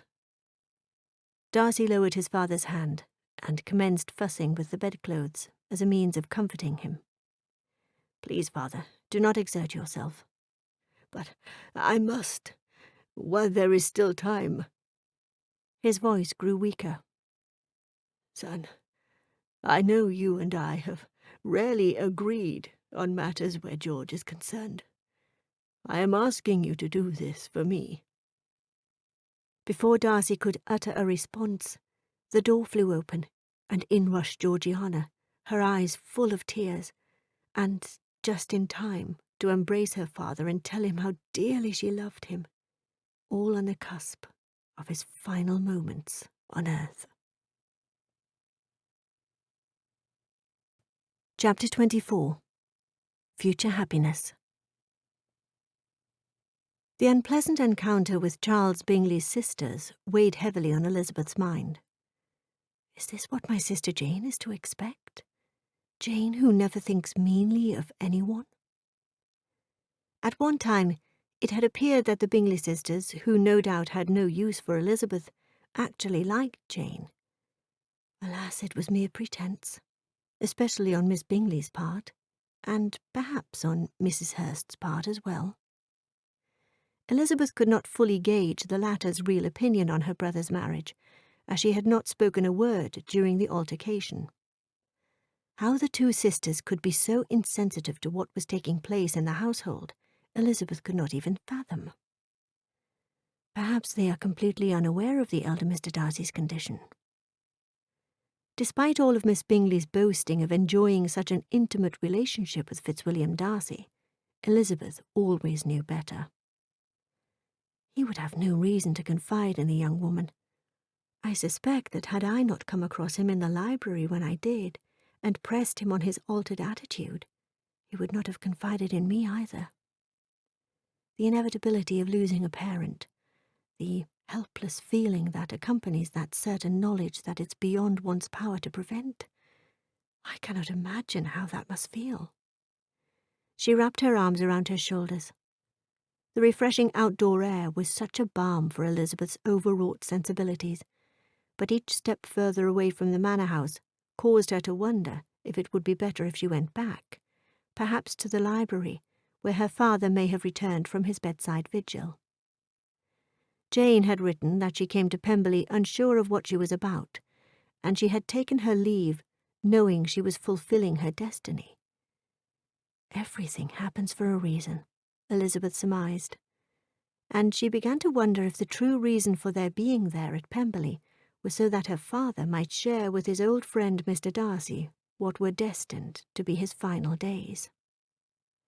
Did his son plan it this way? Was this a grand scheme on his part? A final act of devotion to his beloved father? She did not know what to think or how to feel if such were the case, but one thing was certain. She could not be angry with the gentleman should her suspicion prove correct. She was certain that her father was better for the experience. Although still a bit reclusive, she had observed that when he and his friend were together, her papa had always been particularly animated, as though he had recaptured some of the vigour and optimism of his younger days. The thought that her father had yet to be told of Jane's elopement, and the possibility that he might not react to the news as favourably as she herself had, then dawned on Elizabeth. Heaven forbid that he should learn of it from that horrid Miss Bingley. This thought was sufficient encouragement to redirect Elizabeth's footsteps immediately in the direction of the manor house. A steady pace grew more and more urgent as a single thought mixed with dread consumed her. I must speak with my papa. She arrived at the library and saw her father was walking about the room, his hands clutched behind his back, looking grave and anxious. "Lizzie," said he, "I have been wondering where you were. Come, my child, for we have much to discuss. Your sister—" Feeling as though a heavy burden had been lifted from her shoulders, Elizabeth interrupted. "So you have heard the news about Jane and Bingley. Forgive me, for she wanted me to be the one to tell you." His countenance clouded, he responded, "Tell me what, my dear?" Elizabeth drew a quick breath. "Oh, I thought you already knew. You see, Papa, Jane has eloped. She and Mr. Bingley are to be married." Mr. Bennet ran a hand across his silvery beard. "This is an interesting turn of events. Indeed, a happy outcome. Although I cannot pretend to be completely surprised the two fancy themselves in love, for not only have I seen the way that young man looks at Jane, I have seen the way Jane looks at him. Regardless of how this may appear in the eyes of society, I am exceedingly happy for my sister and Mr. Bingley. I only regret not being so attuned to what was unfolding between them. I, who fancy myself such an astute studier of others, do not know how I shall ever forgive myself for being so obtuse," Elizabeth said. "There now, do not be so severe towards yourself," he began. "Some things a father knows best what his own child is about." "But Jane is my dearest sister," Elizabeth cried. "I have always prided myself on knowing her better than anyone. It is as though I wished so deeply that she and Mr. Darcy were designed for each other that I would allow for no other possibility for my sister's future happiness." "Ah, young Mr. Darcy. One only needed to have observed him the instant he rounded the corner on the heels of our arrival at Pemberley all those weeks ago to know that my beautiful Jane never stood a chance of winning his heart. I, too, have been informed on more than one occasion that his heart would not easily be touched. I suppose I simply chose not to believe it, thinking surely if any one stood a chance it would be Jane." "Did you indeed, my dear?" Not knowing what to say in response to her father's retort, or even how to feel, Elizabeth sought to change the subject to the other pressing matter of the day. Her voice a bit unsteady, she said, "Papa, how is your dear friend, Mr. Darcy? Is he—" I fear the end is near, he said, his tone sombre. Taking his daughter by the hand, Mr. Bennet said, His children are by his bedside as we speak. Chapter 25. Repeated Assurances. Elizabeth, feeling all the helplessness of her situation, likened being at Pemberley during the Darcys' darkest days to being a stranger amidst a gathering of long-lost friends, as people came from miles and miles apart to pay their final respects to the late Mr. George Darcy, and offer their condolences to Mr. Fitzwilliam Darcy, Pemberley's new master, and Miss Darcy. There had been little to no time for her to be in company with either of the two that did not also find them in the company of others directly connected to them, who were thus in a far better position to offer the comfort and solace the grieving siblings needed. The Earl of Matlock and his wife, Lord Edward Fitzwilliam and Lady Ellen Fitzwilliam, oversaw whatever needed to be done to relieve their nephew's burden during what was such a low point in his young life. Also, the Colonel returned. He was deeply affected by his uncle's passing. Of that there could be no doubt. He likened the elder Mr. Darcy to a father, and Pemberley to his second home. Through it all, he remained the upstanding gentleman whom she had grown rather fond of, doing all he could to attend the Darcys as well as their guests during this their greatest hours of need. If it were not for Colonel Fitzwilliam's repeated assurances of the appropriateness of the Bennets' presence, Elizabeth would have been entirely persuaded that she ought not to be at Pemberley. As much as she wished otherwise, she rarely saw its new master away from others. Having received a letter from Mr. and Mrs. Charles Bingley, it was decided that Elizabeth and Mr. Bennet would remain at Pemberley long enough to see the newlyweds upon their return, anticipating the possibility of travelling to Hertfordshire together. Even Lady Catherine de Bourgh, who despite her grief bore a confidence such that Elizabeth had never detected in her before, as though her brother-in-law's death had elevated her power over her grieving nephew and niece, could find no fault with the Bennets remaining there. As for the Bingley party's continuing presence at Pemberley, her ladyship's tolerance for their failure to take their leave was strained at best, as evidenced by the unmasked look of disdain that graced her countenance whenever she was forced to be in either of the Bingley sisters' company. Having learned of the elopement in response to her inquiry on the whereabouts of Charles Bingley and why he was away from Pemberley at such a time when all his family remained, the grand lady did not know whether to be pleased or astounded. Pleased because Miss Bennet's marriage to that gentleman meant one less obstacle in her desire for an alliance between her nephew Darcy and her daughter Anne, or astounded because an elopement, even one that furthered her own purposes, was one of the surest means of attracting scandal, gossip, and innuendo. No doubt her ladyship was certain that if either of the three developments were not already under way, by the time she had done her part, they surely would be. She never did like the idea of her nephew, a descendant of royalty, associating with the likes of the Bingleys. They were nothing to her nephew, nothing at all. Surely such a betrayal by Charles Bingley would be the means of severing all ties with her nephew Darcy forever.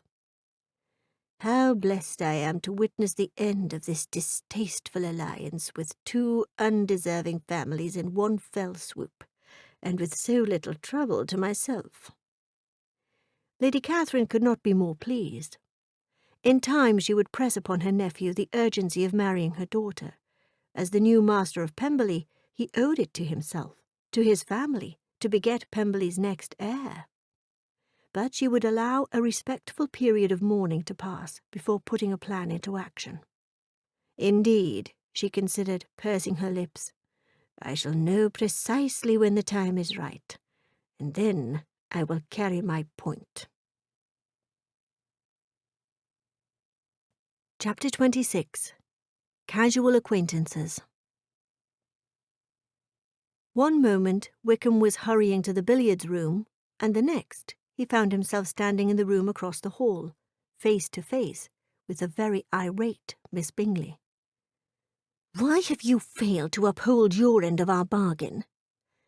"I beg your pardon," Wickham responded, after freeing his arm from the young lady's grip. She folded one arm over the other. "Did you and I not agree that you would do everything in your power to keep Eliza Bennet from throwing herself in Mr. Darcy's path?" "I believe I said I would only do so if sufficiently compensated for my efforts. You have failed to uphold your part of the bargain." "I cannot possibly secure the necessary funds while here in Derbyshire.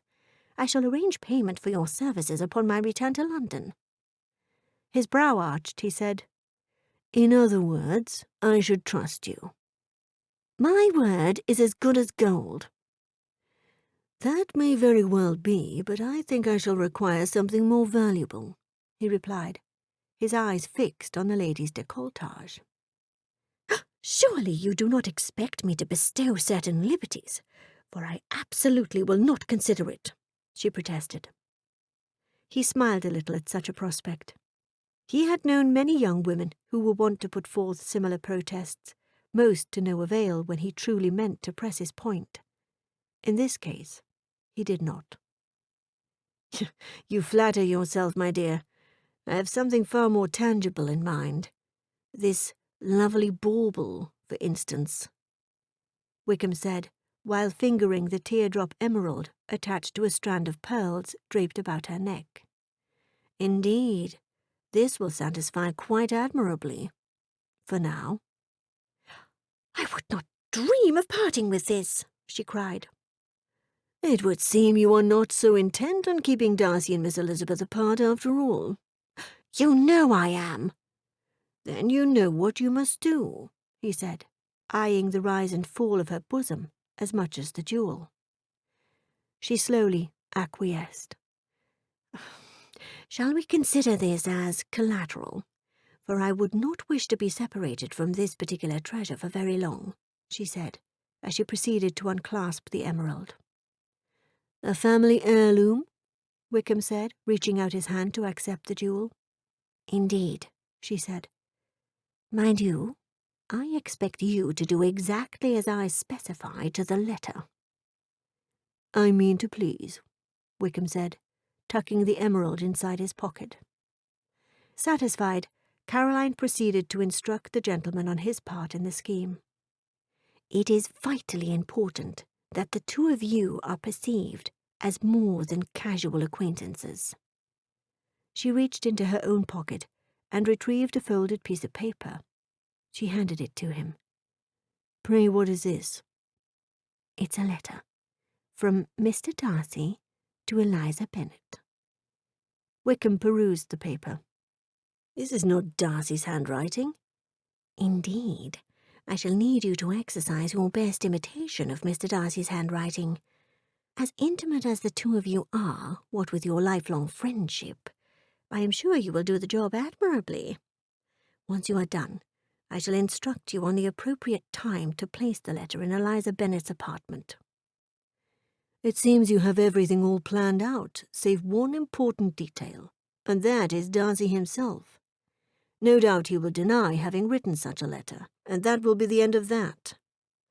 "Oh, on the contrary, sir. By the time I have carried out my part in the scheme, the gentleman will want nothing at all to do with Eliza Bennet, trust me." Wickham shrugged. "So long as I am compensated in full, I shall not be concerned one way or the other." His manner turning to his more pressing concerns, he said, "Now about the other proposition you alluded to moments ago." Aghast, the lady exclaimed derisively, "Oh, not even if you were the last man on earth." Chapter 27. Troublesome Concern. Elizabeth received another letter from the newlyweds, this one informing her of their decision to delay their arrival in Derbyshire by a fortnight, at least owing to Bingley's decision to visit his relations in Scarborough. The Bennets thus decided it best to take their leave of Pemberley sooner rather than later. For Mr. Bennet's part, Pemberley was not the same with his friend's passing. Greater still, he longed for the comfort of his own home, surrounded by his own things. Elizabeth, too, had grown weary of the company she was forced to keep, especially that of the disagreeable Caroline Bingley, who grew more uncivil with each passing day. Miss Darcy had gone to stay with her aunt and uncle in Matlock. Even the colourful Lady Catherine de Bourgh and her daughter Anne had returned to Kent. Except for Mr. Bingley's relations and Colonel Fitzwilliam, only George Wickham remained, but he had taken to spending most of his time in the neighbouring town of Lambton. All alone on an early morning ramble, Elizabeth reflected on how different things were from how she had first imagined they would be upon her arrival, so full of hope for what her sister's future life entailed. She knew not to be too worried about her sister, even though she thought back over the disparaging things that the younger Bingley sister had espoused regarding her brother's constancy. Were these things said for my benefit? Elizabeth could not help but wonder at the time. On the other hand, Charles Bingley's friend, Mr. Darcy, had said something similar, confirming in Elizabeth's mind that it must be a fair, albeit unflattering portrayal of the young man's character. Oh, in no time at all my brother shall be violently in love with another fair-headed angel. She closed her eyes and prayed that this would not be the case. At length, Elizabeth persuaded her busy mind to cease being Miss Bingley's accomplice in robbing her of her equanimity. When Jane and I are reunited in Hertfordshire, I shall have a chance to observe the young man in a whole new light, and then I will know whether to worry about my sister's marital felicity. Until such time, what is the point in entertaining such a troublesome concern? Elizabeth's thoughts tended to her own situation. Her circle of intimate acquaintances had broadened indeed. She thought fondly enough of Colonel Fitzwilliam, and had spent enough time in his company to know that they would no doubt fall readily into agreeable conversation again when next they met, even if that occasion should occur some years down the road. And despite his admonishments to her to be wary of George Wickham's charm, Elizabeth could not honestly say that she had seen anything in his character that would suggest he was indeed a dishonourable man. On the contrary, she liked him very much. Although she was sensible enough not to completely disregard the Colonel's advice, especially since the Colonel's words were bolstered by his cousin Fitzwilliam Darcy's views. Thus Elizabeth was content to consider Mr. Wickham a friend indeed, just not one who might ever be mistaken as one of her intimate friends. I should like to think that Mr. Fitzwilliam Darcy and I are intimate friends. So long as she had thought of the gentleman as Jane's prospective husband, her sentiments toward him she likened to a betrayal of sorts. Not an easy sentiment to feel toward one's most beloved sister by any stretch of the imagination. But that had been before Jane eloped with the gentleman's best friend. At times, when she gave herself permission to even consider such a thing, she supposed that Jane's act might have been viewed as a betrayal as well. True, there was no formal commitment on either Jane or Mr. Darcy's part to enter a courtship, but with that being the underlying motive for the Bennets to travel so far and to remain at Pemberley for so long, it was not unreasonable to expect some sort of commitment toward that end. Once again, Elizabeth paused to consider perhaps that was never the reason for their stay in Derbyshire at all, even as she could not bring herself to think that they had all been ill-used. Jane had spoken of destiny. She really did believe that things turned out exactly as they were meant to be. I must content myself with the truth of my sister's words, and dwell on what otherwise might have been no longer. Heading back to the manor house, Elizabeth was surprised to see Mr. Darcy heading toward her. His steps were too deliberate for her to suppose that he was walking that way with any purpose other than meeting her. Elizabeth halted her own steps and waited.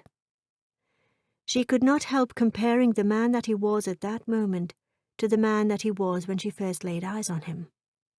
In physical appearance, he was very much the same. She detected in his manner, however, a changed man. One who bore an enormous weight on his shoulders, a man now responsible for all that surrounded him, the new master of Pemberley. As a brother, a landlord, a master, how many people's happiness is in his guardianship?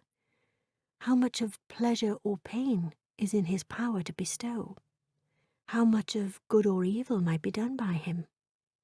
During those endless seconds, she was not unaware that she had changed as well. Her dreams were less fanciful, her hopes more realistic. "Miss Elizabeth," he said, bowing.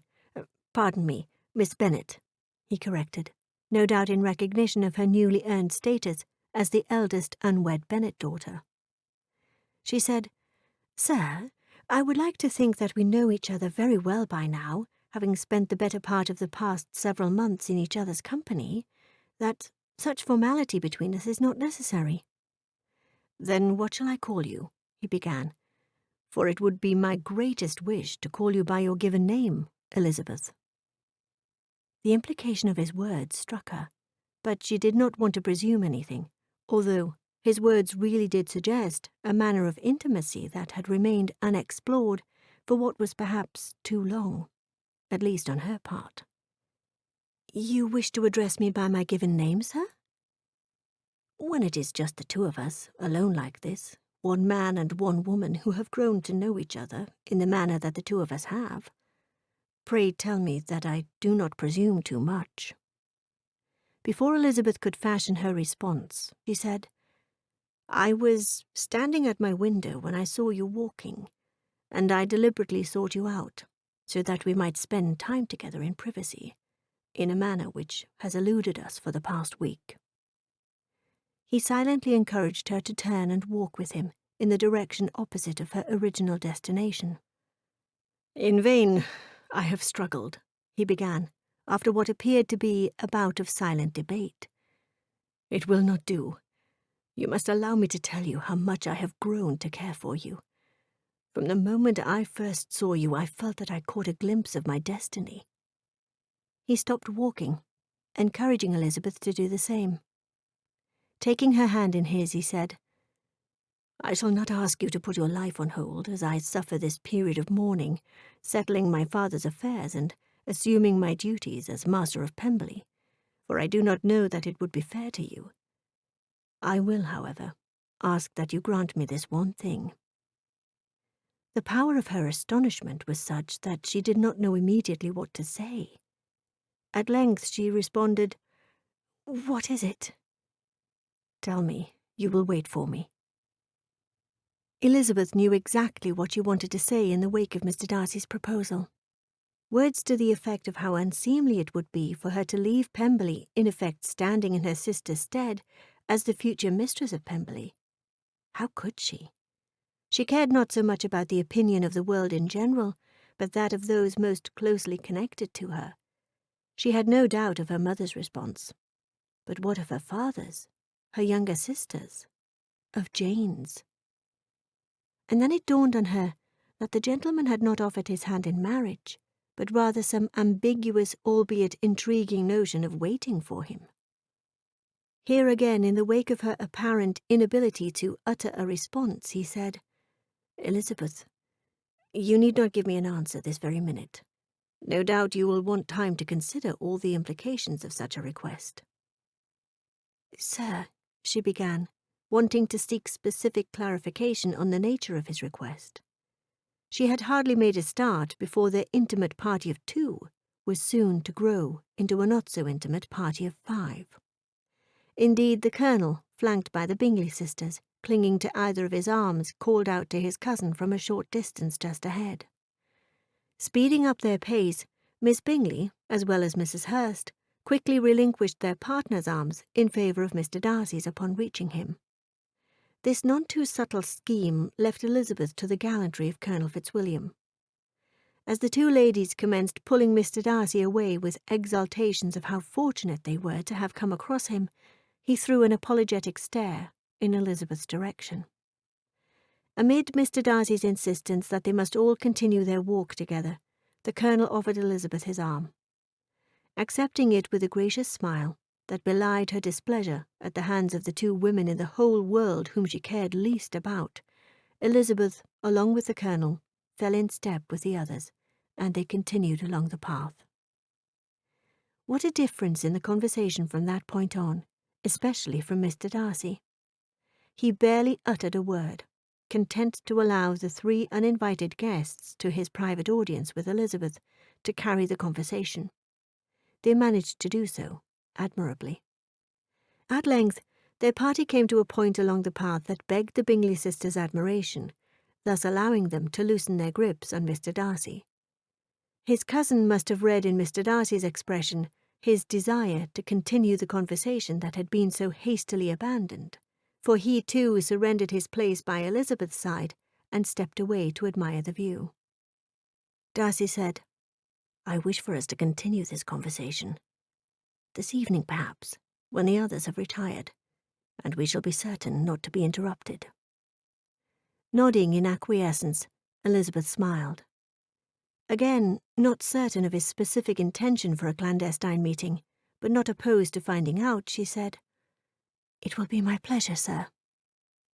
Her slightly arched brow effectively begged the question, "Where shall we meet?"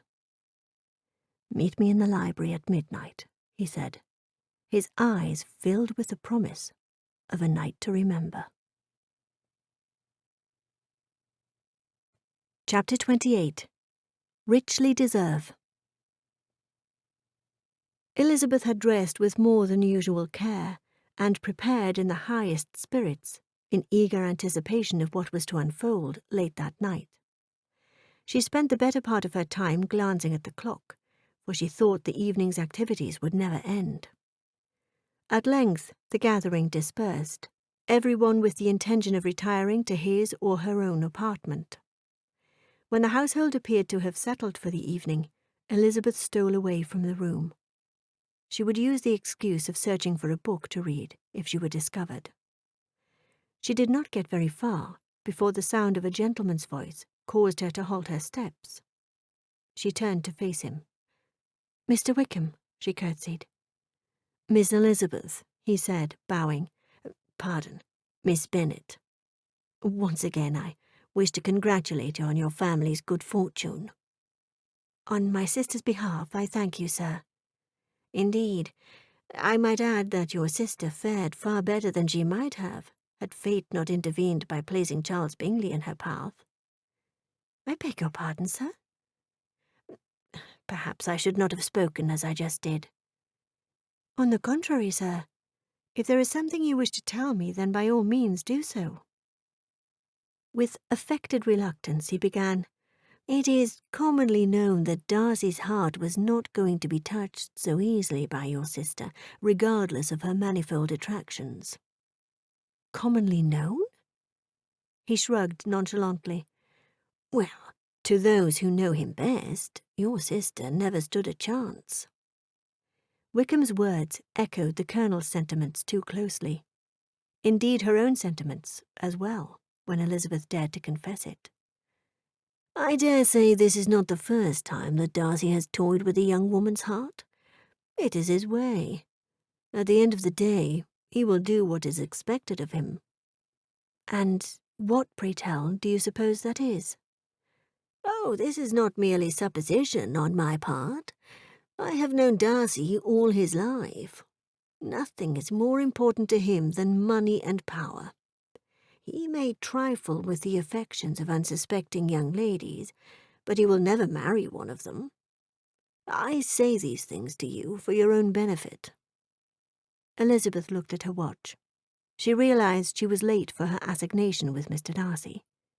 She did not like the idea of keeping him waiting for no good cause, or in other words, Mr. Wickham's baseless claims. "I shall not allow him to poison my opinion against Mr. Darcy, any more than I would allow Mr. Darcy to poison my opinion against Wickham. Whatever is the source of acrimony between the two of them can have nothing at all to do with me. Besides, if there were even a shred of truth to what Wickham had to say, then surely she owed it to Mr. Darcy to hear his own account. She would not even allow herself to consider the implications of Wickham's words on the sentiments espoused by Mr. Darcy earlier that day, and the ensuing purpose of their clandestine meeting in the library. Let me speak with him for myself, and then I will know what to think. Furthermore, I shall ask him directly what were his intentions toward my sister, and, whatever his reply, the matter shall be settled for all time." Thus resolved, she bid Wickham a hasty adieu, but before she went on her way, he seized her hand in his, raised it to his lips, and bestowed a lingering kiss. And then they parted.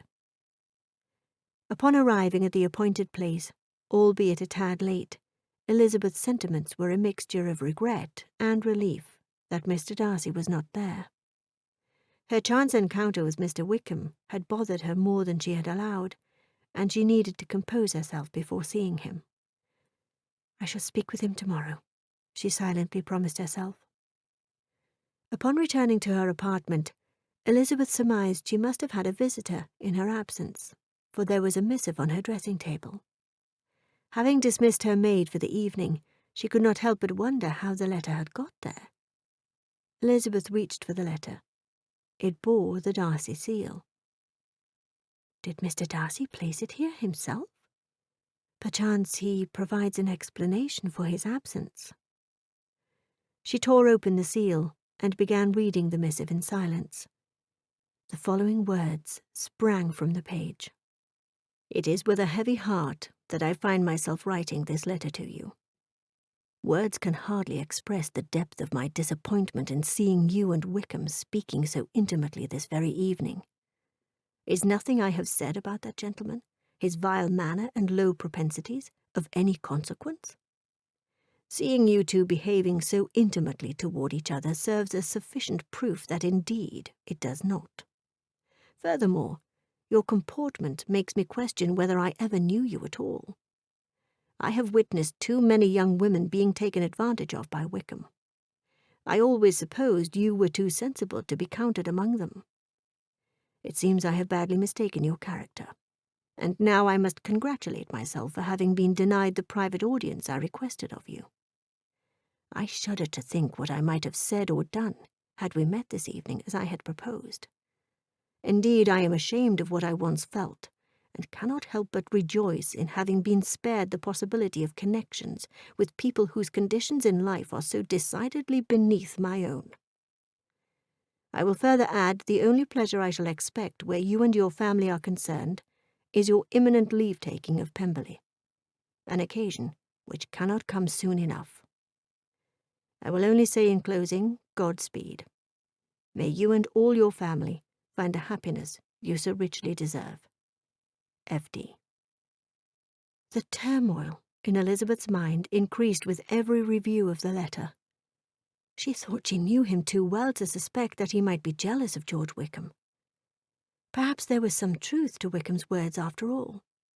How else was she to explain such a harsh rebuke?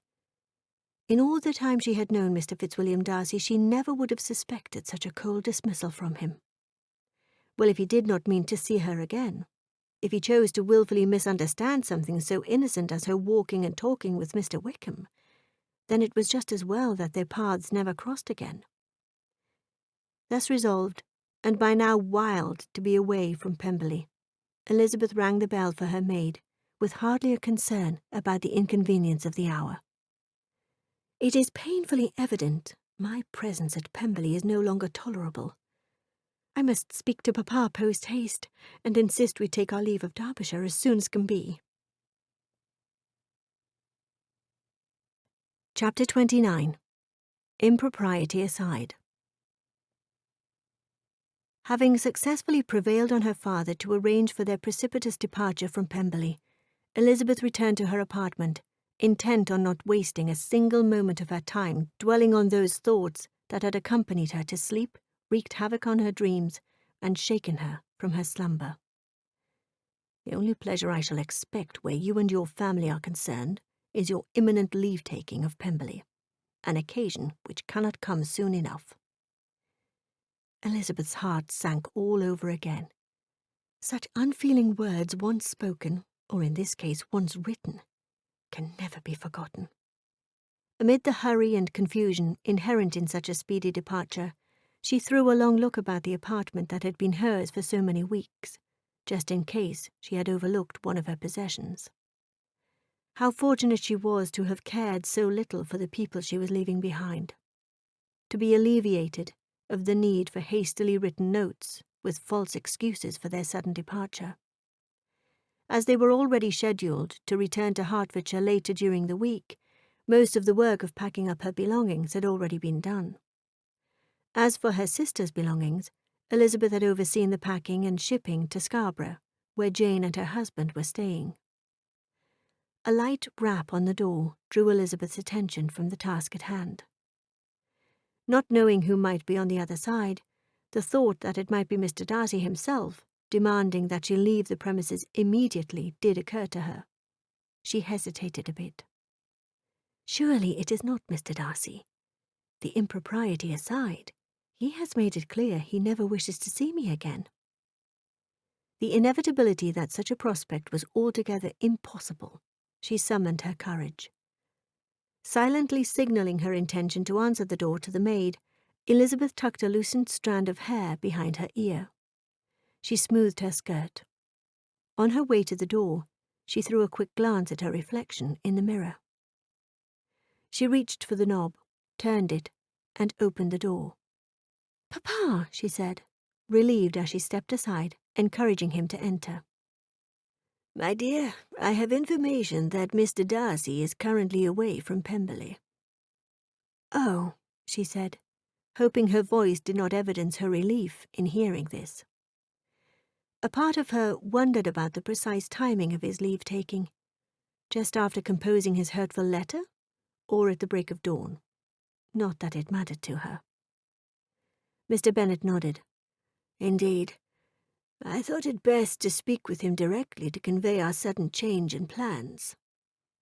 "I'm sure Mr. Darcy will have no objection. He most certainly will not be offended by being denied the opportunity for a formal goodbye." "After all the unparalleled courtesy the Darcys have shown our family these past weeks, I believe it is incumbent upon us to thank the young man properly." Endeavouring to mask her true feelings, Elizabeth said, "Have you any indication when he might return?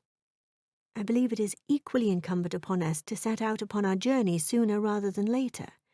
That is to say, unless we mean to toss our schedule into complete disarray." "You make a good point, my dear.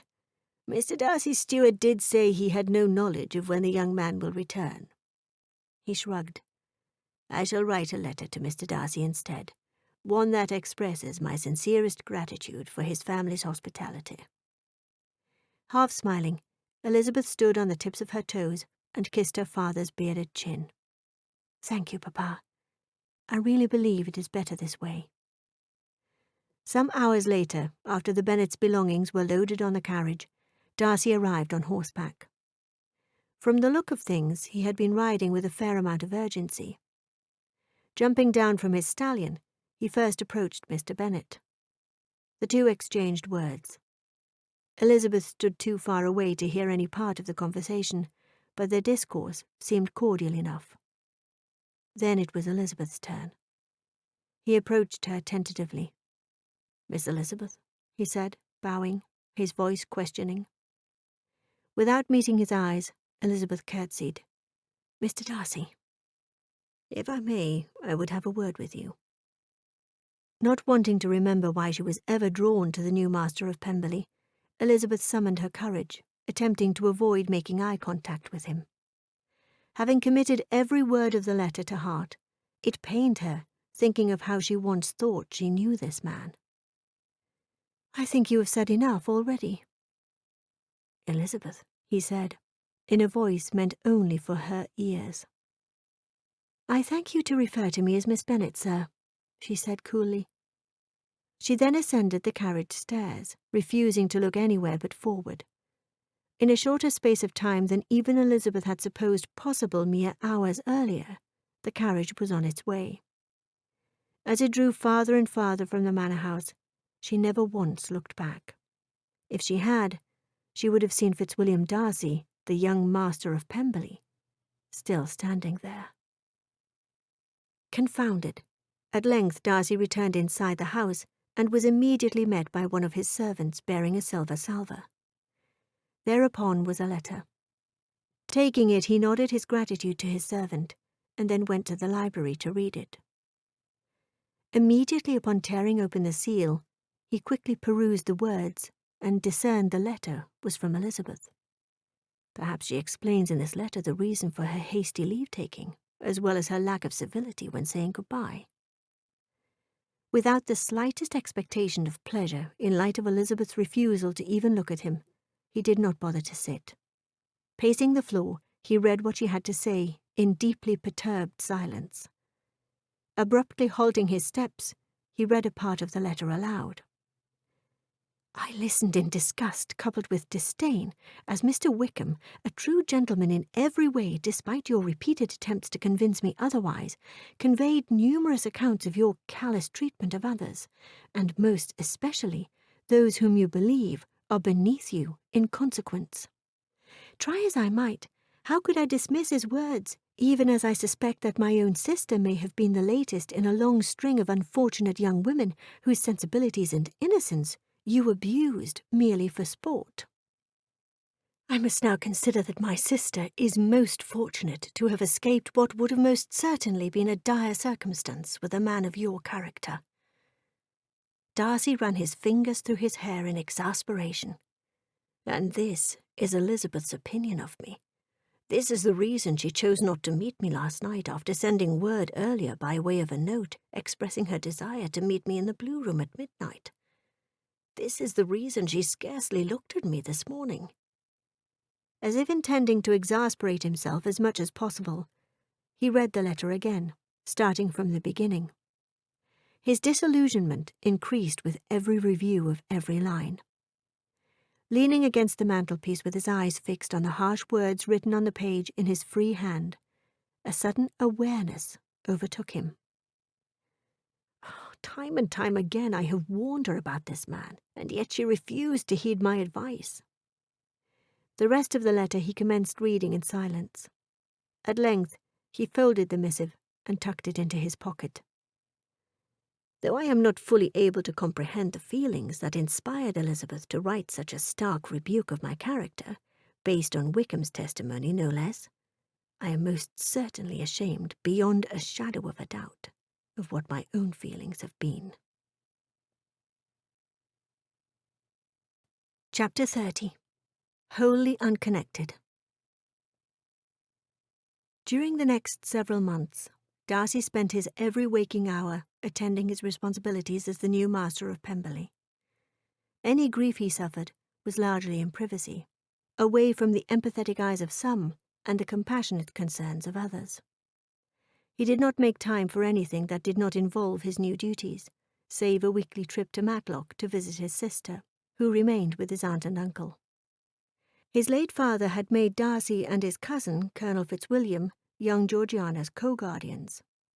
Between the two of them, it was decided that being with the Earl and the Countess was best for the time being, as Darcy weighed the prospect of forming an establishment for her in London. He worked hard every day to the point of exhaustion, with the hope of succumbing each night to dreamless sleep. Sleep so deep that he would not dream of her.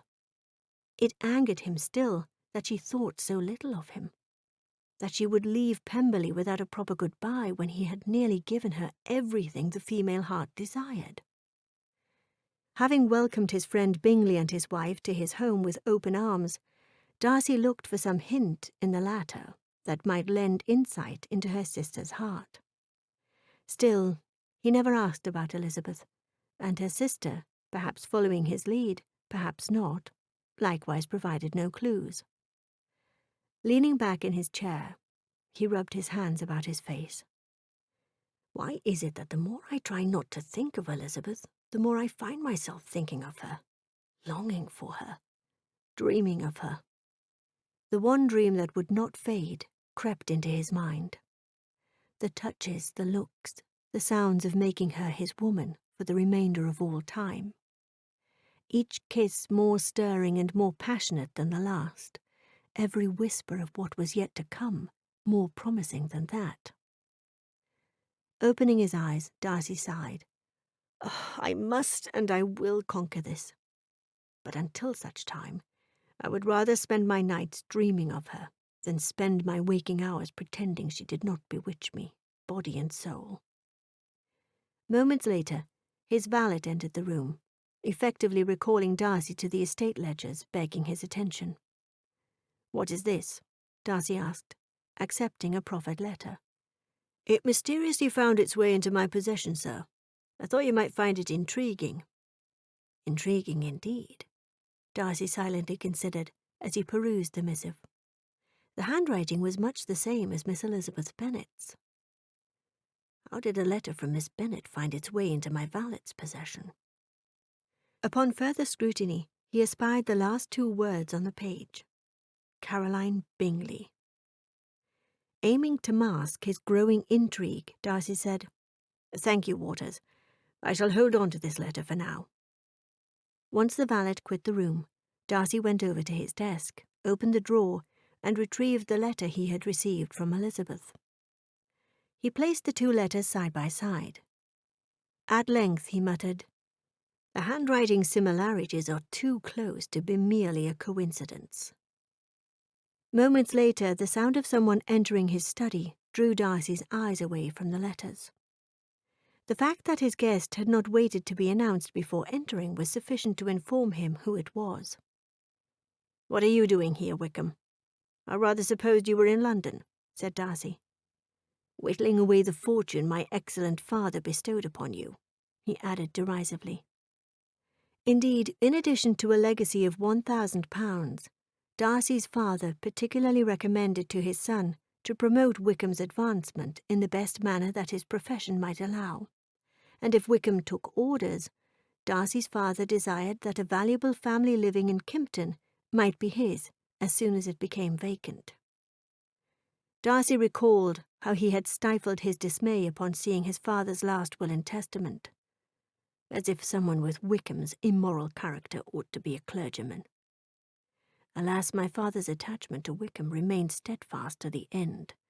Wickham, with his engaging manners and his masterful ability to conceal his vicious propensities and want of principle from his best friend and benefactor. I suppose it is just as well that my father never realized the truth, for surely it would have broken his heart. He loved his godson that much. Wickham held out his hand, as though he expected Darcy to reciprocate the gesture. He did not. "Is that any way to greet an old friend? Pemberley is my home, after all, just as my beloved godfather intended." Darcy scoffed. "Please do not remind me." Wickham strolled casually to where Darcy stood, huddled over the letters. The latter hurriedly attempted to cover them. Too late, it seemed, were he to judge by Wickham's sly smile. "I see Caroline Bingley's letter found its way into your possession. What do you know about a letter from Caroline Bingley?" Darcy asked, slipping both letters into the desk drawer and turning the key. "A great deal, in fact, the details of which I will gladly share with you, for a price." Standing straight and tall, Darcy folded his arms one over the other. "Have I not given you enough money already?" "Need I remind you that I had every right to the £1,000 I received?" "Again, I beg you not to remind me. A better question is, why would I dream of paying you for information on someone so wholly unconnected to me as Miss Bingley?" Wickham shrugged. "It is simple. What I have to say not only pertains to Caroline Bingley, it also has to do with Miss Elizabeth Bennet." Darcy felt his colour rising. The last thing he wanted to do was discuss Elizabeth with George Wickham, whose false accusations he had attributed as being the means of turning her against him. His curiosity, however, would not be repressed. "What is your price?" "I do not ask for much, just enough to cover my expenses for the next year or so while I complete my law studies." Darcy shook his head. "There he goes again, rambling on about studying the law. I know better." "Do not be absurd. What might you possibly have to say that would warrant such an absorbent amount?" Placing both hands on the desk and leaning forward, he said, "I shall give you £100 and not a shilling more. Regardless of what you have to say, it is a small price to pay to have you take a swift leave of Pemberley." "Double your offer, and I shall tell you everything." "My original offer is my final offer. I advise you to take it," said Darcy, as he proceeded to prepare the bank draft. Darcy knew his childhood friend too well to suppose he would walk away from a bona fide offer. Besides, who is to say that Wickham is in possession of intelligence that might be of use to me? Darcy held up the bank draft for Wickham's inspection. When the latter reached out his hand to accept it, Darcy drew back his own hand. "Start talking," he demanded. Start talking indeed. Wickham took the chair opposite Darcy's large mahogany desk. Likewise, Darcy took his own seat and listened as Wickham rehashed the details of Caroline Bingley's scheme. More than once, Darcy wanted to reach across the desk and wipe the smirk off the gentleman's face with his fist, but each time he thought better of it. Wickham is just being himself, after all. A greedy opportunist who values money above all else, and one who is totally devoid of human sensibilities. No, Caroline Bingley is the true culprit. She is the person who deserves the greater share of my ire. That she had been lurking around unseen and listening to what Darcy had believed were private conversations with Elizabeth, according to Wickham's testimony, was an abhorrence. This woman who had always been a welcomed guest in his home. Never again. I have long known the lady could be jealous and spiteful, but to have gone to such lengths to remove Miss Elizabeth from Pemberley and ultimately from me, how could she possibly believe she would accomplish such a despicable feat with impunity, especially with an accomplice the likes of George Wickham? By now, Darcy was hardly attending a word Wickham had to say. His mind was busily engaged thinking of but one person, Elizabeth. She had left Pemberley with the mistaken impression that he did not care for her. He had allowed her to leave, thinking he wanted her gone. He thought of how it would be if he were away from Pemberley and his obligations as its new master at such a time. What other choice is there? I must go to her.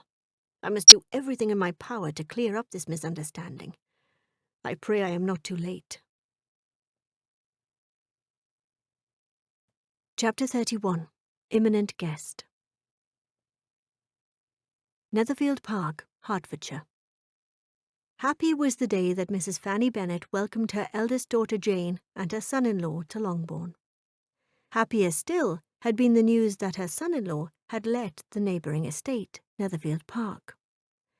In her estimation, Jane's hasty marriage to Mr. Bingley was better than the prospect of Jane marrying Mr. Fitzwilliam Darcy, Pemberley's new master. Far better to have a daughter so well settled as well as in such convenient proximity. Indeed, she was certain to be the envy of all her neighbours and friends, who would likely never set foot in Derbyshire. Hardly a day had passed by that she did not call on her eldest daughter, along with her single daughters. Her second eldest, Elizabeth, practically lived at Netherfield for all intents and purposes. The scheme was in keeping with Elizabeth's original promise to her sister to come and live with her once she was married. The only difference was that Jane had settled much closer to Longbourn than anyone had intended. That, and she had married Mr. Bingley instead of Mr. Darcy. On one particular day, Jane found Elizabeth in the garden. "These flowers are beautiful," she said, in reference to the colourful bouquet Elizabeth had gathered. "Indeed, I was admiring them from my apartment window, and I thought I might bring some of outdoors beauty inside." "I am certain Mrs. Kyle would have arranged a proper bouquet for you," Jane replied, referring to her housekeeper. "No doubt, but I am sure I shall enjoy them more knowing the arrangement is the fruit of my own labour." "I recall gathering flowers was always one of your favourite pastimes." "One of yours, too, if I recall correctly, when we resided at Longbourn." "Oh, Lizzie, I confess a part of me will always be of Longbourn," Jane said wistfully. "Yes, but surely you would not trade being mistress of all this for anything in the world," Elizabeth replied, as she admired all the surrounding beauty. "Do you recall how often we admired Netherfield Park from afar when we were young girls?" "Oh, yes, and all the while imagining what it would be like living here one day in this glorious castle with our own charming prince." Elizabeth pulled one of the prettiest flowers from her bouquet and handed it to her sister. "It seems dreams do come true, and in this case I can think of no one more deserving than you, dearest Jane." Accepting Elizabeth's kind gesture, Jane smiled and said, "Oh, pray allow me to thank you again and again for agreeing to come and live with me." Elizabeth recalled her promise to stay with her sister in Derbyshire when it was widely hoped that Jane might one day be the mistress of Pemberley. The thought set off a wave of nostalgia that Elizabeth was wont to suppress. The manner of her own departure from there always made her sad, especially when she remembered the tender regard she had felt, if only for a moment, toward its new master, Fitzwilliam Darcy. No, it was more than a moment, she silently considered. I am sure I was half in love with Mr. Darcy. That is before I gleaned his true character by way of his appalling letter. Still, his hurtful words cut like a knife. I am ashamed of what I once felt, and cannot help but rejoice in having been spared the inferiority of such connections as yours. I congratulate myself on being spared of relations whose condition in life is so decidedly beneath my own." At length, her sister's soft voice interrupted her musing. "Lizzie, have you heard a word I have said?" "I am sorry, Jane. I am afraid for a moment my mind was miles and miles away.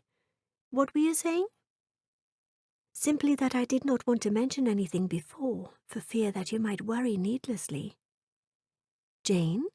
Oh, you need not fear that what I have to say is so serious as that. It is just that there is soon to be an addition to our party." "Oh, pray you are not speaking of the Bingley sisters, for if that is the case, I shall be compelled to take my leave of Netherfield for the duration of their anticipated stay. You know how much your sisters and I detest each other." "No, no, it is not Caroline or Louisa, even though I would not be surprised to receive them once they learn of our imminent guest." "That sounds mysterious. Who is it?" "It is Mr. Darcy." "Mr. Darcy?" she cried. "Oh, Lizzie, you know that Charles and I called on Mr. Darcy at Pemberley to offer our condolences on the loss of his father. Admittedly, the situation was tense at first, but by the time we took our leave, any wounds were healed." Elizabeth, having been taken by surprise, said, "But—" She did not dare utter the words she wanted to say. Not to Jane, who thought as highly as ever of the gentleman, having been welcomed into his home after what many in society might deem her heartless betrayal. Now Elizabeth rejoiced at what her sister had done, how she had escaped the hurtful fate he had intended for her all along. Those telling words that lent a true insight into his character echoed in her mind again.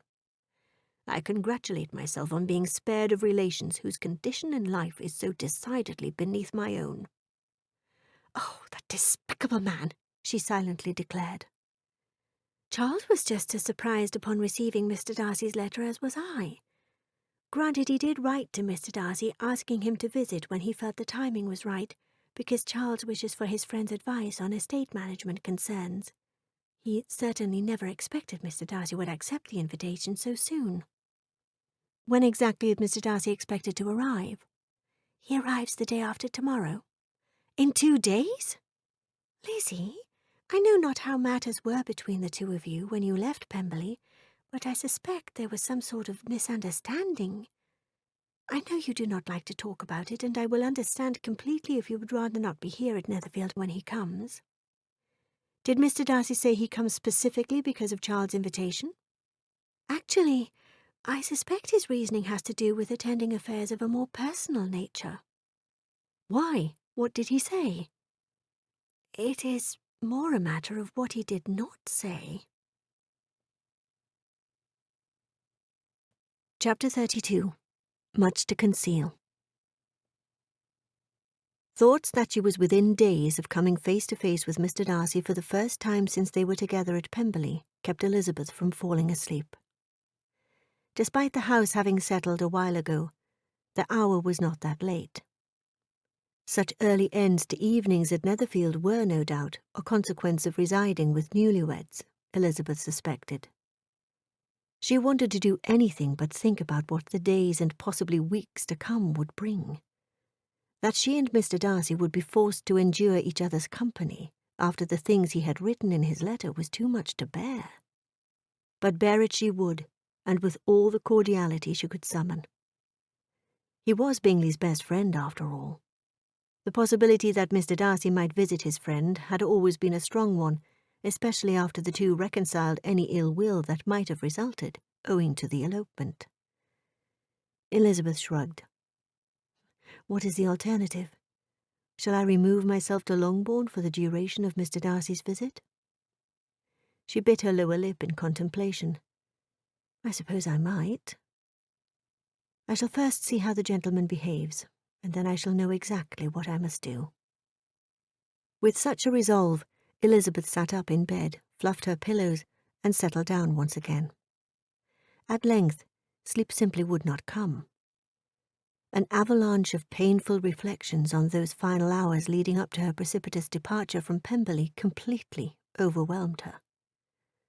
Not for the first time, she recalled the conversation she had with her father once their carriage was on the road to Longbourn. "Are you quite all right, my Lizzie?" Mr. Bennet had asked, in the face of her silence brought on by all the misery of those final frantic hours at Pemberley. "Yes, Papa." "I ask because you were barely civil to Mr. Darcy. I was of the opinion the two of you got along exceedingly well. Indeed, admired each other a great deal." "No, Papa." "No, you say? I do not believe it. I have seen the way he gazed at you when he thought no one was looking." "If indeed such was the case, it is exceedingly likely that he was looking at me merely to find fault." Endeavouring to change the direction of the conversation, Elizabeth said, "In my estimation, he has a very satirical eye, and he wields it much like a sword in an unrelenting effort to erect barriers between himself and those whom he deems beneath him in consequence." "Surely you do not believe such a thing, my dear. Therefore I must conclude that your speech is merely a result of your want to profess opinions which in fact are not your own."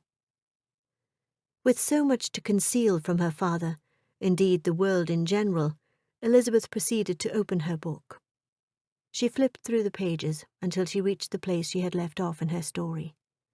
She knew her father too well to suppose he would not follow suit, and thus her mission was accomplished, and they had spoken no more on the subject of the haughty gentleman, at least nothing pertaining to her suspected admiration. Remembering she left another book she had begun reading the day before in the library, she got out of bed. After donning a robe, she headed downstairs. Upon reaching the door, she recalled her last evening at Pemberley. Had I gone directly to the library to meet Mr. Darcy as planned, had I not been delayed by Mr. Wickham, might events have unfolded differently? The very likely possibility that he had not been in the library at Pemberley that night at all dawned on her as she opened the door and slipped inside. Chapter 33. Inconvenient Mishap. A carriage mishap found Darcy and two of his postilions on the lonely road to Netherfield Park late that night. He supposed he might seek lodging at a local inn rather than risk arriving at his friend's after the household had settled, but upon being informed that his destination was not too much further away, Darcy ventured on. What else was there to do? He supposed he had wasted enough time being apart from Elizabeth, whom his friend Bingley said was residing at Netherfield. A late-night arrival meant he might be reunited with her as early as the next morning. Who was to say what manner the delay would be were he to remain with the carriage with his drivers and the others, including his man Waters? Waters was more than capable of acting in his stead in overseeing the requisite repairs and the safe arrival of Darcy's possessions to their final destination. He arrived at the dimly lit manor house, a sure sign of the lateness of the hour, and was received by one of the household servants. "Welcome, Mr. Darcy," said the tall, lanky man who accepted Darcy's greatcoat and hat. "Mr. Bingley informed us of your upcoming visit to allow ample time for the preparation of your stay. We were told you would be here toward the end of the week. My travel plans were accelerated. Indeed. Please accept my apologies that no one was there to attend your luggage. I shall summon a footman post-haste. It is not necessary, Darcy began, holding up his hand. My carriage, along with the rest of my travel party, will be delayed until sometime tomorrow. At least, that is my hope. You see, there was an inconvenient mishap with my carriage. I am alone, save 2 others who have sought sleeping quarters in the stables. Very well, Mr. Darcy. If you will allow, may I show you into the drawing-room and offer you a drink for your comfort while I oversee the final preparation of your apartment. I shall take the liberty of having a footman attend you once everything is ready. I confess comfortable lodgings are precisely what I need. However, I do not mean to disrupt the household more than I have already with my late as well as unexpected arrival. I shall forego the assistance of a footman. If you insist, said the other man, his otherwise austere expression rather softened. The drawing-room is this way. The two did not walk very far before Darcy caught glimpse of a young woman heading up the staircase. What a stroke of luck for him, he immediately thought, if it was Elizabeth. Dare I call out her name? The older gentleman must have noticed the way Darcy looked at the young woman. He cleared his throat, effectively summoning her attention. Continuing her steps, she threw a quick glance over her shoulder and stole Darcy's breath away. Their eyes frozen on each other's, Elizabeth stopped and turned. I believe I will manage on my own from here, said Darcy. The drawing-room, I shall find it. Your apartment, which do you intend to have prepared? The second floor, 3 doors down on the left. Thank you. I shall require nothing else, Darcy said. His tone meant to send the servant on his way. Moments later, Darcy began a slow ascent up the stairway, and likewise Elizabeth commenced a tentative descent, until they stood face to face. Miss Elizabeth, he said. Mr. Darcy, she responded, dropping a curtsy. Remembering himself, Darcy bowed. Upon resuming his former attitude, he said, I know the hour is late, and what I am about to ask of you may seem untoward. What is it, sir? Might I request the pleasure of your company in the library? Sir? Please say yes, despite the impropriety of such a request. What I have to say to you is so very important that it will not wait until tomorrow. Chapter 34. Most ardently. Having endeavoured for so long to erase the memories of the way he looked, the sound of his deep melodic voice, his brooding stare, and more importantly, all the feelings such recollections engendered in her, the sight of Mr. Darcy stole Elizabeth's breath away. Over the past few hours, she had resigned herself to their eventual meeting face to face, but she had supposed she had days before finding herself suffering such a prospect. Now she was walking along beside him through the halls of Netherfield. Entering the room behind Elizabeth, Mr. Darcy closed the door. After a moment, he threw a quick glance about the dimly lit library. This is a nice room. It certainly has the potential to be, said Elizabeth, in reference to the wealth of empty space and the scarcity of books among the wall shelves. Charles often speaks of his desire to make it one of the finest libraries in all the county. She bit her lower lip while searching for something else to say. Finding her voice, she continued, although even he will allow that his library will be nothing in comparison to the library at Pemberley, I understand it has been the makings of many generations. Darcy nodded. Indeed. Closing some of the distance between them, he said, Thank you for agreeing to speak with me in privacy. Any chance for conversation ceased as the clock struck midnight, perfectly in tune with Elizabeth's heartbeat. At length she said, It seems we were meant to be here before. That is to say, in circumstances much like this. I apologize for the way things unfolded at Pemberley. I know this is hardly a worthy excuse, but I have recently discovered that there were those in our party who actively conspired against the two of us, quite effectively, as it turned out. Who? Elizabeth exclaimed with energy.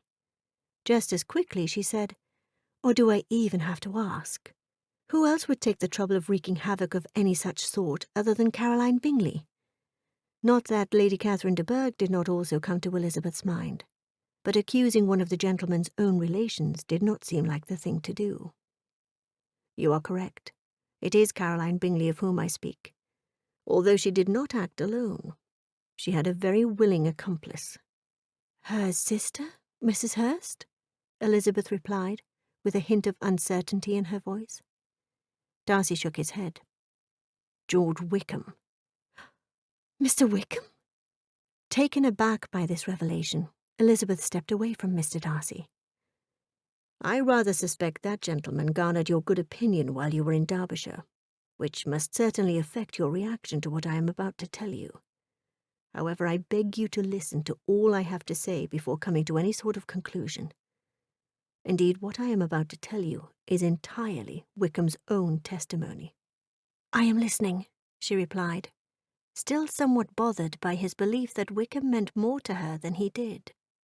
First, the letter you received, presumably from me, was in fact penned by Wickham. Mr. Wickham? Indeed. I received a letter that fateful evening as well, presumably from you, telling me you never wished to see me again for reasons, well, let me say the reasons stated were sufficient to persuade me that you had indeed written the words. I wrote no such letter, Elizabeth declared. I know. What I mean is, I know now. At the time I received the letter, I allowed it more credence than I ought to have. As did I, with respect to the letter I received, she said, her voice filled with a measure of uncertainty mixed with regret. Lowering her arms, and likewise her guard, she continued, What could Mr. Wickham have hoped to gain in poisoning our minds against each other? Plain and simple. He was motivated by greed, and he acted under a powerful inducement. Caroline offered him a hefty reward to do her bidding in sowing seeds of discord between us, and keeping the two of us apart.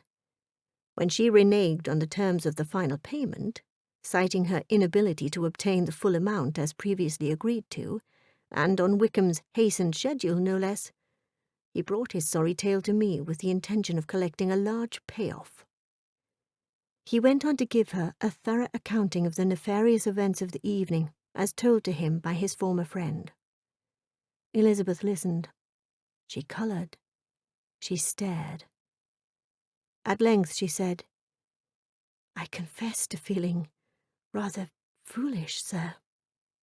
Foolish? You always said Mr. Wickham was not to be trusted, as did your cousin, Colonel Fitzwilliam. Having seen no overly compelling evidence for myself, I negated your advice in deference to my own prejudice. I ought never to have done that. You must not blame yourself. Wickham has such happy manners. He is always making friends wherever he goes. Even my own father, may he rest in peace, was blind to Wickham's faults. Still, I cannot help but feel ashamed. Then may the subject of George Wickham never cross either of our lips again.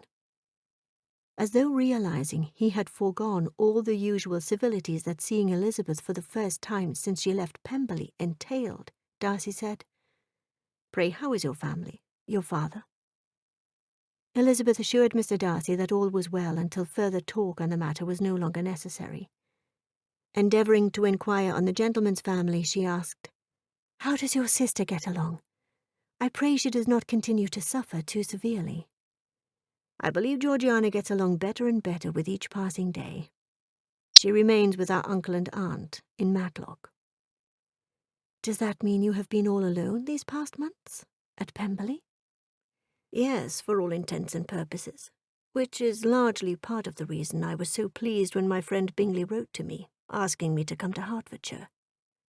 I understand you are here to help him with matters regarding the management of the estate. I suppose that is the official line. But in truth, my purpose is of a more selfish nature. Oh? Indeed. The true reason I am here is to see you. I had to come as soon as I learned the truth.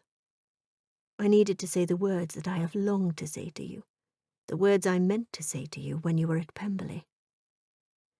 Darcy moved closer to Elizabeth, erasing any remaining distance between them.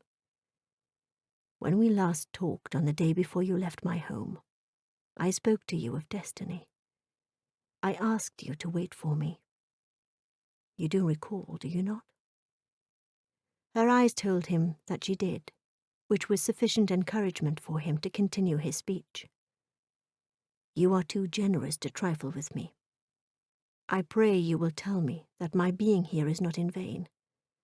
I pray you will tell me at once. Have I a chance? Tell me the wounds inflicted by Miss Bingley's poisoned pen did not cut so deeply that all hope for something meaningful between the two of us is gone. The silence that accompanied Elizabeth's warm smile encouraged Darcy to take her by the hand. Raising it to his lips, he bestowed a lingering kiss. Elizabeth, he began at length. Turning her hand over, he kissed her palm. I hope you do not find what I am about to say too forward, even untoward. What I have to say is so very important. I do not want to waste another moment of my life without telling you. He kissed her hand again, and then gazed into her eyes. I love you, most ardently. Please do me the honor of accepting my hand in marriage. Mr. Darcy, I do not quite know what to say. Say yes. But what do the two of us really know about each other? Elizabeth cried. Do you not think you ought to wait until you have had the pleasure of meeting the rest of my family? My mamma, my 3 younger sisters, Mary, Kitty, and Lydia, and even my aunt and uncle, Mr. and Mrs. Phillips, and my aunt and uncle, Mr. and Mrs. Gardiner, before committing yourself in such a manner. I assure you that except for the latter two, my relations are nothing at all like my papa and my sister Jane. Gathering both her hands in his and resting them on his chest, Darcy said, I very much wish to meet all your family, to spend time with them, and to get to know each and every one of them in their turn. But I assure you that whatever the result of such familiar engagements, it will change nothing. From this day forward, I wish never to be parted from you again. With so many uncertainties, how can you possibly be so confident? My love, ever since I learned the truth, I have thought of little else other than the possibility of the two of us sharing our lives as one. By reason, by reflection, by everything, I mean for this to be my last day on earth without you. Chapter 35. Irrevocably Gone. The sun slowly springing forth on the eastern horizon, birds singing a familiar song, awakening the countryside and welcoming it to a new day, and the crisp fresh air, all conspired to make it the perfect morning for 2 young lovers walking hand in hand. Elizabeth's high spirits would not allow her to stick to the established path, and thus she chose an adventurous route, crossing field after field, jumping over stiles and springing over puddles with a particularly amused Mr. Darcy, her intended, by her side. Not giving a great deal of care to their appearance, only one thing was needed to commence establishing the plans for their future felicity, and thus the purpose of their urgent trek. I have a great deal of respect for your father, Mr. Darcy began in response to Elizabeth's teasing him for wanting to venture to Longbourn at the break of dawn, which is why I want him to be the first to know I have asked you to be my wife. Obtaining his blessing on our union is of vital importance to me. My father has always held your family in the highest esteem. I can find no reason he might possibly object, she said, in a manner which belied her own unvoiced concerns. Even after we inform him that we shall be married by special license, and I intend to carry you off to Pemberley in under a fortnight? Darcy said, in reference to their mutual agreement to a hasty wedding. His agreement to help his friend Bingley with estate management matters notwithstanding, as the new master of Pemberley, Darcy had his own concerns too. Even though I now reside at Netherfield with Jane, I suppose the thought of my being separated from all my relations so soon as a fortnight might require getting used to. However, it is my mother who will suffer mixed sentiments regarding the timing. Embarrassing thoughts of all her mother might exclaim upon hearing of the engagement flashed through Elizabeth's mind. "Oh, my sweet Lizzie, how rich and how great you will be! Oh, what pin money, what jewels, what carriages you will have! A house in town, everything that is charming. Oh, and what a charming man! Your Mr. Darcy is so handsome, so tall." "Oh?" Darcy responded. "Indeed. Once Mamma learns of our engagement, she will throw herself into a frenzy, planning the most spectacular wedding breakfast this part of the country has ever seen. Until this day she laments not having the opportunity to oversee Jane's wedding preparations. Who is to say when either of my younger sisters will wed? No, I am afraid we will be the beneficiaries of all her hopes and dreams of what the perfect wedding ought to be."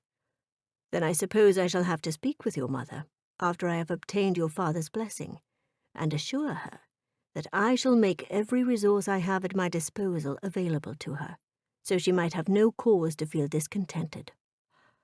"You would do that, Mr. Darcy?" "Trust me, my love. There is nothing in this world that I would not do for you, so long as it is within my power." The lovers arrived at Longbourn not long thereafter, and Mrs. Hill, the housekeeper, informed them Mr. Bennet was the only family member awake at the time. Elizabeth sighed in relief for being spared the prospect of introductions that might prove exceedingly awkward given the hour of the day. "Mrs. Hill," she said, "will you inform my father he has a guest?" The older woman smiled knowingly. "Yes, Miss Lizzie." After a purposeful look into each other's eyes, Darcy went away with the housekeeper. The elation she felt in her intended's presence ebbed with each step he took, giving way to agitation. What will my father say to Mr. Darcy? Will he mention the time they were together at Pemberley and our purpose in being there?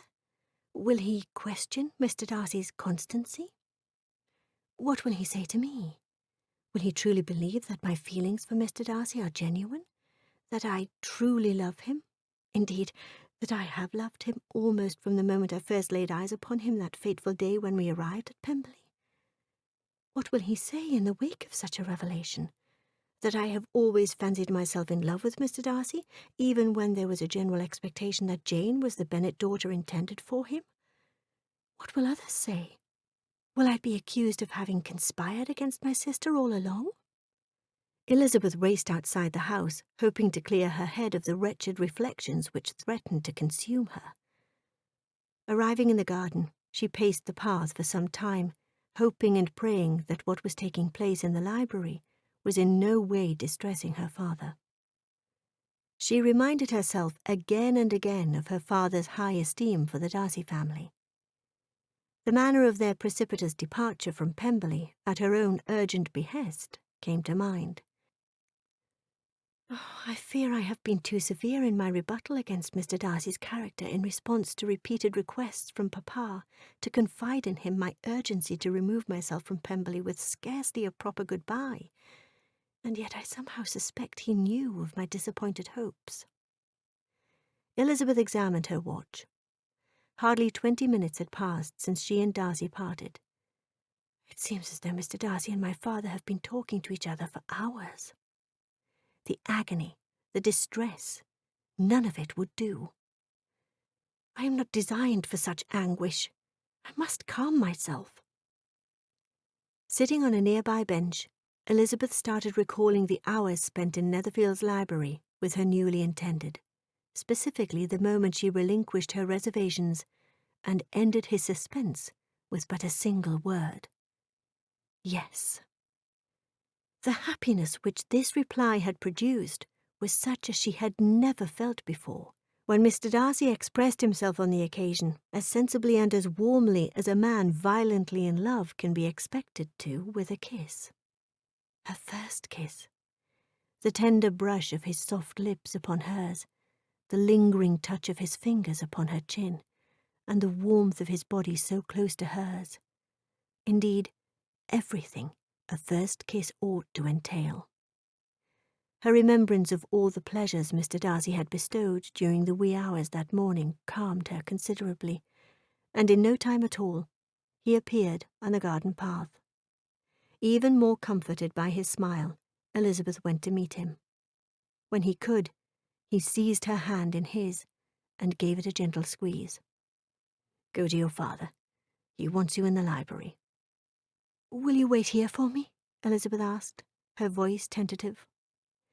Mr. Darcy raised her hand to his lips and bestowed a sweet kiss.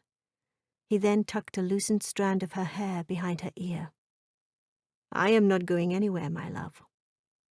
Smiling, she was gone directly. Her father was walking about the room, looking grave and anxious upon Elizabeth's arrival.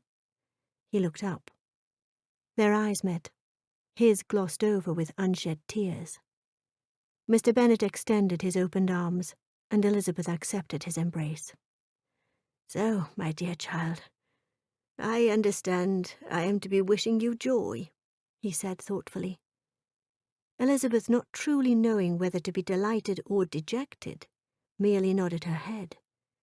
Her father's wry character was known to confound even her at times. "I trust you have spoken with your mother, and in so doing made her the happiest woman in all of England, or should I say, the second happiest?" "No, I have not," Elizabeth replied, a bit hesitantly. "Why in heaven's not, my dear?" Mr. Bennet asked. "I wanted to speak with you first, to put to rest any misgivings you may have as a consequence of the suddenness of all this." "When you say suddenness, are you perchance speaking of the rush to the altar the gentleman has in mind?" She nodded. "There is that." Mr. Bennet placed his hands on either of his daughter's arms and regarded her intently. "Would it help if I told you what I told your intended when he was here?" She caught her breath. "Do not be alarmed. Mr. Darcy is the kind of man to whom few would ever dare refuse anything which he condescended to ask. I gave him my blessings wholeheartedly, but that is not the matter of which I speak." "What else did you tell him?" Elizabeth exclaimed, her voice a mixture of welcomed relief and impatient curiosity. "I told him that from the moment I met him, I knew my Jane did not stand a chance, for the instant he first laid eyes on you, my dearest Lizzie, I knew his heart was irrevocably gone. As for you, I ventured to say the same." "Oh, Papa, as much as I tried to deny the truth of it even to myself, it is true. My feelings for Mr. Darcy have been so long in the making, I feared I would never truly find true love and happiness with anyone other than him," she replied with tears in her eyes. "How fortunate you are to have found a partner in life whom you can respect, a gentleman whom you truly esteem and can look up to as your superior." Her spirits rising to playfulness in hearing her father's words, she said, "Equal partners, at best." Mr. Bennet laughed a little at this conjecture. "It is all I have ever wanted for you, my child. Your Mr. Darcy is an honourable young man, and one blessed with everything the heart of mortals can most desire. Splendid property, noble kindred, profound integrity, and a kind heart. Indeed, he is everything a son-in-law ought to be, as I am sure your mother will wholeheartedly agree." Mr. Bennet placed a light kiss on his favourite daughter's forehead. His voice filled with happiness, with pride, and with joy, he said, "I could not have parted with you, my dearest Lizzie, to anyone less worthy." Epilogue. Two daughters married with little to no trouble at all to herself, Mrs. Bennet was a happy woman indeed. Even still, The knowledge that she had but 2 weeks to arrange a wedding breakfast fit for a gentleman of noble blood, who had over £10,000 a year, was insufficient to calm her ensuing distraction. That was until she learned her charming future son-in-law was placing whatever resources she deemed necessary to arrange the wedding of her dreams at her disposal. How lucky her second eldest was to have landed such a rich gentleman. Lizzie, the mistress of Pemberley, reported to be one of the grandest estates in all of Derbyshire, a house in town, and likely more. As Mrs. Bennet liked to say, Jane's situation is nothing by comparison. 2 daughters married indeed, and the most deserving at that. Everyone who knew Mrs. Bennet knew the business of her life was marrying off her 5 daughters. What a victory over her neighbour, Lady Lucas, the mother of Lizzie's friend Charlotte, even though said lady may or may not have known the 2 of them were in competition. As for the feelings of Miss Charlotte Lucas herself in hearing her intimate friend's happy news, she could not have been more delighted. She had known all along that her friend Eliza was on the cusp of falling in love when she was away in Derbyshire. Finally meeting the gentleman who had incited the sparks of Eliza's tender regard was a pleasure in and of itself. Charlotte's initial impression, "This is a man truly worthy of my friend's heart." Elizabeth's dearest sister Jane's reaction to the news of the engagement was just as it ought to have been. Though Jane was not one to boast of having known such a happy occasion would unfold all along, when she could, she subtly reminded Elizabeth how she provided the strongest of hints in the letter she penned on the evening of her elopement with Mr. Bingley. "Assured that my happiness is complete, and my future promises to be even more so, my greatest wish is that yours will be too, dearest Lizzie, even as I suspect such a joyous prospect is closer than you know." Miss Caroline Bingley, after having vowed to stay away from her brother's country home so long as Eliza Bennet resided under his roof, surprised no one with her apparent change of heart and sudden arrival at Netherfield Park on the heels of Mr. Darcy's arrival. Indeed, she had intended to arrive early, for she knew she must if she were to stand a chance of mitigating the potential damage her poisoned pen had wrought. Her ensuing vexation in learning that Mr. Darcy and Eliza Bennet had not only cleared up any misunderstandings between them, but were engaged, was only outweighed by the gentleman's edict that she was no longer welcomed at Pemberley. Having done all she could to shield her intended from the vulgar propensities of her mother's sister Mrs. Phillips and the unrelenting antics of 3 of the silliest girls in all of England, Elizabeth was relieved by the level of decorum, proper etiquette, and good taste exemplified by her London relations, her mother's brother and his wife, Mr. and Mrs. Gardiner, who travelled from town to attend the nuptials. When Elizabeth and her Aunt Gardiner were alone, the latter expounded on her favourable impression of Mr. Darcy as follows. "There is something pleasing about his mouth when he speaks, and there is something of dignity in his countenance that would not give one an unfavourable idea of his heart." Smiling warmly, she concluded, "I can see why you love him so much, my dear Lizzie." If only sentiments of that kind could be attributed to Mr. Darcy's noble aunt, Lady Catherine de Bourgh. For someone whose frankness of character was so widely celebrated as hers, being forced to call her own excellent judgment into question was cause for considerable vexation. Why, of course, she should never have left her unsuspecting, grieving nephew alone at Pemberley, with no one to shield him from the likes of that little country upstart, Miss Elizabeth Bennet, who was always hovering about. There was nothing to do about it now, or was there? Anyone who would listen would surely attest to hearing her ladyship say, "That young woman, that so-called mistress of Pemberley, has not heard the last from me." As for Mr. Darcy's other relations, most notably his younger sister Georgiana, who had been residing in Matlock with her aunt and uncle since her father's death, she had since returned to Pemberley. The emptiness in her heart that threatened to consume her in the aftermath of her great loss was promised to be filled with the love and kindness of a new addition to her family, the sister she always wanted. As sorrowful as the passing of his beloved father had been, Darcy's grief had been of some duration, suffered largely in secret long before his father closed his eyes for the final time. The hardest part was over, and now he had Elizabeth's love to strengthen him through the lingering heartache and pain that was sure to come. Witnessing the growing attachment between his sister and his lovely wife was exactly what Darcy hoped to see. And then there was George Wickham. As he had been the late Mr. Darcy's godson, and such a favourite at that, crossing paths with the gentleman was inevitable.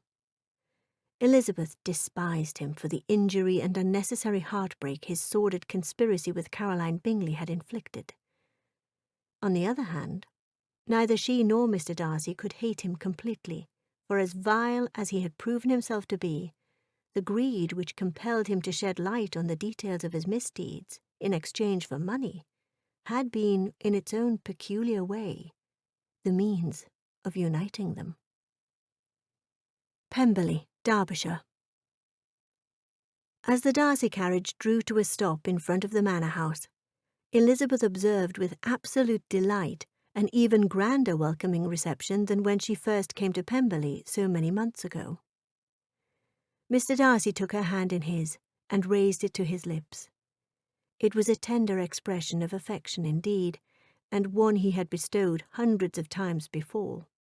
But this time, Elizabeth's heart slammed against her chest in ardent appreciation and eager anticipation of what was yet to come when the two of them were alone. Relinquishing her hand, Darcy opened the door and stepped down from the carriage. Next, he reached out his hand to his wife and assisted her. "Welcome home, my love." Her cheerfulness she did not seek to suppress. She gazed into her husband's loving eyes. "Fitzwilliam, my love," Elizabeth began, her heart swelling with joy. "I hardly know what I did to deserve such happiness, but I am filled with immeasurable gratitude in knowing I am mistress of all this for all time, and I shall be by your side forevermore. Dare I declare that your gratitude is second only to my own." Standing in front of his beloved home with a multitude of faithful servants to bear witness to his affection for his bride, he raised Elizabeth's hand to his lips and bestowed a lingering kiss.